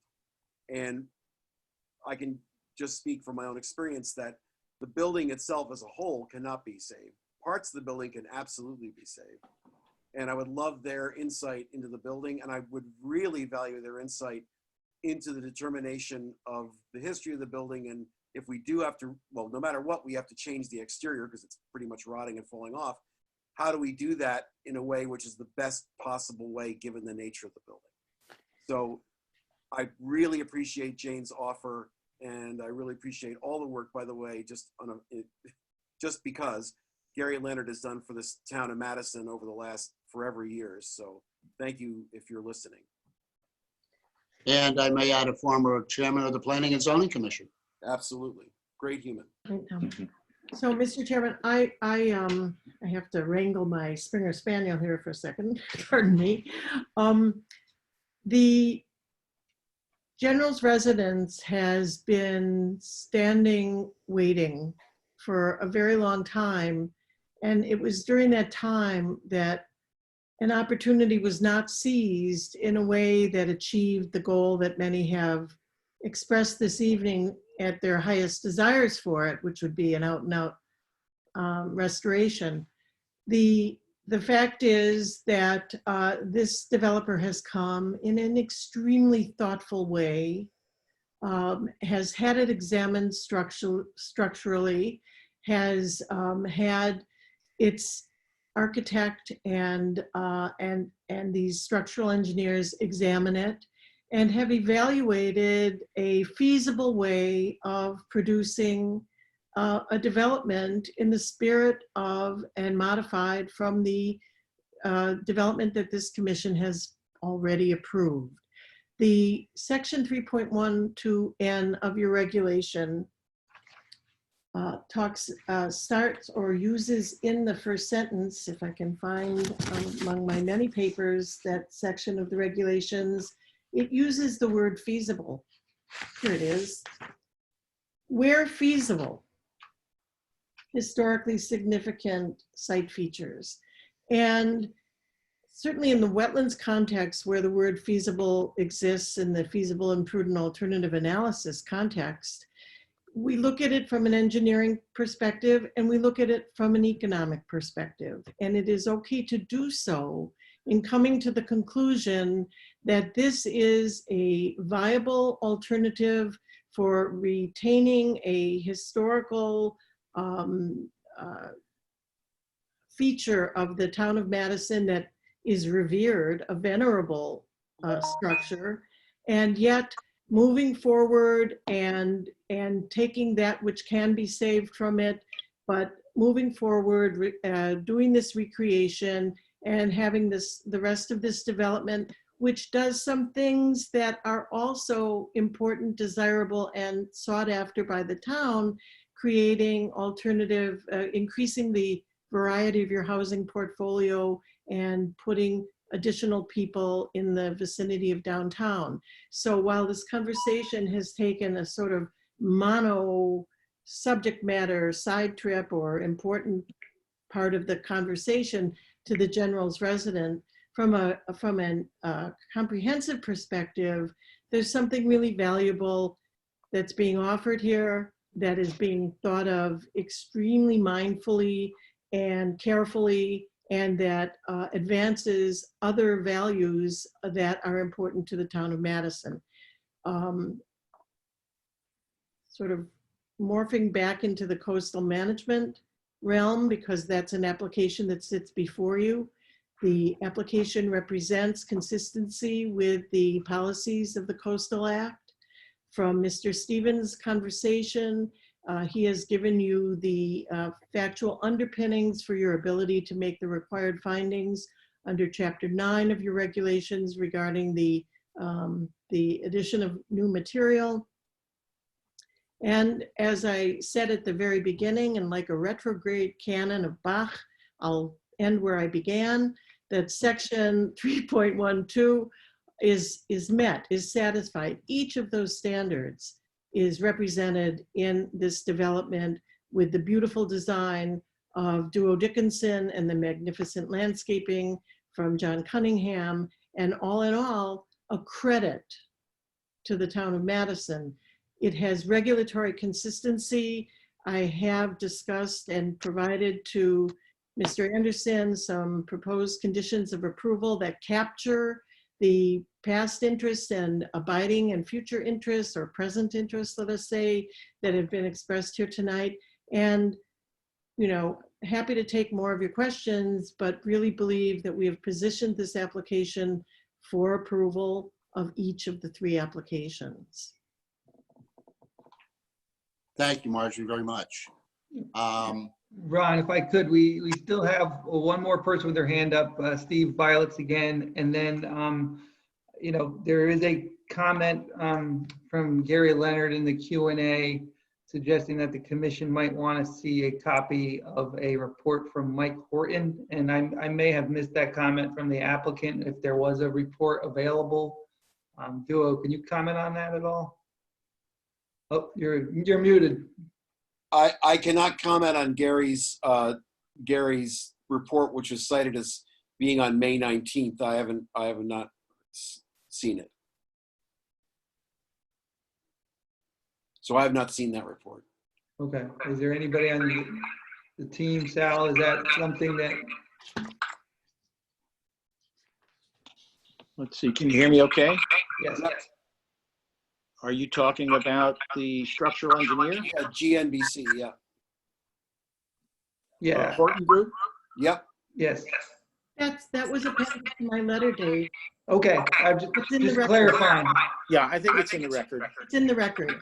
Okay, thank you. You're welcome. You know, I can summarize it. You know, they went through, they did a thorough 5-page report, went through, talked about each component. Obviously, some things they couldn't see because they'd have to be tearing walls apart to see that. Their conclusion was that it would be ill-advised. The structure was dangerous, ill-advised to put workers in there, and between the cost and the liability, it just didn't make sense to, you know, it seemed as though the plan that we've laid out, you know, again, was the best solution. Thank you. And then I will allow Steve to talk. I think this is probably the close of the public comment. I don't see any other hands up. Okay. Go ahead, Steve. Yeah, thank you again. I wish to encourage you to take up Jane Montanaro on what she's saying. My fervent desire for this building is to see it remain intact. Ideally, I would like to see it remain in situ, where it is. I think it belongs where it is. However, I don't want it parted out. I don't think that's restoration. And if there's no alternative, what I've discussed with you, I will entertain. But I would like to defer to Jane Montanaro and the Connecticut Trust. And if they can help you with grant programs, with any tax incentives, and if it does become possible to restore it in situ, that would be my preference. But my fervent desire is to see the General's home remain as intact as possible. So I really respect what Jane had to say, and I didn't know the night would evolve quite this way. So thank you. Thank you. Thank you. That appears, excuse me, take that back. There's one more hand up. You can go ahead. The name I'm seeing says 2 shovels, so you go ahead. Yeah, I agree with the last comment, what Steve said. The house needs to stay. Excuse me, can we have your name and address, please? Kevin Johnson, Madison, Connecticut. Address, Kevin, for the record. 102 Mungertown Road. Thank you, appreciate that. Go ahead. I agree with what Steve, the last comment, just said. The house needs to stay where it is. And I want to know why the public hasn't seen more pictures. I've seen one picture that doesn't look like a load-bearing wall of a cracked beam. Where can we see more pictures? More proof that this house is a failure. The roof's intact. You've already admitted that. So if the roof is intact and we've had shoddy construction, something's not jiving. And the last comment, Steve, he all but volunteered his services. Why haven't we done a GoFundMe, a volunteer? Why haven't we reached out to the people of Ron, Madison? I'm looking to you to referee our comments here. Would you like this to continue or? You're in opposition, obviously, and that's the section we're in. But I don't think that part of the application process involves sharing pictures in a public venue. We have to rely on engineers' analysis, which have been several, for those decisions to be made and respected. So, and judging by what I've seen, I wouldn't want to be in there with a camera, but that's neither here nor there. You know, I understand your points. I understand Steve's points, and also Preservation Connecticut. And that's the important part. So thank you for that. And I will, however, allow Duo, if he wishes to talk about the interior or any of those matters. Sure, there is a great site that Bob Gunderson did pictures of the General's residence.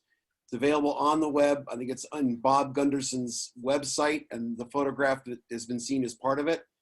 And he, like me, when we were in the building, couldn't walk in certain places and couldn't see every place we wanted to see because the building was too dangerous. So there are plenty of photographs out there, and I see the building every day when I go to work. So it's a fairly well-known building to me. Thank you. Any other hands? Yeah, we have Denny Van Loo. All right, Denny. Yes, thank you. Can you hear me? Thank you, Ronald. Thank you, commissioners. I think the attorney, Ms. Shanksky, said there are 3 applications in front of the commission just for the public's interest. I've been looking at the materials on the website. Can you please let us know what the 3 applications are before you move to the next stage of this meeting? Yes, the first is the gorilla in the room, of course, the project itself. There's also an application. It's within the zone, falls within the Coastal Area Management Act, which Marjorie spoke about early on in her presentation. Perhaps you missed that. And the other was they need an approval for the amount of fill they want to bring in to build up the site. I believe it on the eastern side. Is that correct, Duo? Yeah, that is correct. So yeah, Denny, it's 3 separate applications all on the same project, described comprehensively as part of this. So it's not, there's nothing else new to be discussed. All those applications were reviewed as part of their comprehensive presentation. So that, Thank you. You helped clarify the material. Thank you very much. No problem. thank you for the question. Okay, anything else that wants to come from the commission at this stage? Anything the applicant wishes to add at this stage? Mr. Chairman, I'd like to roll the tape back and have you hear my closing comments again, because they were my closing comments. And I suspect there's one more repetition, which is that the application meets your regulations. And we're excited to present a beautiful, beautiful development and a recreation of the General's residence to the town of Madison. Thank you. We thank you. Appreciate that as well. No more questions from the commission. No more hands raised, Dave? Nope. So at this stage, I would like to entertain a motion possibly to close the public hearing. Anybody want to make that motion for us? Make that motion. Peter Roos, I'll second. a second by Jim Madison. Any further discussion on that? Okay, all in favor, signify by raising your hand, saying aye. Aye. Aye. Okay, so the public meeting is closed. For the public, that doesn't mean we're shutting down the meeting, but it means we've reached a point where we can no longer ask questions of the applicant. The applicant can no longer communicate with us, and we cannot take any input or questions from the public. So that's what that means. Now we begin the deliberative process and possibly get a feel, as to how the commissioners feel generally about the application. Why don't I start with the gentleman who's in the middle of my screen right now, Tom Berland. Tom, your thoughts? You're muted, I think.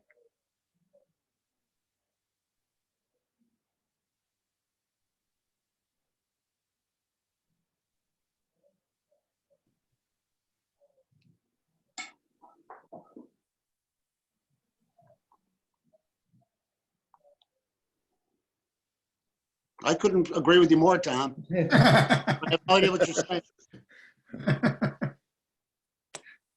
You want to move back to Tom after, Ron? Why don't we call on someone I else? think that's a technical problem.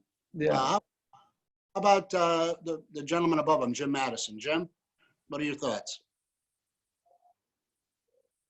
You're muted.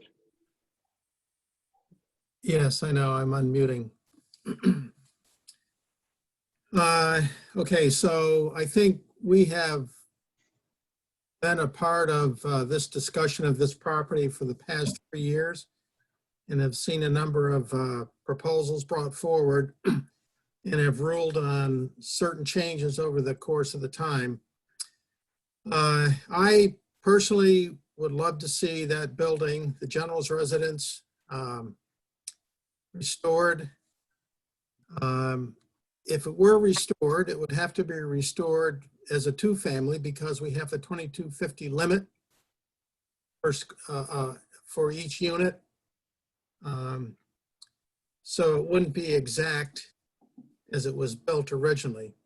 Anyway, having said that, I am prepared to vote in favor of the application, given all of the work that's been put in and the fact that there has been significant discussion with neighbors, and we've certainly heard from the public on both sides of the question about the house itself. But they certainly, the applicant certainly has been working within the regulations that we had passed a few years ago for this type of development. All right. Okay, thank you. Peter Roos, what are your thoughts? It's interesting. I moved to Madison 5 years ago this weekend, and I've driven by the General's residence, and I guess being the newbie here, I've always wondered why couldn't we do something with this property? It's been that way forever, I'm sure, but it's just in such a state of disrepair. And then you have a developer who's come in now that I think has a very responsible plan. Obviously, replicating the general's residence isn't the preferred option, but I guess I'm convinced and sold that the building itself is just not rehabable, if that's a word, and that renovation it's not going to work, and therefore we're just going to have to replicate it and not restore it. And I accept that, and I buy into that, and I believe Duo and his team will do a very good job of making it as close to what it was before. And then Jim's just said it, and I agree with him. You know, you have to really appreciate the fact that the developers, the applicant, have worked so closely with the neighbors. They've got a lot of support here, people that are going to walk out every day and see that property. And they've done a very good job engendering support. And that's not lost upon me that the people that are going to see it every day support it. So all of that taken together, I'm a supporter as well. Get out of here. You want to be on it? Oops. Thank you, Peter. John Mathers, what are your thoughts? Well, you know, my thoughts echo the Jim and Peter. We've been talking about this house for years, literally years. And when I first joined the P&Z, I remember the general's residence was on the list of blighted properties at the time. And in those, in the past 5 years, no one's come forward to save that house. As much as we'd all like to see that happen, I would love to see that house preserved exactly where it was. In fact, I have great respect for the Gulicks and the work that they do, and I wish someone would fund them to do that project. But the fact is, no one has. And the last two applications we've seen for this property, both developers, going back to Billy Plunkett and the current developer, have said that it's not feasible to put any money into this building. I also struggle why we spend so much time tonight. Planning and zoning, I thought, was land use, not historical preservation. And this is not in the historic district. And you know, I didn't think it was our purview to be deciding whether or not the building should be preserved. I think our purview is to decide whether the project is feasible. And the last meeting we had, the neighbors were adamantly against this project, and to the point where they came represented by legal counsel. And I think the developer has gone to great lengths to meet with these neighbors and answer all their concerns, to the point where these folks that just a month or so ago were adamantly opposed tonight are speaking out in favor of the project. And so with that in mind, I would also be in favor of this project. Thanks, John. Joe, how do you feel? Joe Banowski. I won't belabor this. I mean, my feelings have already been shared. I think John Mathers shared them most poignantly. I too wonder why we discussed for so long something that is not in our purview, rather than just the merits of the application. And with that, in the essence of the hour and not repeating the same things that other people have said, I am prepared to vote in favor of this application. Thank you. Elliot, how do you think? I think everything that I'm feeling has already been said by all the other members of the commission. I mean, the one thing that really stuck out to me was the willingness of the developer to work with the abutters and have received so many letters of recommendation for the project that I would have to be in favor of it. Okay, thank you. Giselle.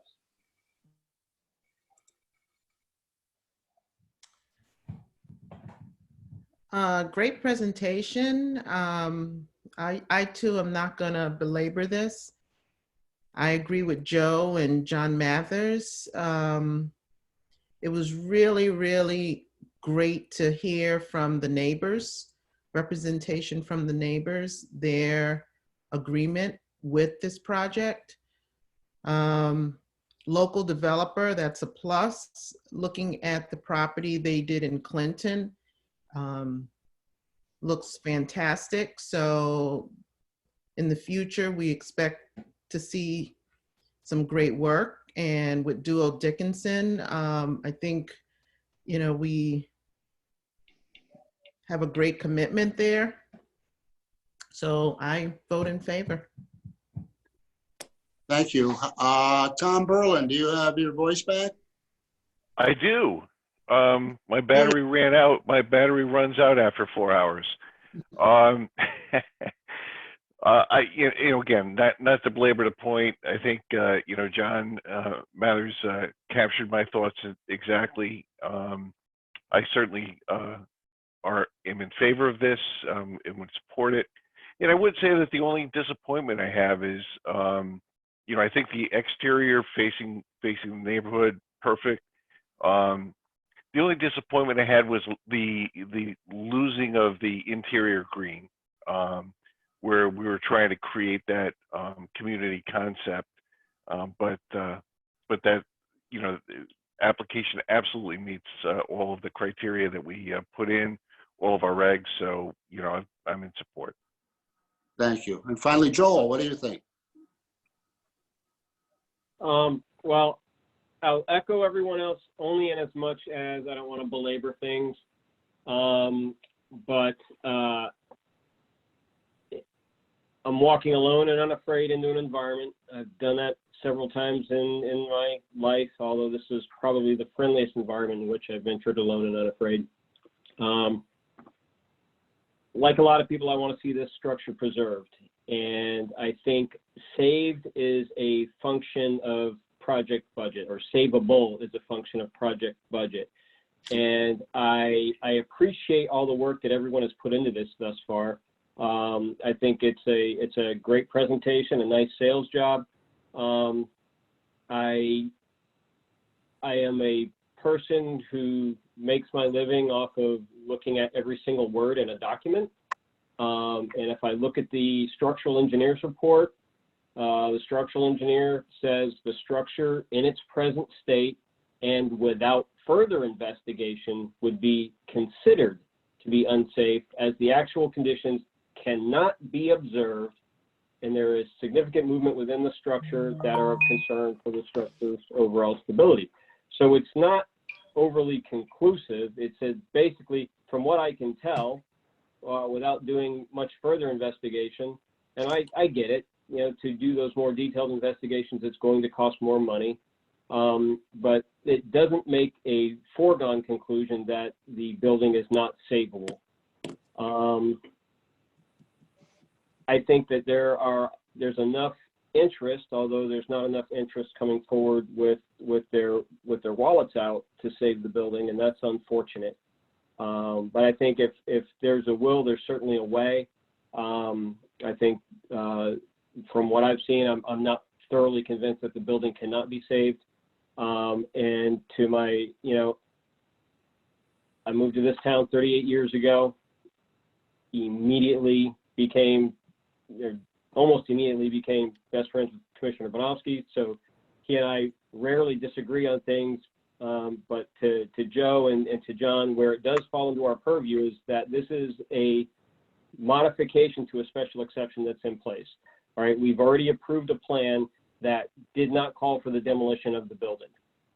All right, so new developers come in, they have a new plan. This is why it's in our purview.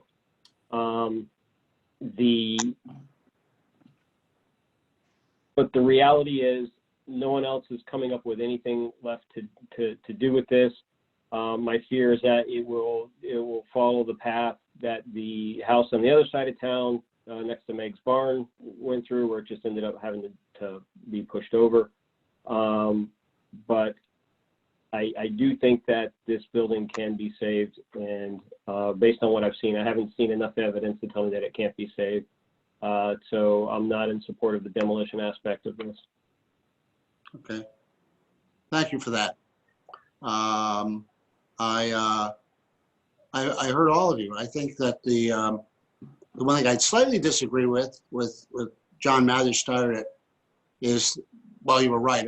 Doesn't fall directly within our purview, but I'm glad we had the opportunity to learn about it, see about it. Maybe not to Joel Miller's satisfaction, certainly, but to find out what the options were.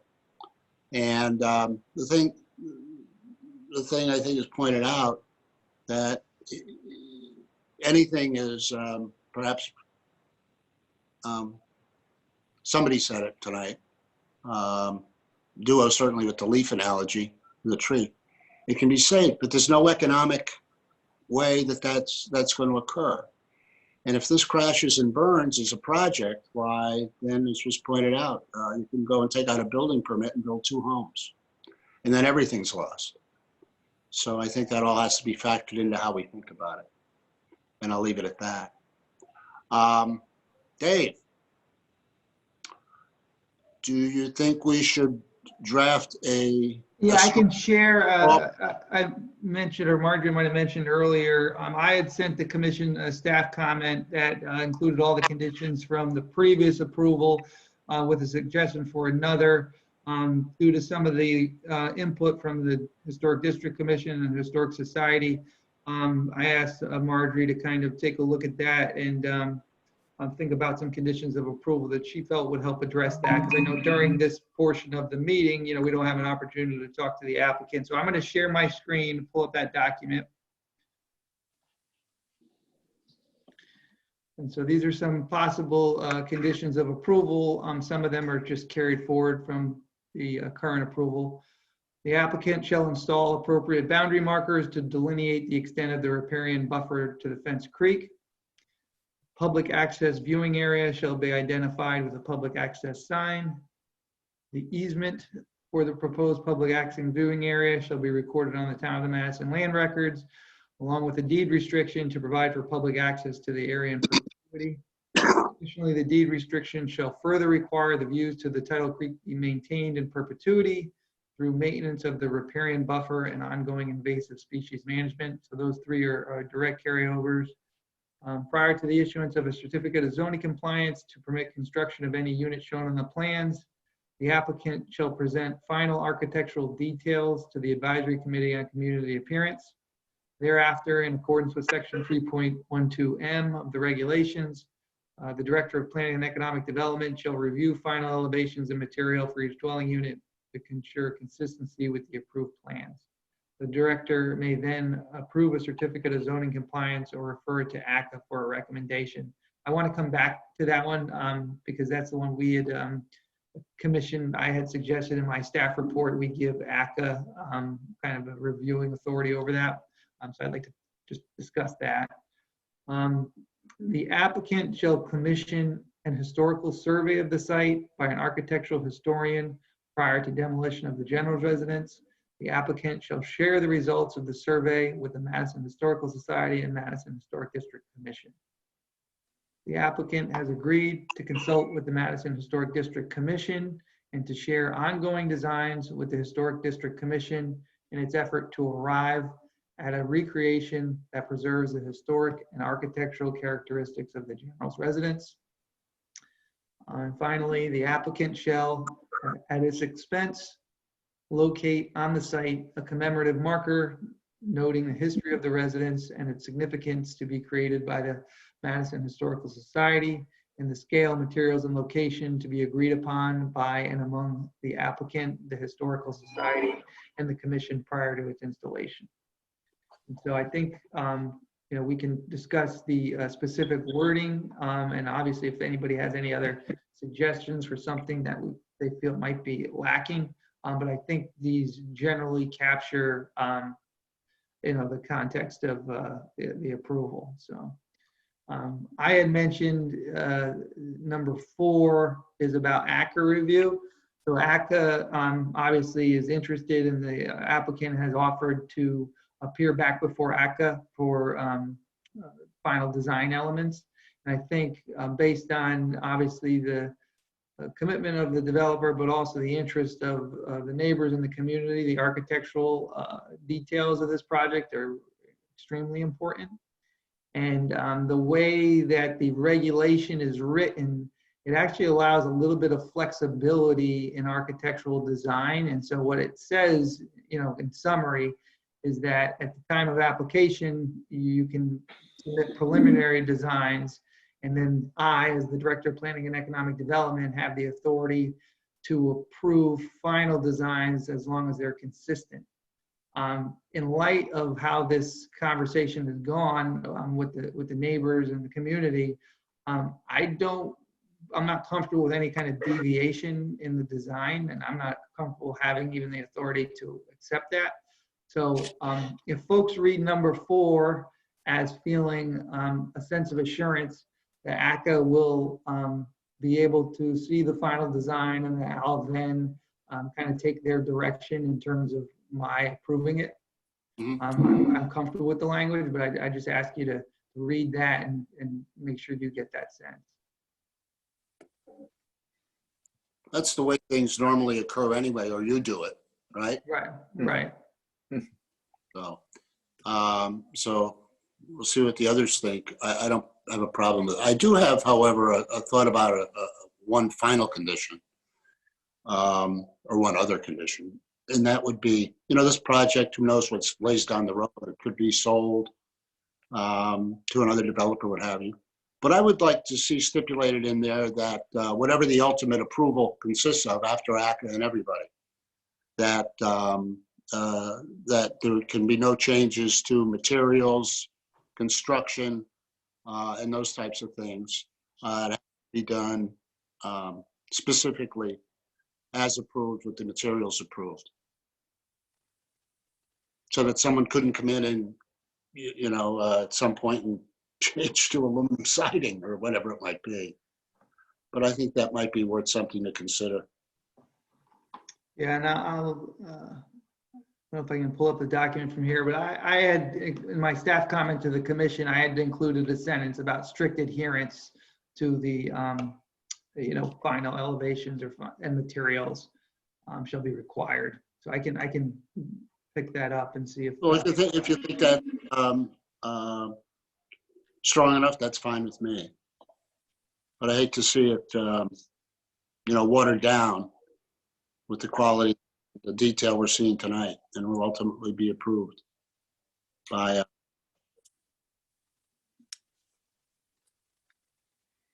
I mean, maybe we could say something, no deviation from the approved plans shall be permitted without further review by the Advisory Committee on Community Appearance. Terrific. Fine. So we would add that at the end of number 4. So no deviation from the final plans will be permitted without further review by ACCA. Good. Does that make sense to everybody?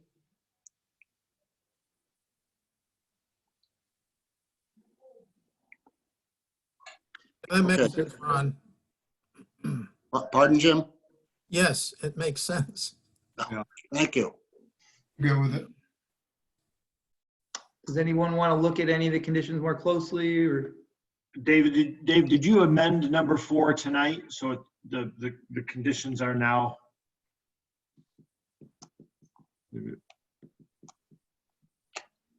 I see. Okay.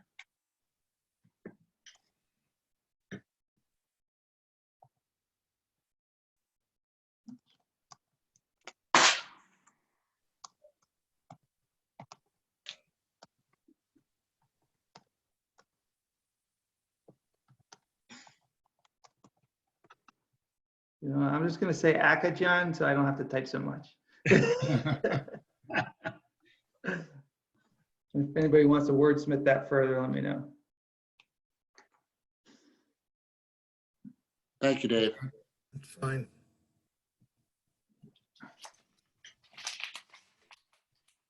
Is everybody comfortable with the conditions? And they're familiar with them, familiar enough with them to go further? Yes. Yes. Yes. All right.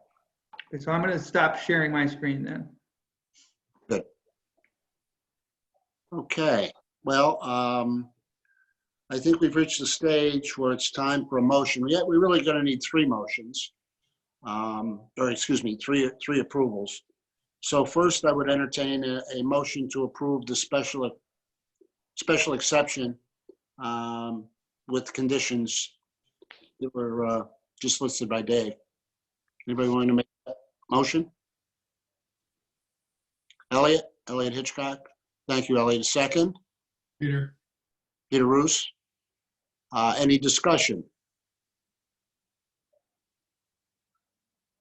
Hearing none, I will call for a vote. All in favor, say aye. Raise your hands. Make it easy for Marlene. Aye. Aye. Aye. Opposed?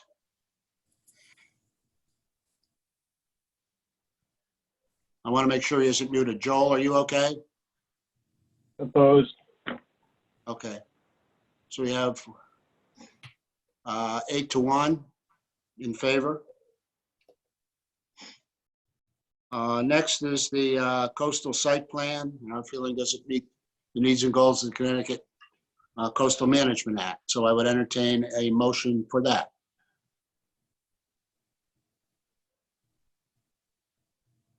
Motion to approve. Tom Burland, second. Peter Roos. Thank you, Peter. Any discussion on that? All in favor? Aye. Aye. Opposed? None? Thirdly, the deposit of the materials. I'll move that we approve the amount of materials to be deposited on this project. Thanks, Jim. Second? I'll second it. Thank you, John. Any discussion? All in favor signify by saying aye. Raise your hand. Aye. Opposed? None. I think our work is done. I want to thank, everyone involved. Thank the applicant for all of the responsiveness they've shown, not only to us, but all the stakeholders in this thing. To the commission members who, well, I suppose none of us had anything really else to do tonight, but I didn't expect it to go to 11:30. So thank you for that. And I will suspend the rest of the agenda, obviously. So does anybody have anything else to say? If not, thank you so much. Congratulations. Chairman Clark, can I just? Motion to adjourn from somebody. Thank you. Thank you, Chairman. Everybody. Motion to adjourn? So moved. Oh, I got a lot of that one. Okay, Peter Roos, I'll give you on that. John Mathers made it. Thank you. Good night, everybody. Good night. Thanks for hanging in.